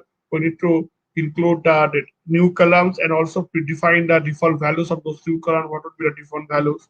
And if we want to add any new columns in the particular table, that column can always require a value. And in that case, if the table contains a few records, then we need to first create that table column as a null column, and then update the value from a backend process, and then only we can mark that column as a required column. So in that way, we have a pretty much database related or backend related work is required for SQL database whenever we increase or change the database structure horizontal. So vertical scaling of a SQL database or SQL structured database is always possible, but horizontal scaling is quite difficult for any RDBMS-based database. But in case of NoSQL database, horizontal scaling is very much easy, because for making any horizontal scaling or making any extra columns included or extra property included in NoSQL database, we does not need to work with the database part. We just need to provide the provisions in our application, so that user can input those data and then data directly saved in the database. For that purpose, we does not need to change the database structure or any database extra database work. Like this is the sample examples of one object document, that is which contains a customer, order ID, product, price, currency, and discount. Similarly, we can create another object like this, where maybe the customer we have the same property, but rest of the 3 properties are different. So these 2 different documents we can store in a single database or in a single place, and as a 2 different objects or 2 different documents. So in this way, we can use different type of structure, database structure against each and every record or row. Similarly, we can store a nested data in a single row, like the third example. So if we have a customer ID, product ID, review detail, and also we have a review detail, which is basically is also an object. So which contains some other property within the review detail. So we can store entire this structure with parent and child relationship with data in a single document. And also we can store these types of multiple data object-based data in a document model. So these are the 4 different types of document set examples, which types of data can be stored in a document database in NoSQL format. Another next one is the columnar database. Columnar database is basically always stored as a column-based data family. Column means is basically concept of table-based row column concept. So this is the example of columnar-based concept. So in this concept, data records is stored in a particular way, and each and every record represents a columnar ID. Like the customer ID is a column, and against the identity column, we can store multiple fields records like title, first name, last name, for that against that customer ID. So these types of data storage is basically known as a columnar database. So also in this case, also we can maintain different structure for different types of records. And the last one is the graph database. Graph database is now have a much popular nowadays because most of the social networking sites are using the graph type database for their database relations. Because in case of graph database, over here we can establish a relations against each and every data with each and every record. So it's basically a multi-dimensional relationship examples. So relationship is much more fluid in this concept and can connect a multiple different types of data.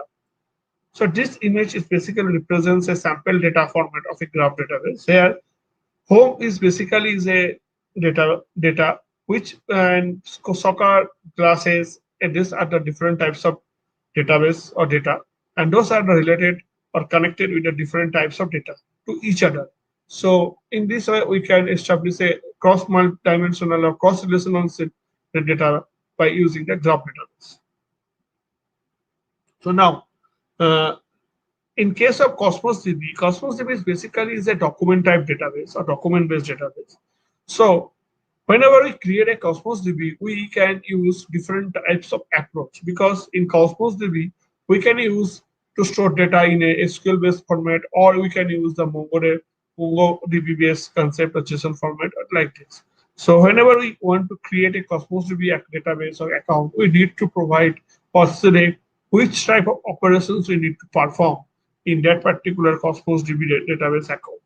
So basically, Cosmos DB provide 5 different types of operations or API. One of the best or common default API is the document, or which is basically quite similar to the SQL-based API. We are normally called this as a SQL API in the Azure portal. Another is also support the document DB document-based object structure, but in that case, we can use the Mongo-based API, or in that case, so the difference between document SQL API and document Mongo API is that both are the Cosmos DB account, but when we create a Cosmos DB account, we can create an account in such a way that if we require to run SQL type command for our fetching or inserting records or operations or different types of database related operations, then we need to use the SQL based API. But if we are familiar or quite confident to using the Mongo based commands like Mongo commands which are normally used in case of MongoDB, in that case we can choose the Mongo API for Cosmos DB. So Cosmos DB can act as a SQL based API act through using a SQL based API command, and also can act as a Mongo-based API command. At the same time, Cosmos DB have to different another command, because the popularity of Cosmos DB, this is not only for the document type database, because Cosmos DB is such an account or database which basically supports all types of NoSQL database. Means we normally prefer to create a document-based database by using a Cosmos DB, but also we can create other different types of database by using a Cosmos DB, like columnar database or key type value pair database or a graph database. So each and every types of database, Cosmos DB account provide different types of API to operate. Like for columnar database, it provides a Cassandra API. For key value pair API, it provides a table API, and for graph, it will provide the Graplin API. So whenever we create the Cosmos DB account through Azure portal, we have a list of these 5 different types of API, and we need to select which one we need to create or select. So in case of Cosmos DB, this is the basic hierarchical structure of a Cosmos DB. So whenever we want to create a Cosmos DB database, we first need to open the Azure portal and need to create our subscriptions in the Azure portal. And after successful logging or authenticating the Azure portal, first we need to create a Azure Cosmos DB account. This is the normal first steps of creating a Cosmos DB account in Azure environment. So first we need to create a Azure Cosmos DB account, and then we need to create a database. When we create a database, within that database, we can define collections. Collections basically represents the tables concept of SQL Server or RDBS databases. Within the collections, or we can insert multiple documents or records, which is basically known as a rows in case of RDBS database. And in case of records, we have 2 different types of options. One is documents, another is attachment. Because in Cosmos DB account, for each and every record, we have a specific size limit. Like whenever we insert in any record against a collections, we can maximum insert any size of data. But if the size is within 2 MB or up to 2 MB, then that particular document is stored as that particular records that are stored as a document in the Cosmos DB collections. But if the document size or record size is above 2 MB, in that case, Cosmos DB internally collect the data and store in the Azure blob storage and put the reference and collect the reference of that documents or that data in the Azure blob storage and create a documents within the collections where it stores the reference of that Azure blob storage. So whenever we want to fetch that record, Azure internally collect the data from the blob storage and return to us. In case of database, like within the database, we can create obviously collections and then insert documents. But also in the database, we can create users for implementing different types of security or permissions level. So against user, we can definitely provide a permission, different types of permissions.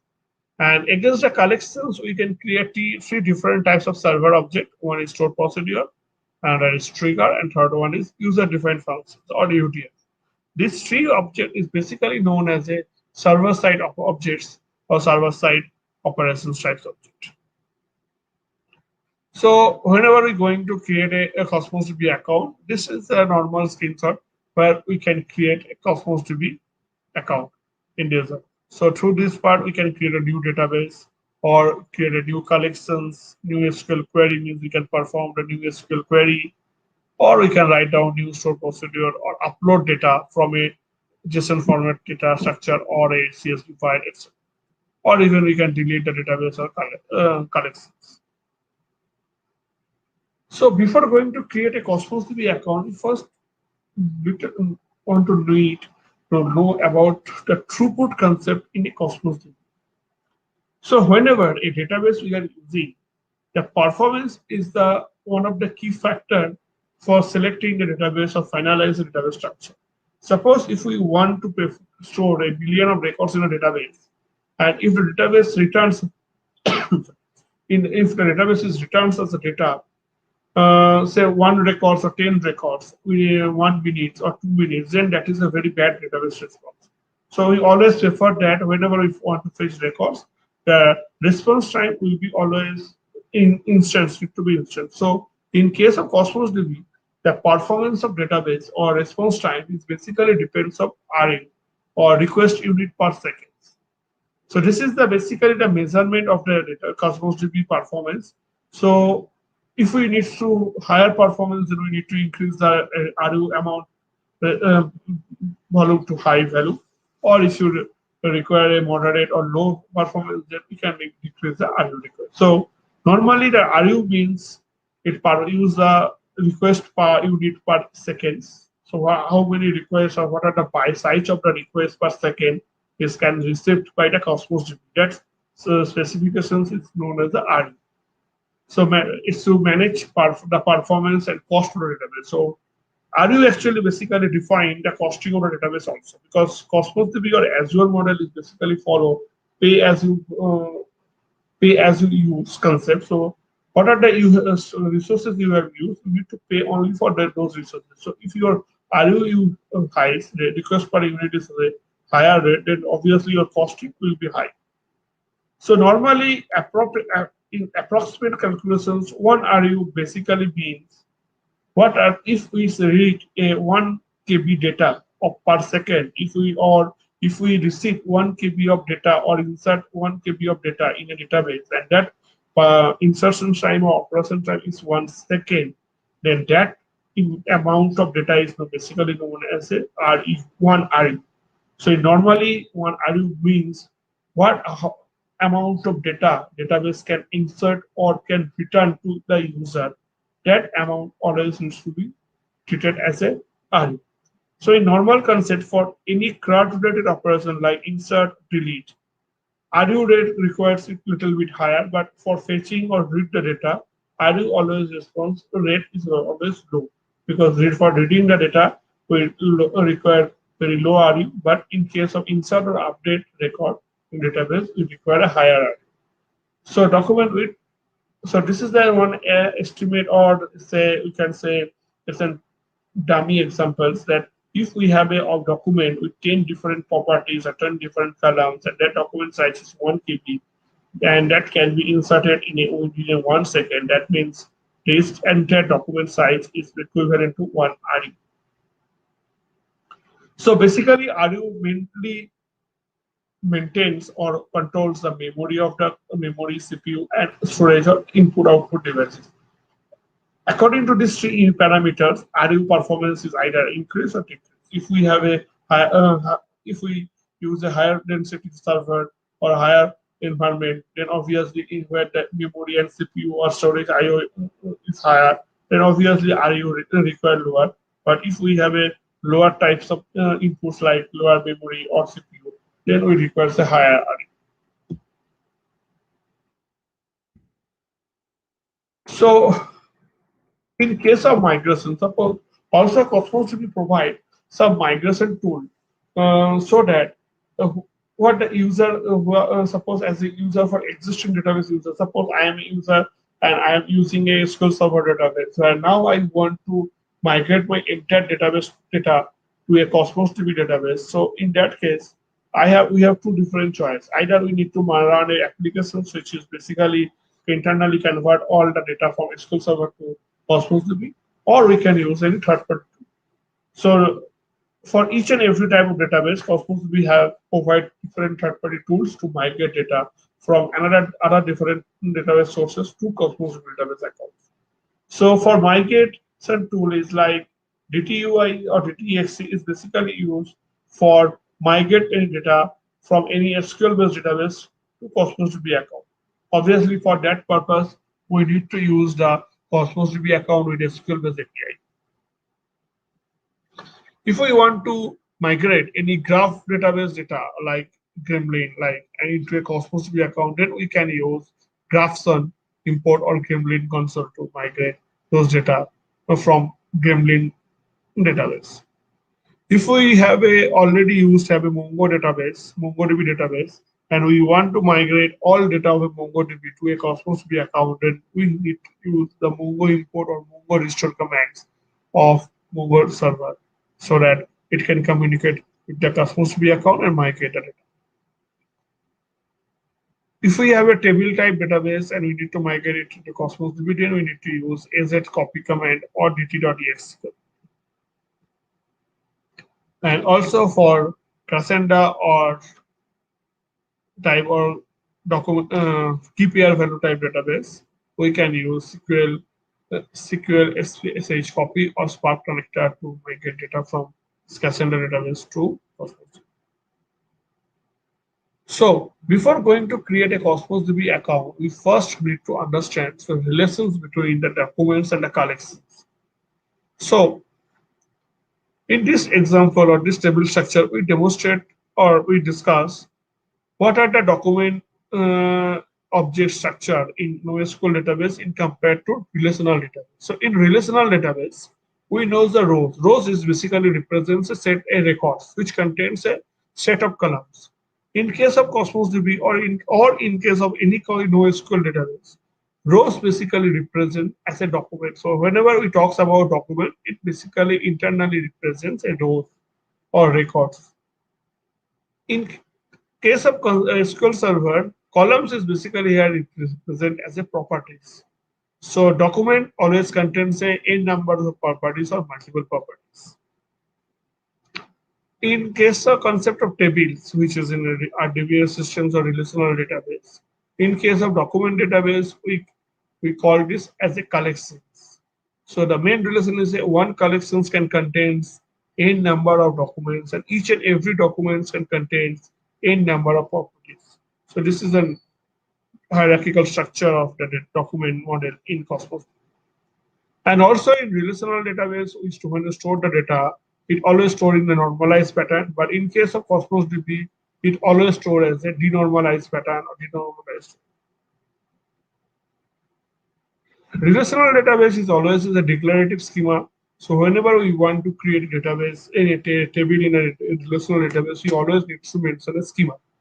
If we does not mention a schema, then that table always belongs to the default DBO schema. But in case of NoSQL database or Cosmos DB database, it is always schemaless. So we can define any types of collections name within a database without mentioning or grouping them as another schema.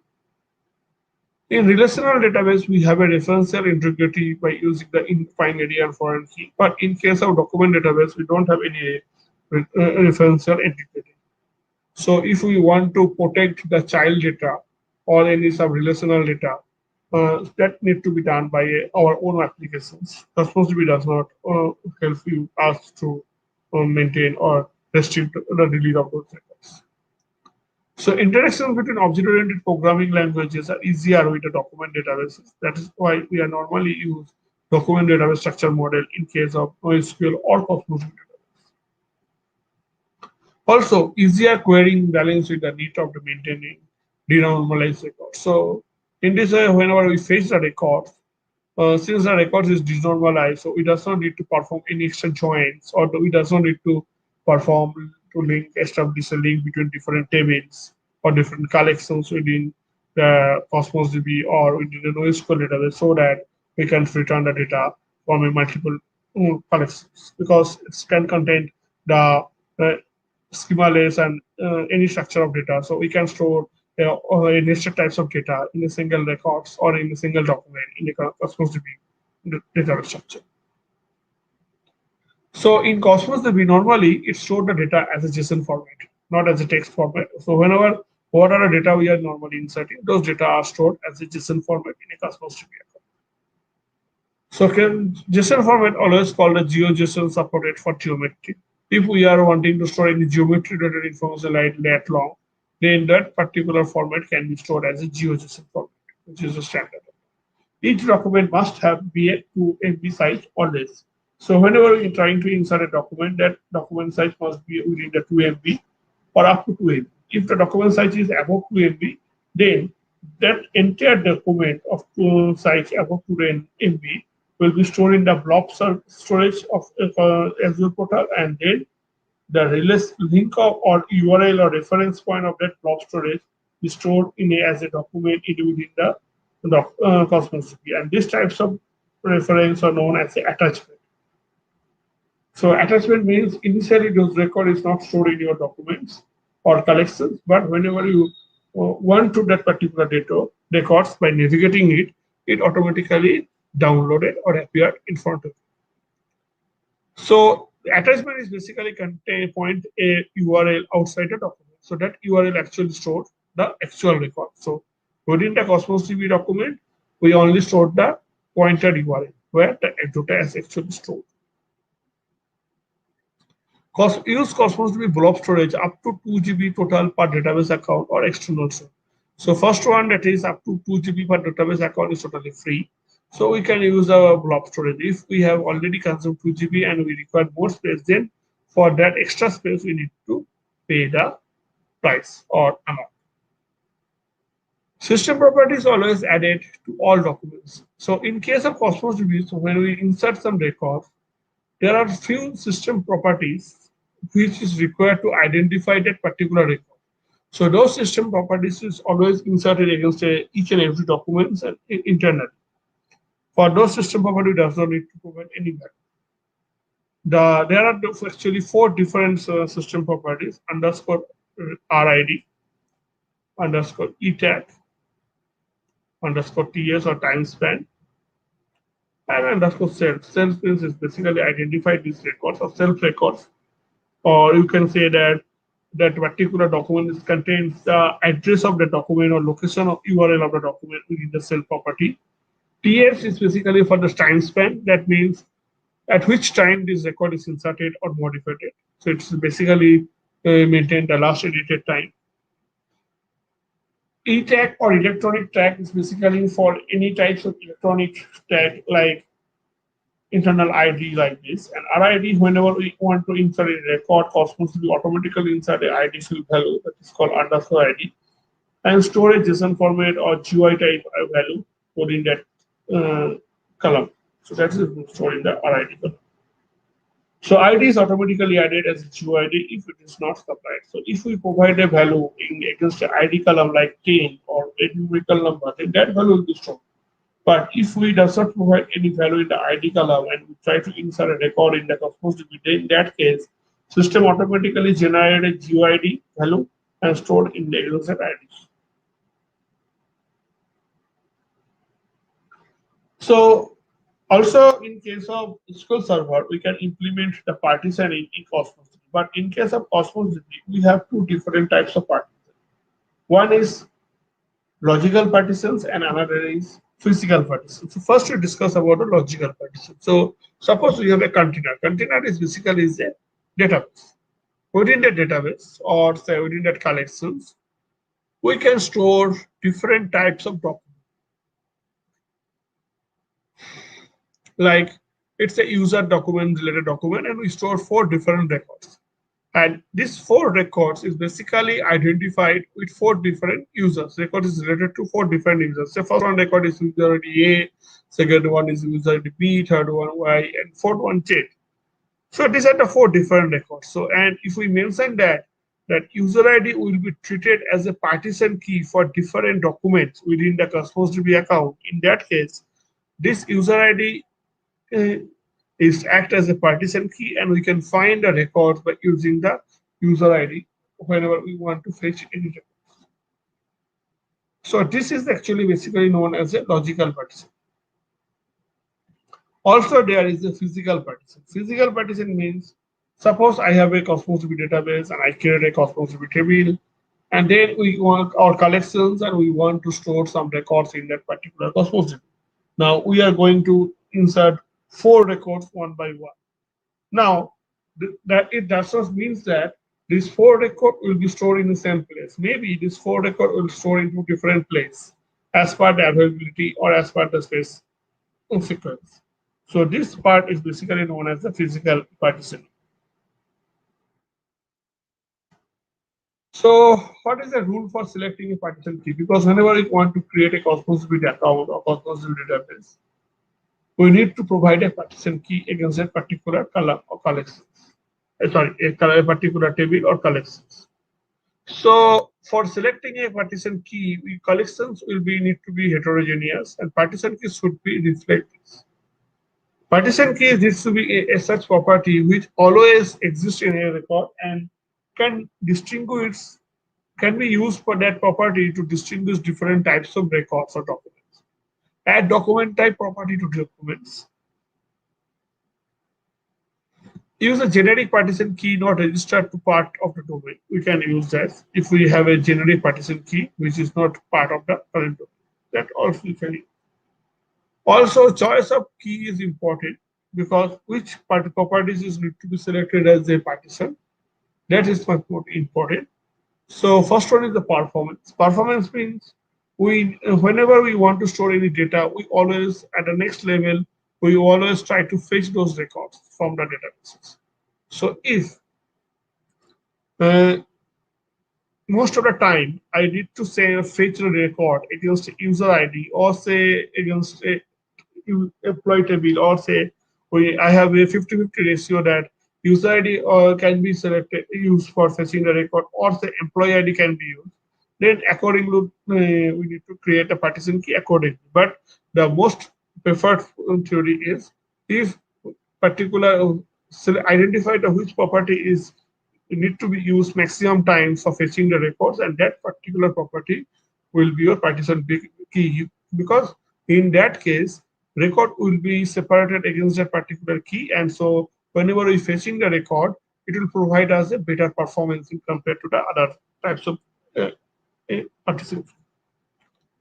Scalability up to 10 GB limit for logical partition. So using a logical partition we can store a data up to 10 GB, but after that we need to go to the physical partition. More ethical as collection size grows. So it is much more critical when the collection size grows for a logical partition. So we need to choose the key which probably not be optional for every query. Suppose if against when we try to insert a record, we have a column, say city, and that city is totally optional. As a user, maybe I can provide the city value or may not. In that case, city is not a preferred partition field, because in case of partition key, it is need to mention or always maintain that particular field records needs to be inserted all the time whenever we try to insert any document. So now let's open the Azure portal and see how we can create the Cosmos DB account by using the Azure portal. So I'll just open the another tab and open the Azure portal. So whenever if we log in the Azure portal for the first time, then it will ask for the username password. And we have a already existing account, and we can directly log in with the Azure portal. And when we log in the Azure portal, it directly loads the landing page of the Azure portal. Here we can create different types of resource. We can create from the Cosmos DB from the resource group here, or we can type simply here Azure Cosmos DB. So if we use from here, we have a list of the Cosmos DB services, and we can select in one of them. Also, in the dashboard, it is normally used the last most 5 or 6 latest used services which we have used. So if there is a Cosmos DB options in this list, then also we can click on this option. So whenever I click on the Cosmos DB account, I am seeing that I have already created one account for demo purpose. If I now want to add another account, so I'll click on the add option, and it will open a Cosmos DB account creation page. So here first you need to provide the subscriptions and then provide a resource group. So I have already created 2 or 3 resource groups, so I can select any one of those resource groups. Or also I can create a new resource group here by typing the resource group name. And then we need to provide the Cosmos DB account name. Say I'll give you Azure 2021. Okay. If the name is not available, it will automatically display you the message like this.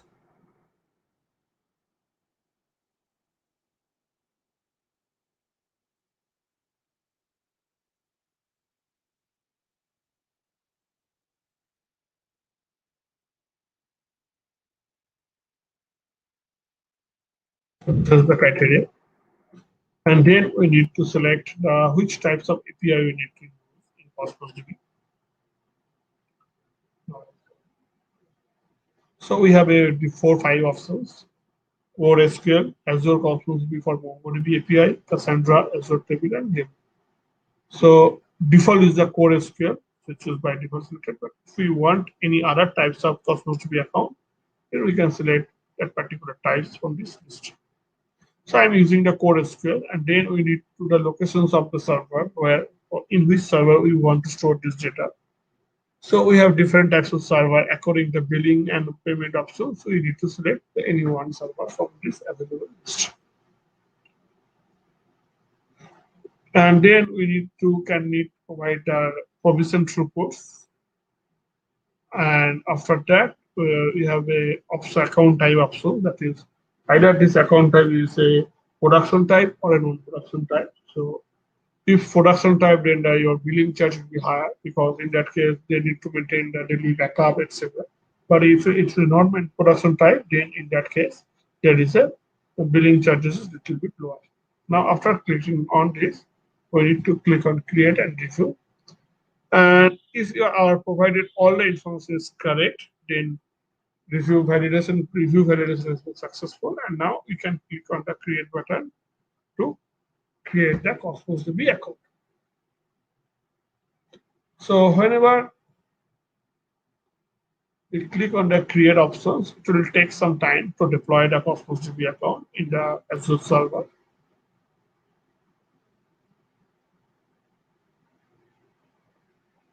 So say this is displayed that development is possible in process. So I'll use my one created Cosmos DB account. So I'm going to the Cosmos DB account. This is previously I created. So I'll click on this. So this is the actual Cosmos DB account info. So in this account part, we can select different types of options like keys.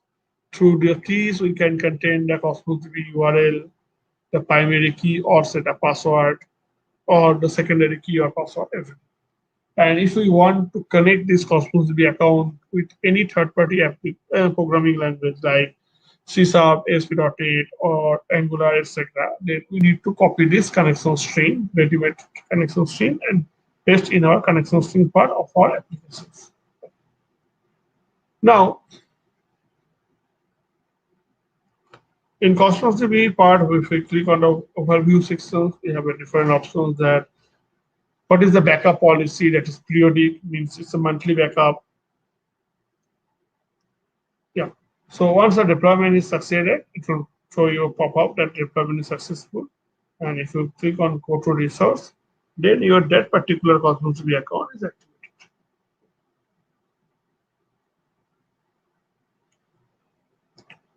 So now, if we want to create database, then we need to click on the Data Explorer part.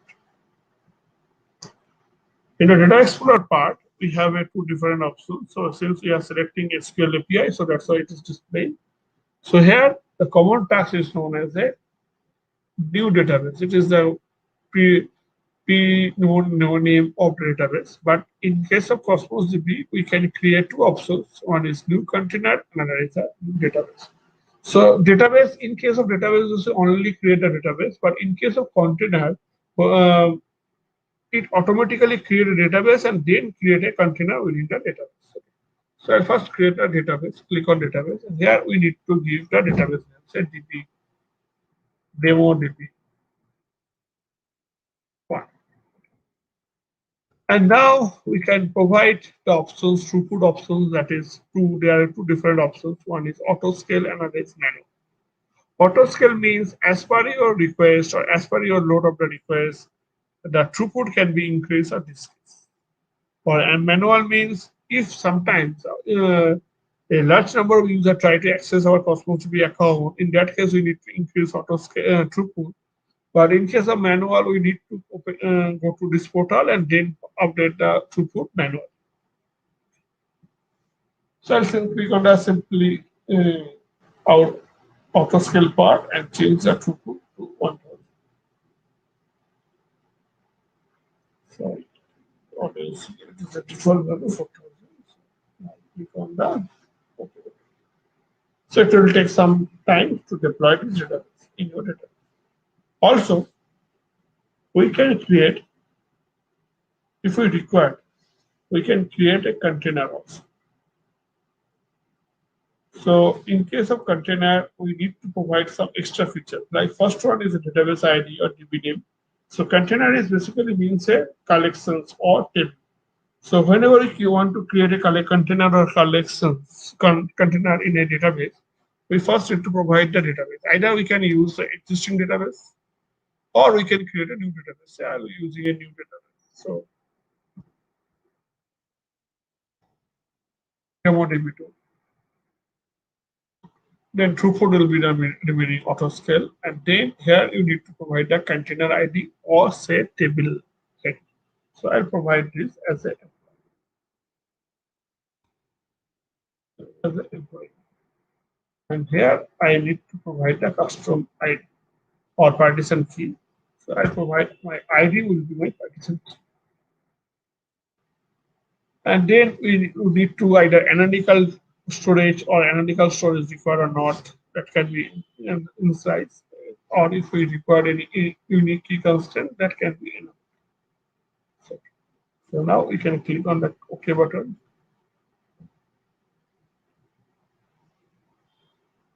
So it will create the database and it will take some fraction of seconds. So return back to the presentation. So if we want to perform a query, once the database part container is created, I'll demonstrate how we can insert the record. Meanwhile, I will discuss the query portion. So in database part, if you want to select the query and we are using the SQL-based API, then simply we can run these types of query in database part, like select start from form, and then the container name or collection name. Also, you can perform the join to fetching the record because we are using the SQL type API. But if we are using the Mongo type API or other type of API, then this functionality will not. So to say, now there are two different databases. One is DemoDB2. If I expand this, there is no options or nothing details is available. But in case of DemoDB2, if I expand, then say there is another collection is called employee. Because when we create a second database, we're mentioning the collection name because we are in that time we are using the container.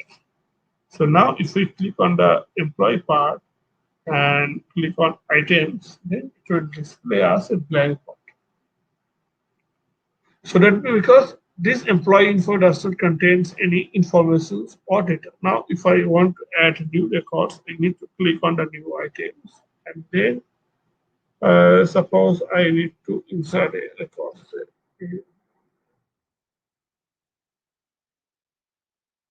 This is my name record ID field.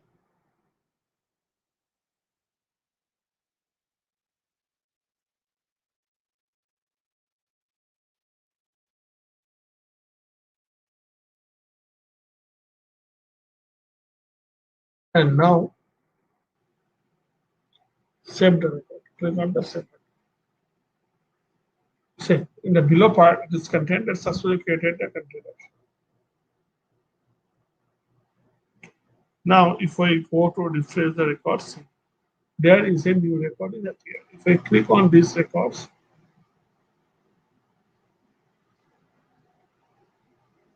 so new record has been added here. ID name and this and PI. These are not properties. So again, I am going to create another new record, and in that time, I am using the same structure record and using the another record ID.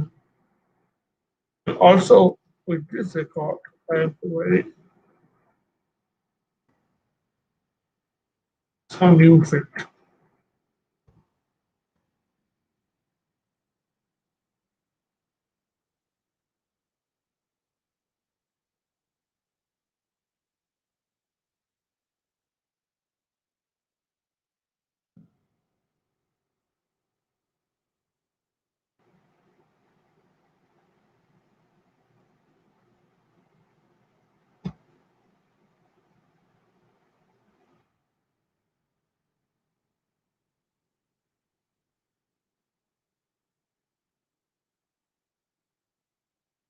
Say account.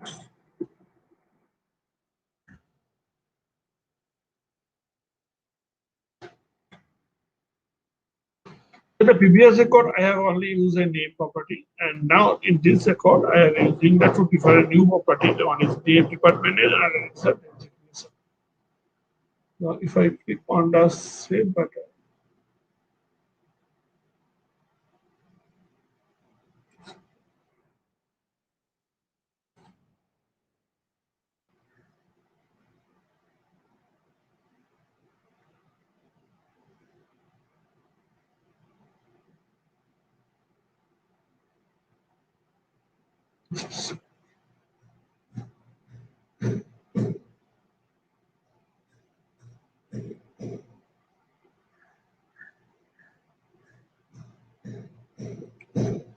so if I go in here, the record is inserted. Now, if I click on the new button again,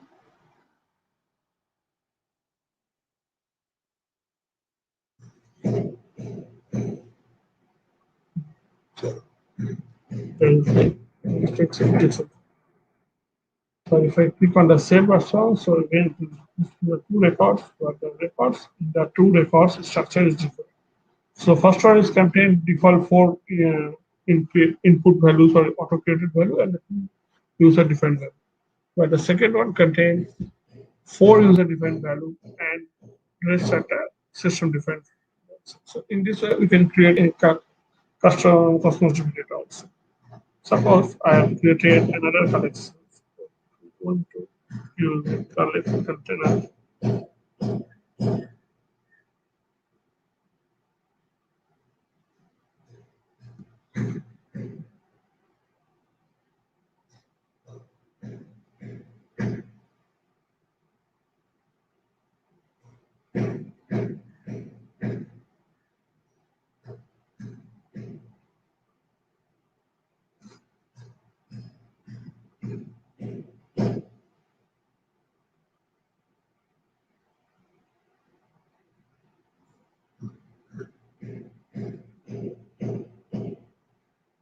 So please share the controller.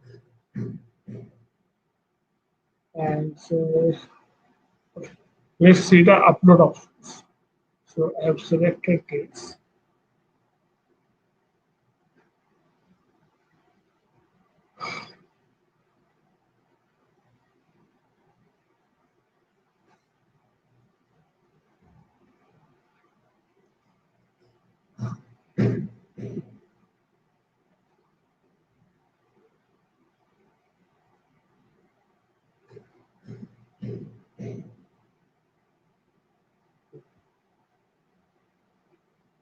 Okay. So if you want to upload a new record using JSON files, you can go to the JSON file. And if you have a JSON format data,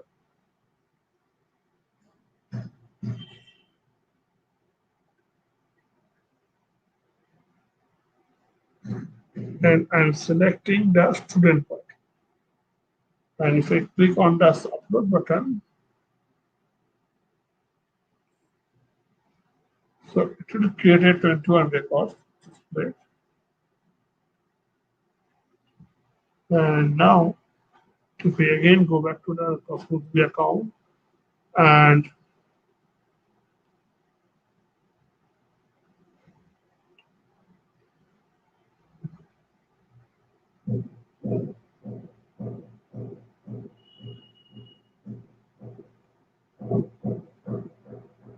so these are the different records that have been already inserted in the Cosmos. And most of the data record has a parent-child relationship. So if we want to search any record, say new item,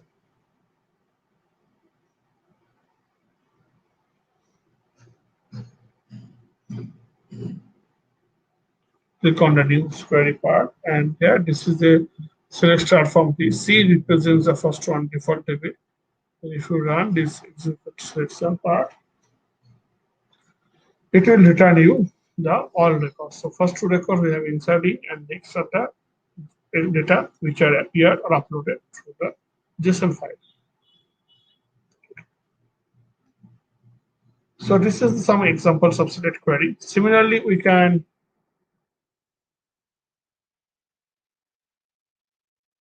like this. We can also mention like select star from P represent the selected schema or collections. Also, you can select the specific field name or property name within the query, or we can use type Ts within the string conditions. So this is some example of the different types of Cosmos DB query. Also, in case of Cosmos DB, we can perform joining, like use a join clause, use a joining inside documents. We can join between documents are possible, cross joins only we can possible, and useful for projecting or flattering arrays for sub-documents. So this is an example of a joining clause. So in this way, we can perform the joining layer. Also, Cosmos will support different aggregate functions like count, sum, average, max, mean, etc. In case of Cosmos, we know group by clause is required. We need just only to implement this clause in the functions, value function, and simply call from the data. So this is a sample example of the aggregate functions Cosmos. Now the last topic is server-side object programming concept in Cosmos. So we can create server-side object like store procedure, trigger, or user-defined functions, where we can implement custom business logic or some custom validations against inside data for Cosmos DB. Since, as I told earlier in this session, that Cosmos DB does not maintain any referential integrity. So if I have a two different collections of in Cosmos DB, one is employee and another is employee details. And employee contains the employee ID, and that particular employee ID also stored in the employee details. And now, if I want to block that, user cannot delete any employee ID related record from employee table if there is a record in employee table. In that case, in SQL database case, we are normally performing the referential integrity, primary key, foreign key reference. But in that case, if we require this type of relationship, either we need to implement that relationship through applications, because if the applications block that process, or we can implement server-side programming like store procedure or trigger against that particular collection, so that that data can be changed before deleting any record. It can need to be changed in child table, and then according to the response, it will perform either delete or not. So in case of Cosmos server, the server side of always we have a logic required, and also this code is always required in a JavaScript-based programs functions. So these are some functionalities regarding user-defined functions. So we can perform different types of calculations using UTFs.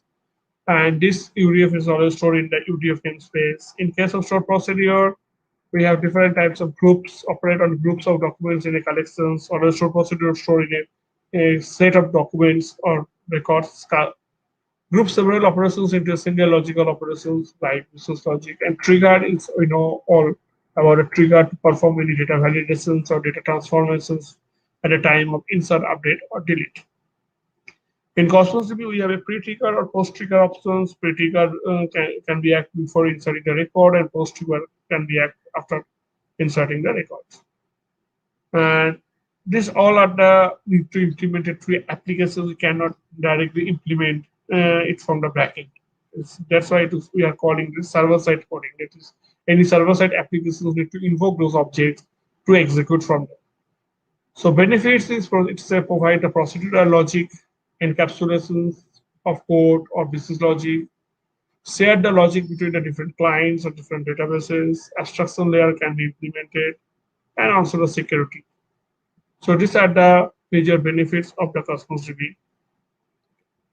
So if I return back to the portal,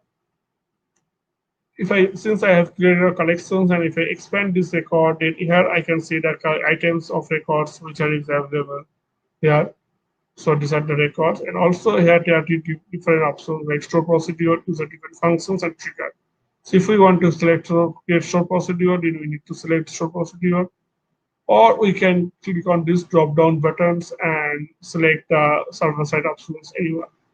So whatever any server-side options we create, see, this is always created just like a JavaScript function. So we need to implement some logics within these functions, so that that particular operations can be occurred when this store procedure or user-defined function is executed in Cosmos DB.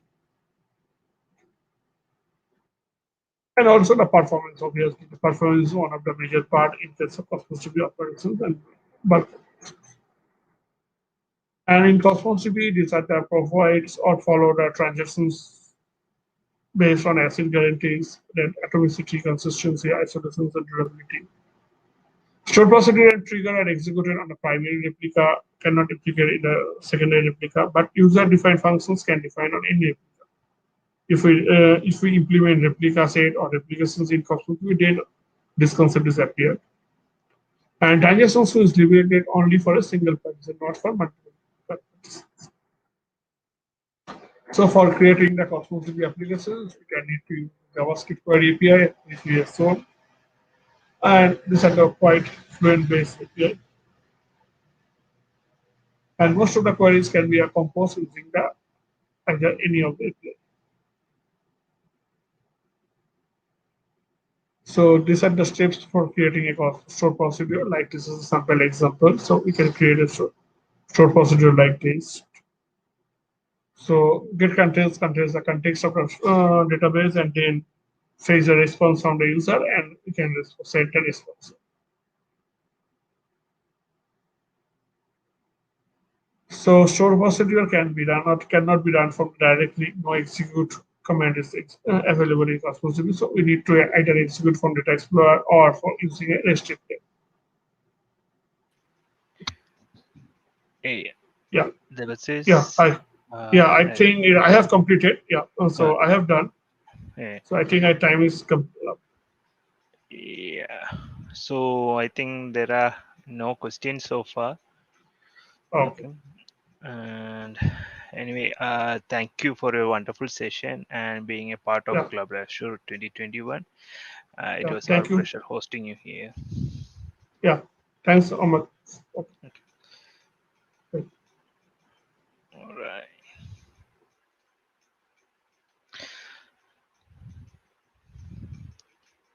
Hey, so it's time for our last session of the day, and it is by Amit.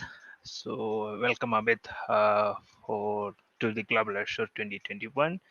And most of you may know Amit already. He has already delivered many sessions into the community, but for a formal introduction, Amit is an experienced digital transformation leader driving IT solutions with Microsoft Azure Cloud Solutions.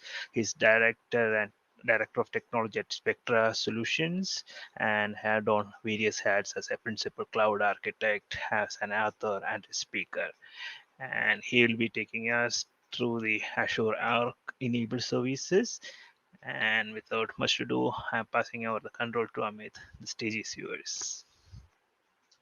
Thank you very much, Amal, for the introduction. And good evening, everybody. I'm really excited to be here. I'm really excited to be talking about the hybrid cloud capabilities of Azure. So I'm going to be sharing my screen now. And a quick check would be helpful if you can confirm that once you can see my screen.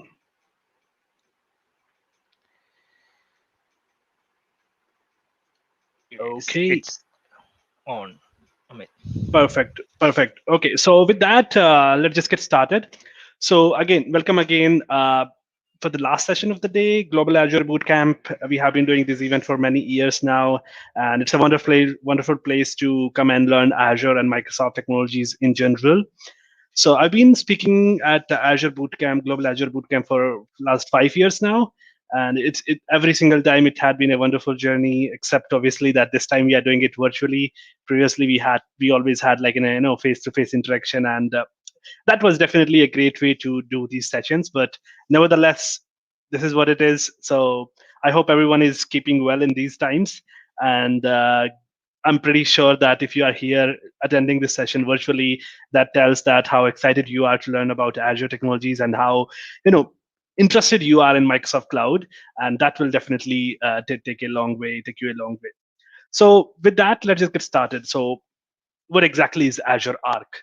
So I'm going to be talking about pretty much like all about Azure Arc with respect to what does it do, what it doesn't do, because that's more important, that it can enable hybrid cloud. But what are the limitations? What are the things that it cannot do?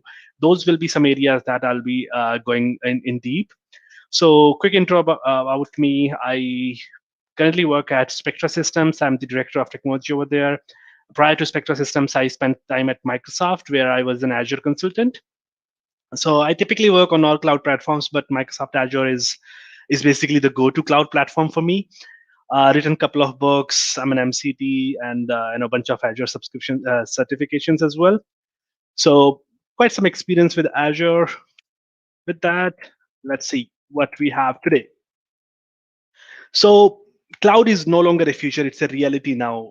So like startups, mid-sized companies, large enterprise, everyone is looking at leveraging cloud's computing power and the innovation to kind of drive their business in agile fashion.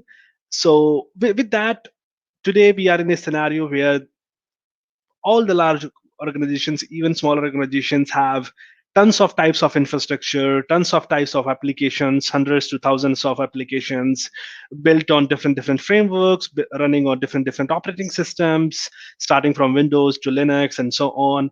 Companies are having their own data centers, multiple data centers in different branch offices and so on.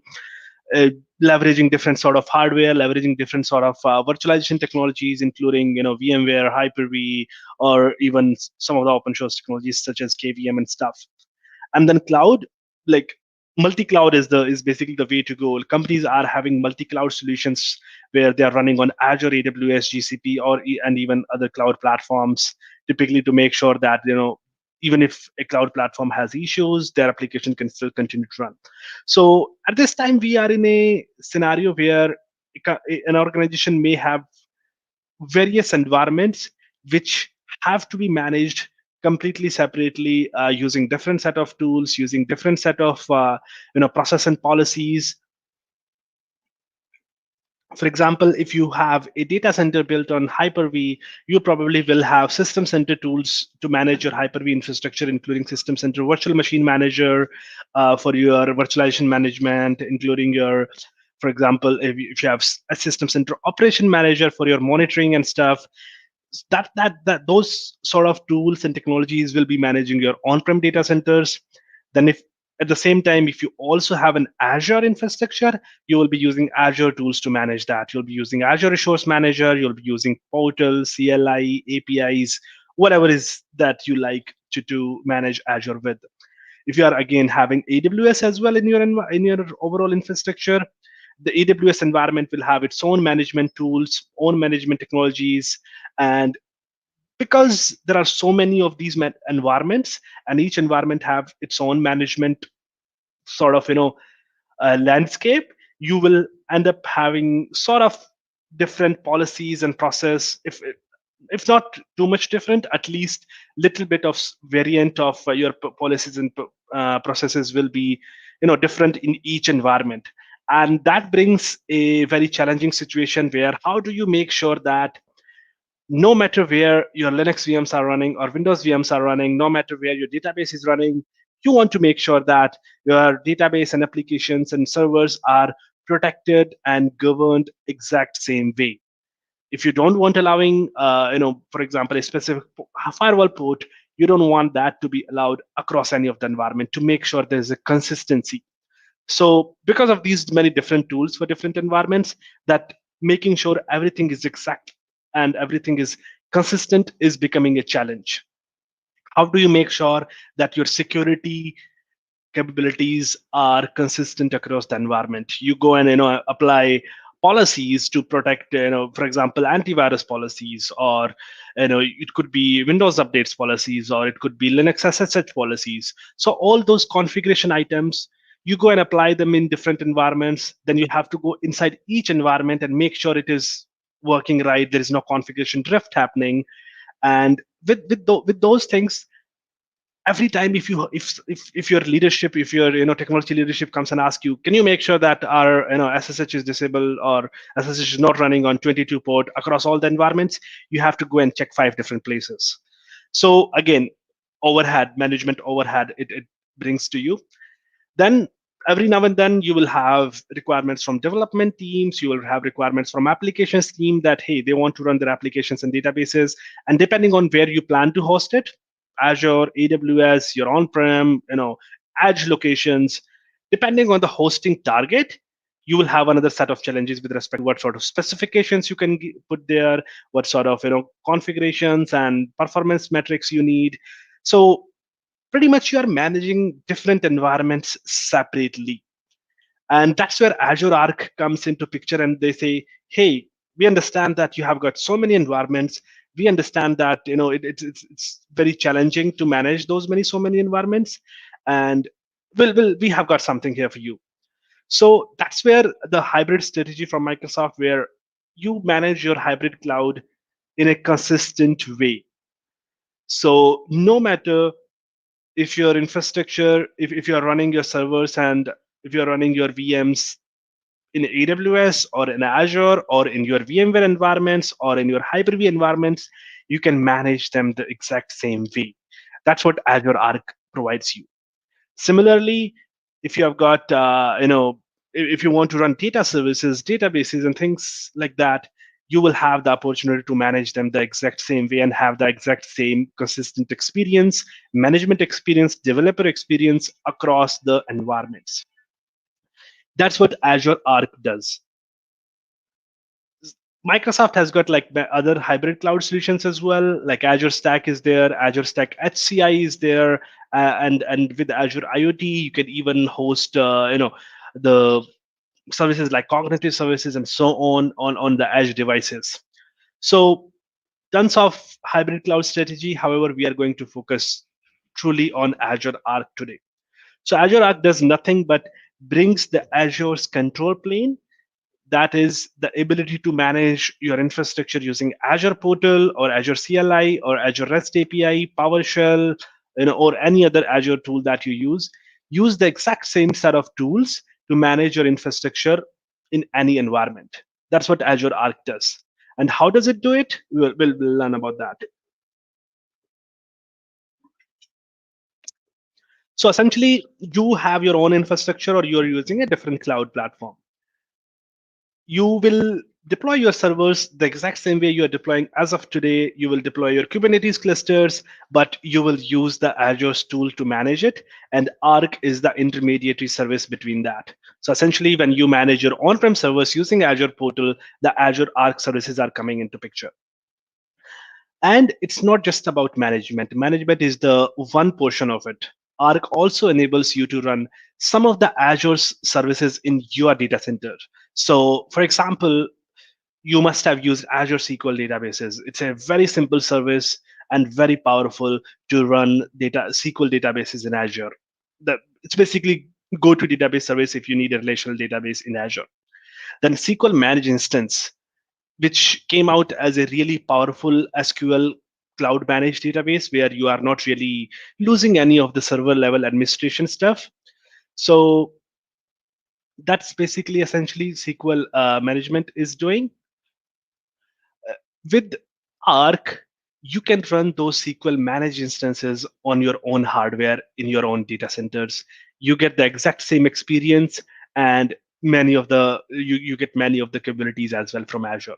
So if you're running a SQL managed instance in Azure and in your on-prem, your developers, your applications team will have the consistent experience, and they will not have to worry about, okay, they have to customize something or request something specific in order to get a database service from on-prem. So more management and Azure services on-prem, that's the combination of that brings you Azure Arc, where one portion allows you to manage your infrastructure the exact same way you manage your Azure infrastructure, and the other portion of Azure Arc allows you to deploy some of the Azure services on premises.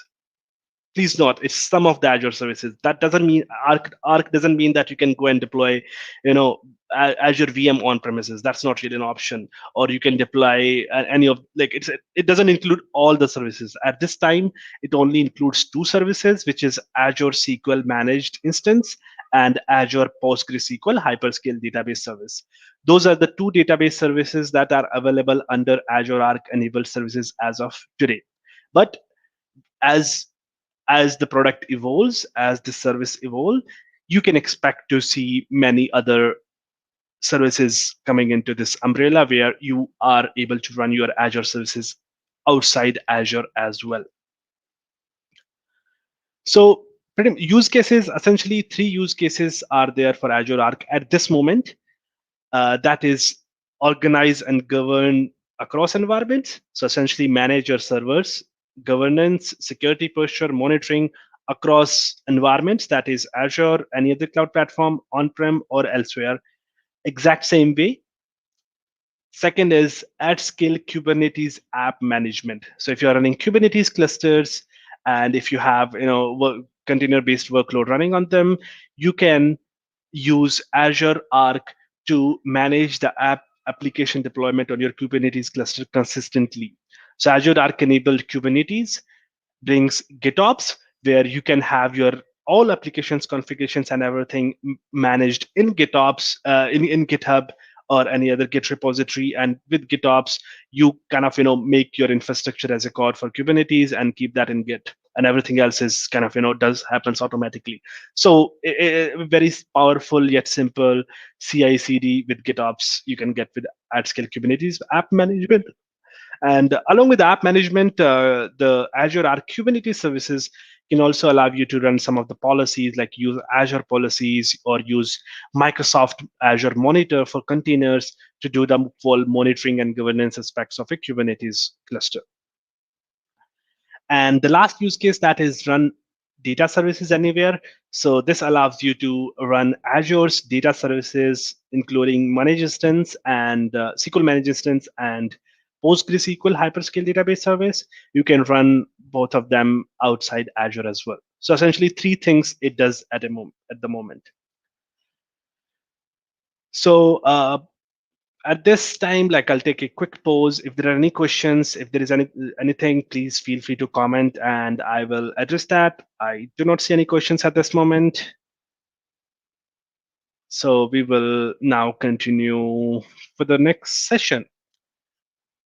Next portion of the session. So far we kind of touched base that Arc allows you to bring the Azure's capabilities outside Azure. So talking about the infrastructure, what does it give? So it gives you visibility. So essentially you manage all your servers in a single pane of glass. So you go to Azure portal. Inside the Azure portal, you will find your Hyper-V VMs, VMware VMs, AWS instances, even any other cloud instances. You see all of them in one place, which gives you ability to kind of monitor them and make sure you are under compliance and make sure that you have a consistency in terms of configuration, that your configuration is very consistent across the environments. So that way you are covered when we talk about any of the regulatory requirements, because you are maintaining and managing your infrastructure resources the exact same way, irrespective of the environment. The Arc-enabled services allows you to run the Azure's powerful cloud services in on-prem, which basically means that if your development teams are using managed instance for a long time and you have a hardware to leverage, basically you have your own hardware available and you want to use that without really impacting the experience for your development teams, you can deploy that managed instance on-prem, and they can continue using the exact same processes and tools to connect to their SQL databases running in managed instance, irrespective of whether it is running in Azure or it is running in on-prem. Now, because you can run these data services anywhere you want, you can actually put them closer to your workloads, closer to your applications. So that means if you have a very latency sensitive workload running in edge location in some remote location, maybe somewhere in the middle of sea or somewhere in the mountains, you can run the Azure's data services right then and there in the sea or in the mountain, and make sure that your application never really have to worry about getting the data access at the performance it needs. It keeps on getting updated all the time. So as soon as Microsoft releases a new feature, they also bring it to Arc as well, depending on the possibility and feasibility. So but continuously you will continue to receive the features from cloud as well. So this particular screen that you see, it basically talks about Azure control plane, the Azure's management scenario. So Azure has got Azure regions, which are nothing but data centers across the globe, where they are running resources through a resource providers like servers, Kubernetes, databases, and so on. Then they have control plane, which is basically the Azure resource manager through which you manage everything. And then you have various tools, technologies to kind of manage it, such as Azure Monitor, Security Center, automation. That's how you manage this is basically the architecture of an Azure management and governance. When we talk about Arc, the facilities, you bring the facilities, multi-cloud, data center, or edge, and you run Azure Arc as a service. And in the end, at the top level, your tools and control plane remains same. So essentially, infrastructure is still yours. It's just that you're going to now use Azure tools to manage that. So I see that what is Azure Arc-enabled configuration management and which Kubernetes distribution are supported by Azure Arc. So I'm going to be talking about both of them in detail in a while. So I have dedicated a couple of slides for Kubernetes. So I would say hang on for a couple of minutes and I will be addressing those questions. So coming back to the Azure Arc-enabled infrastructure. So servers, it supports Windows servers and Linux servers supported pretty much running anywhere. It also supports AWS Linux as well, various Linux flavors, as you can see, Ubuntu, SUSE, Red Hat, and many others as well. So no matter where you are running these Windows and Linux machines, you can govern them through Azure Arc. Then Azure Arc-enabled SQL Server supports SQL Server machines that you're running anywhere. So it could be a SQL Server on Windows or Linux running in your data center. And the third is Azure Arc-enabled Kubernetes. So the Kubernetes, it supports obviously Azure's own Kubernetes service, which is running on Azure Stack at CI or Rancher or Ubuntu based or GKE or OpenShift. I'm not sure if it supports. The AWS EKS, Elastic Kubernetes Service, I guess that's what they call it. I'm not sure if that is supported yet or not, but many of the Kubernetes flavors are supported. And when I'm talking about supported Kubernetes flavor, these are the ones which are validated by Microsoft for performance and compatibility purpose. It does not mean that if a Kubernetes version which is not listed in supported list will not work.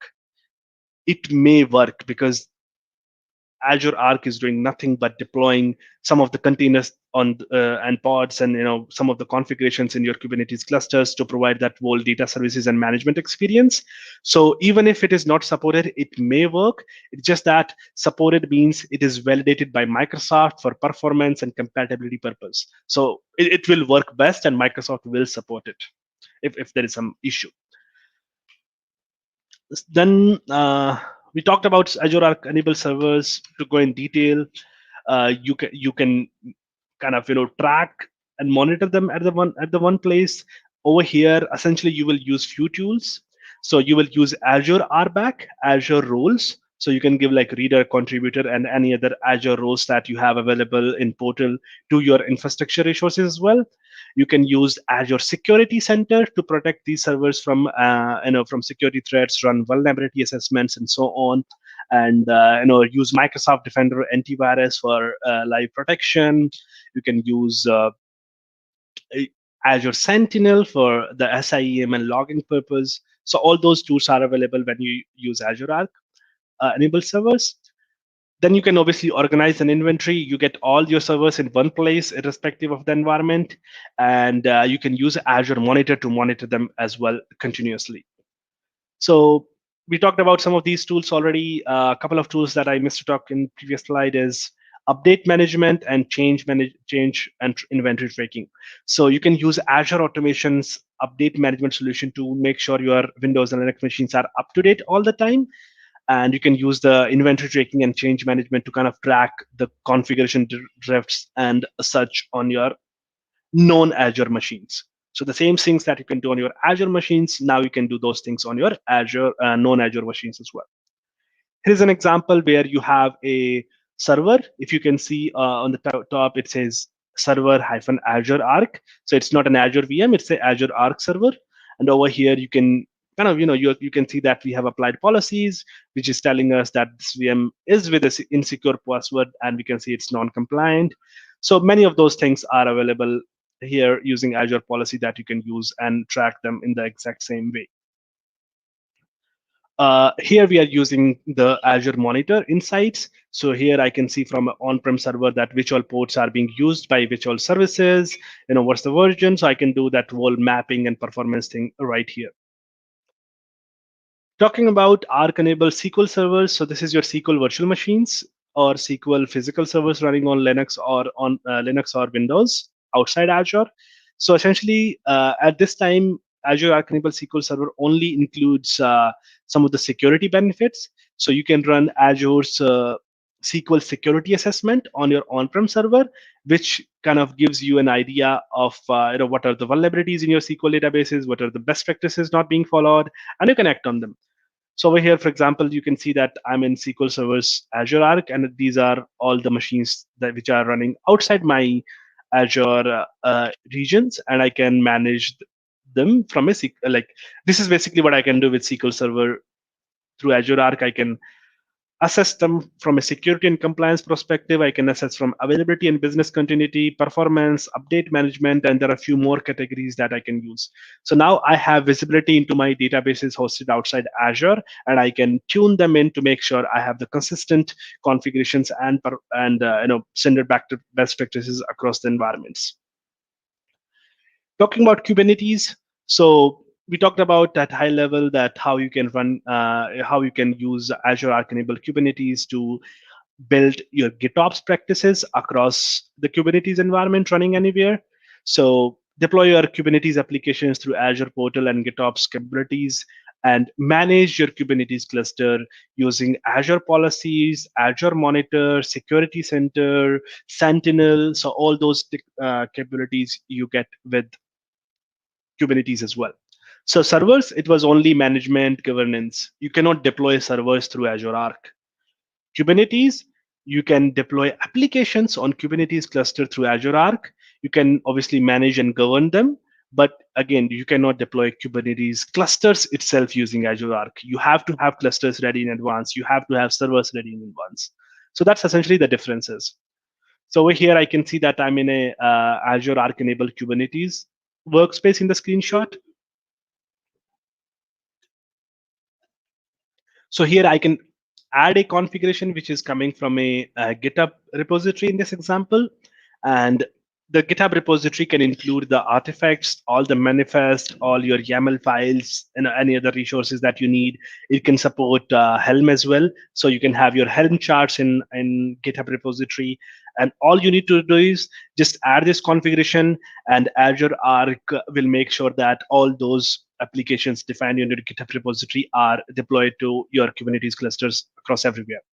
So essentially, if you have an application which you need to run in multiple places, you can have one source code of your application, you can have one configuration code of your application. So essentially, use your use the exact same YAML files and manifest to deploy your application in Azure, outside Azure, your Azure locations. So just one source of deployment. So no matter where, your application will be consistent. You will have the exact same version, exact same configurations across the places. And obviously, if you want to have different versions, you can have that too. But this basically ensures that your environment is your application's deployment is consistent across Azure and outside. So that was Kubernetes configurations. Next is Kubernetes policies. So similar to the way we are having servers management and governance through Azure policies, similarly, you can govern your Kubernetes cluster as well. So for example, you can have a policy that each Kubernetes cluster must have these logging application deployed across anywhere. So whenever you add a new cluster in future, all you need to do is just onboard that to Arc, and Arc will make sure that your every Kubernetes cluster have the same logging mechanism deployed everywhere.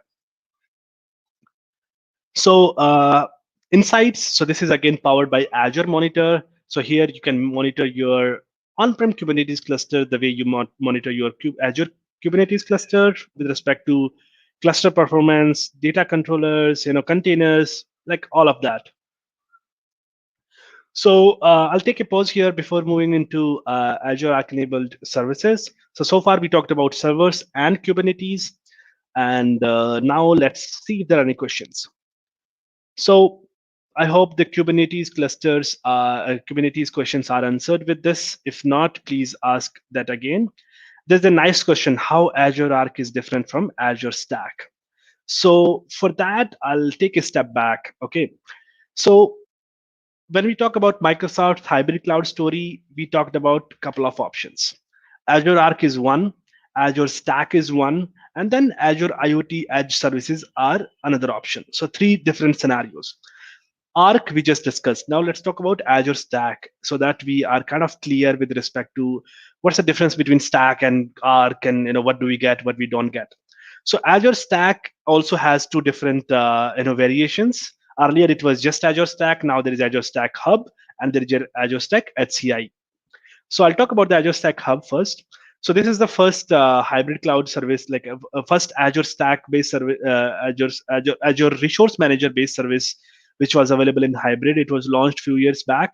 So Azure Stacks is a specialized private cloud service which comes with specialized hardware. So if you want Azure Stack, you have to buy a specialized hardware from some of the vendors, like HP is one, Lenovo is one. So there are few hardware vendors who provides Azure Stack specialized hardware. So when you go and want to deploy Azure Stack, you have to buy that whole hardware piece from the hardware vendor, and you will have to obviously buy the Azure Stack services from Microsoft. And when it gets delivered to you, it's a pre-configured Azure cloud running in your own data center. You don't have to connect this to Azure. It can continue to remain completely independent. You can connect this to Azure and have a hybrid cloud story as well. So this is specialized hardware, which includes specialized servers, and it includes specialized networking components, specialized servers component, and like it kind of comes as a suite. And you cannot just go and run Azure Stack on a hardware of your choice in production. You can do like trial. There's a trial mode available that you can run on a one server, but that's not really for production. But in order to deploy Azure Stack in production, you must buy that specialized hardware, and you get a kind of a private Azure cloud in your own data center. Azure Stack HCI is a very recent product from Microsoft when we talk about hybrid cloud. This brings like Azure's some of Azure services and management capabilities to any commodity hardware. So no matter what hardware you have, you can deploy Azure Stack HCI over there as long as it supports standard virtualization stuff. So that is Azure Stack. Azure Arc, you already have your servers. You already have your infrastructure. You are using Azure Arc to manage and govern it. So that's basically the difference between Stack and Arc. Arc, it's your own infrastructure, own hardware, on VMs and everything pre-deployed and running. Azure Stack, you have to buy that specialized hardware to run that service. So yeah, I hope that answers that question. So moving forward with Azure Arc-enabled services. So this is where we are bringing Azure Arc-enabled SQL managed instance and Azure Arc-enabled PostgreSQL instance. So you can have these 2 services where you can run these cloud services in your own data center. So this is not limited to governance and the whole organization aspect of it. This is more than that. You are actually bringing Azure's services in your own data center. In the previous one, you are using Azure's services to manage your data centers, but here you are bringing those services in your data center. So that's quite a difference when we talk about Azure Arc-enabled infrastructure and services. It can be in a connected or disconnected mode. All it needs is Kubernetes. So you can deploy SQL managed instance and PostgreSQL hyperscale anywhere in the world as long as it has a Kubernetes cluster. So the mandatory requirement for Azure Arc-enabled services at this moment is Kubernetes. So all you need to do is have a Kubernetes ready, and you can deploy SQL or PostgreSQL service from Microsoft over there. on any hardware. And it can be in a connected or disconnected mode. That means that you don't have to necessarily keep your data services connected to Azure all the time. It can be disconnected, and every once in a while you can connect it and get updates, or upload your monitoring results and so on. So you can use it for any of the applications or analysis services. And the data services included at this moment is PostgreSQL and SQL managed instance. But in future, we may have more data services here, such as Cosmos, for example. I don't know if it can come or not, but just an example. But you may have more database services coming through Azure Arc in future as well. Azure Arc Data Controller is the component which does the magic. So basically, you run this Azure Arc Data Controller, which is nothing but a combination of multiple pods, and like it has its own software that runs in your Kubernetes cluster in form of containers. So this data controller is responsible for provisioning of these data services in your Kubernetes cluster, managing the whole HADR aspects, scaling aspects, backup, updates. So the experience of, like, in order to run a SQL managed instance in on-prem, you don't have to worry about underlying things. The data controller is going to be doing those configurations for you. So you do not have to be worrying about the whole HADR aspects. As long as you have the enough hardware and you've configured it right, you can use Azure Arc Data Controller to do those heavy lifting for you. Then updates, backup, like you can back up your on-prem databases, which is and back them up to cloud. Use Security Center, Monitor, and any all those services in combination to kind of protect your database services and get that whole monitoring aspects of it ready. Run it on any Kubernetes, that is GKE, OpenShift, or any other supported Kubernetes flavor. Any hardware or any cloud platform. You can run it on Azure Stack as well. So over here, if you look at it, the data controller is the core guy which is doing the job, which is responsible for deploying those data services and maintaining them in your Kubernetes cluster. Everything runs as containers. So everything runs as pods. So the PostgreSQL or SQL managed instance that we're talking about, it runs as containers. But you really don't have to worry about it. You will get the same SQL or PostgreSQL experience through Azure Arc. So moving forward, if we go deep into architecture, so Azure Arc talks to the Kubernetes APIs and the data controller. So once the data, it talks to the Kubernetes APIs to deploy the whole data controller aspects of it. And once the data controller is ready, so if we start, like, in order to deploy it, you have to have something called Azure Data Studio, which is a modern data management, management platform similar to SQL Server Management Studio, but very extensive. So first of all, you need to have Azure Data Studio. You need to install the CLI version of it. You need to install Azure Arc extensions. So once that's basically your management thing for the provisioning. Once that is deployed, you connect your Data Studio to Kubernetes clusters, any of the supported Kubernetes cluster basically, and I see EKS is as well supported. Once that is done, the Data Studio will help you deploy the data controller. And once the data controller is deployed, then the Data Studio will be talking directly to data controller, and it will be provisioning those services like PostgreSQL or managed instance, any future data services or analytics services that might come. So you will be deploying it using data controller and Azure Data Studio. And once it is deployed, once it is connected, then you will use obviously your Azure tools to manage it end to end. So at high level, this is the architecture of Azure Arc enabled data services. Data controller is the component which is doing the primary work here, and Data Studio and the CLI is essentially the way to interface with Azure Arc enabled data services. So managed instances. So managed instance, basically you can run it in, obviously it is already there in Azure. If you run it in Azure managed by Microsoft, you get full control, more compatibility comparative to a Azure SQL database. You can run like multiple databases, single databases, elastic pools. So there are like various options here when you want to run it in Azure. If you want to run it on-prem, you can use deploy the managed instance on any infrastructure. But over here, you will be managing it using the Azure's tools. Similar way, hyperscale. So PostgreSQL hyperscale, you can run it in Azure or you can run it in on-prem using the Azure Arc capabilities. So if you look at kind of a difference with respect to capabilities, so the first version, if you have a SQL server running in your own environment. The second column describes if you have a Azure Arc enabled PostgreSQL or managed instance running in your own environment. And third option is where you have a SQL managed instance running in Azure. So with respect to security features, you get the exact same security features in all three use cases. Elastic capabilities, the SQL server cannot grow on its own. If you need more infrastructure, if you have it Arc enabled, it can grow on its own as long as you have enough hardware. And obviously, if it's in Azure, Microsoft does the job.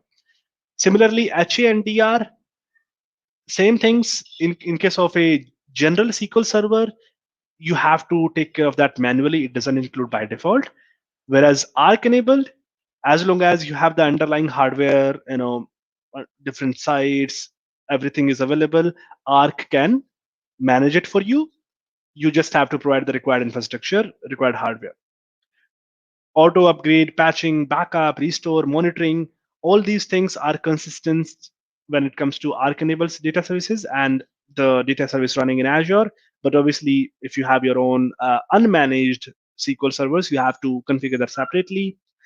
Compliance. So Azure includes all the compliance certifications from different regulatory authorities.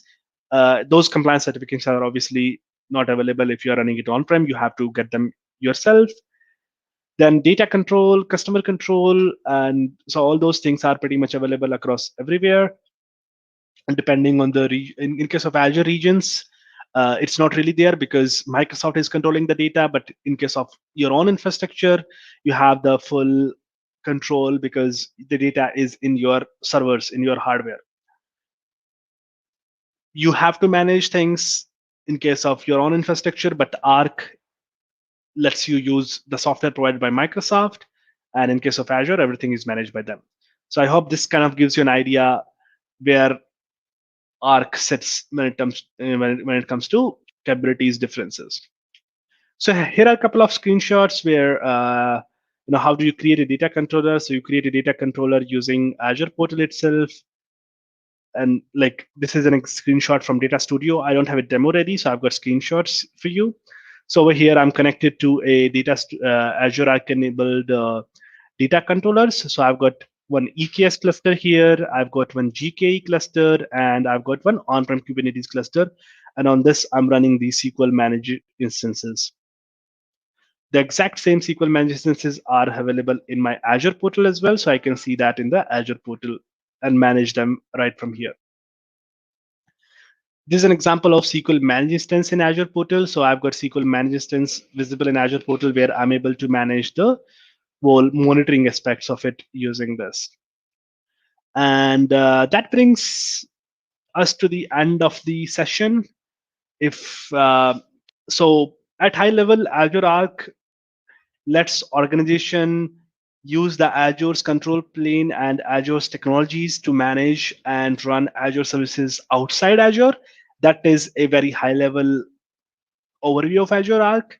And with large organizations already having tons of hardware commitments, data center commitments, it is really helpful for those organizations to continue using that hardware that they have already invested in and while use the cloud's innovation as well.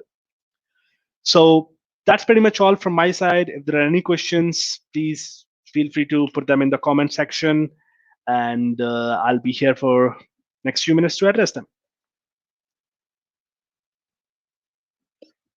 Amal, you're talking on mute. Sorry, thank you, Amit. So we have one more question from Vishal. I'll bring that up in the screen. Does SQL manage and support Azure AD authentication as cloud alternative to Windows authentication? I am not 100% sure of that. At this time, SQL management supports both connected and disconnected mode. So obviously, if it is disconnected mode, it does not support Azure AD authentication. But I will have to check that and get back. So not 100% sure at the moment. But definitely it can come in future. Okay. So let's wait a couple of minutes for if there Absolutely. are any more questions. In the meantime, I would like to thank you for that great session on Azure Arc and how you can use that for our day-to-day use, or how if you want to incorporate that in your on-prem and enhance or use the Azure capabilities. All right.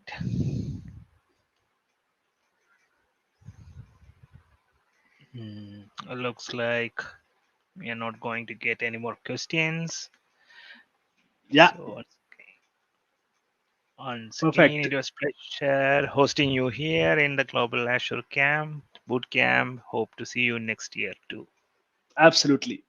Thank you very much, Amal, and special thanks to everyone behind this great show. I know what it takes to run such a large show, and it takes a lot of effort. So special shout out to Amal and everyone else, Ilyas, everyone else behind the show who is running this wonderful camp for 2 days.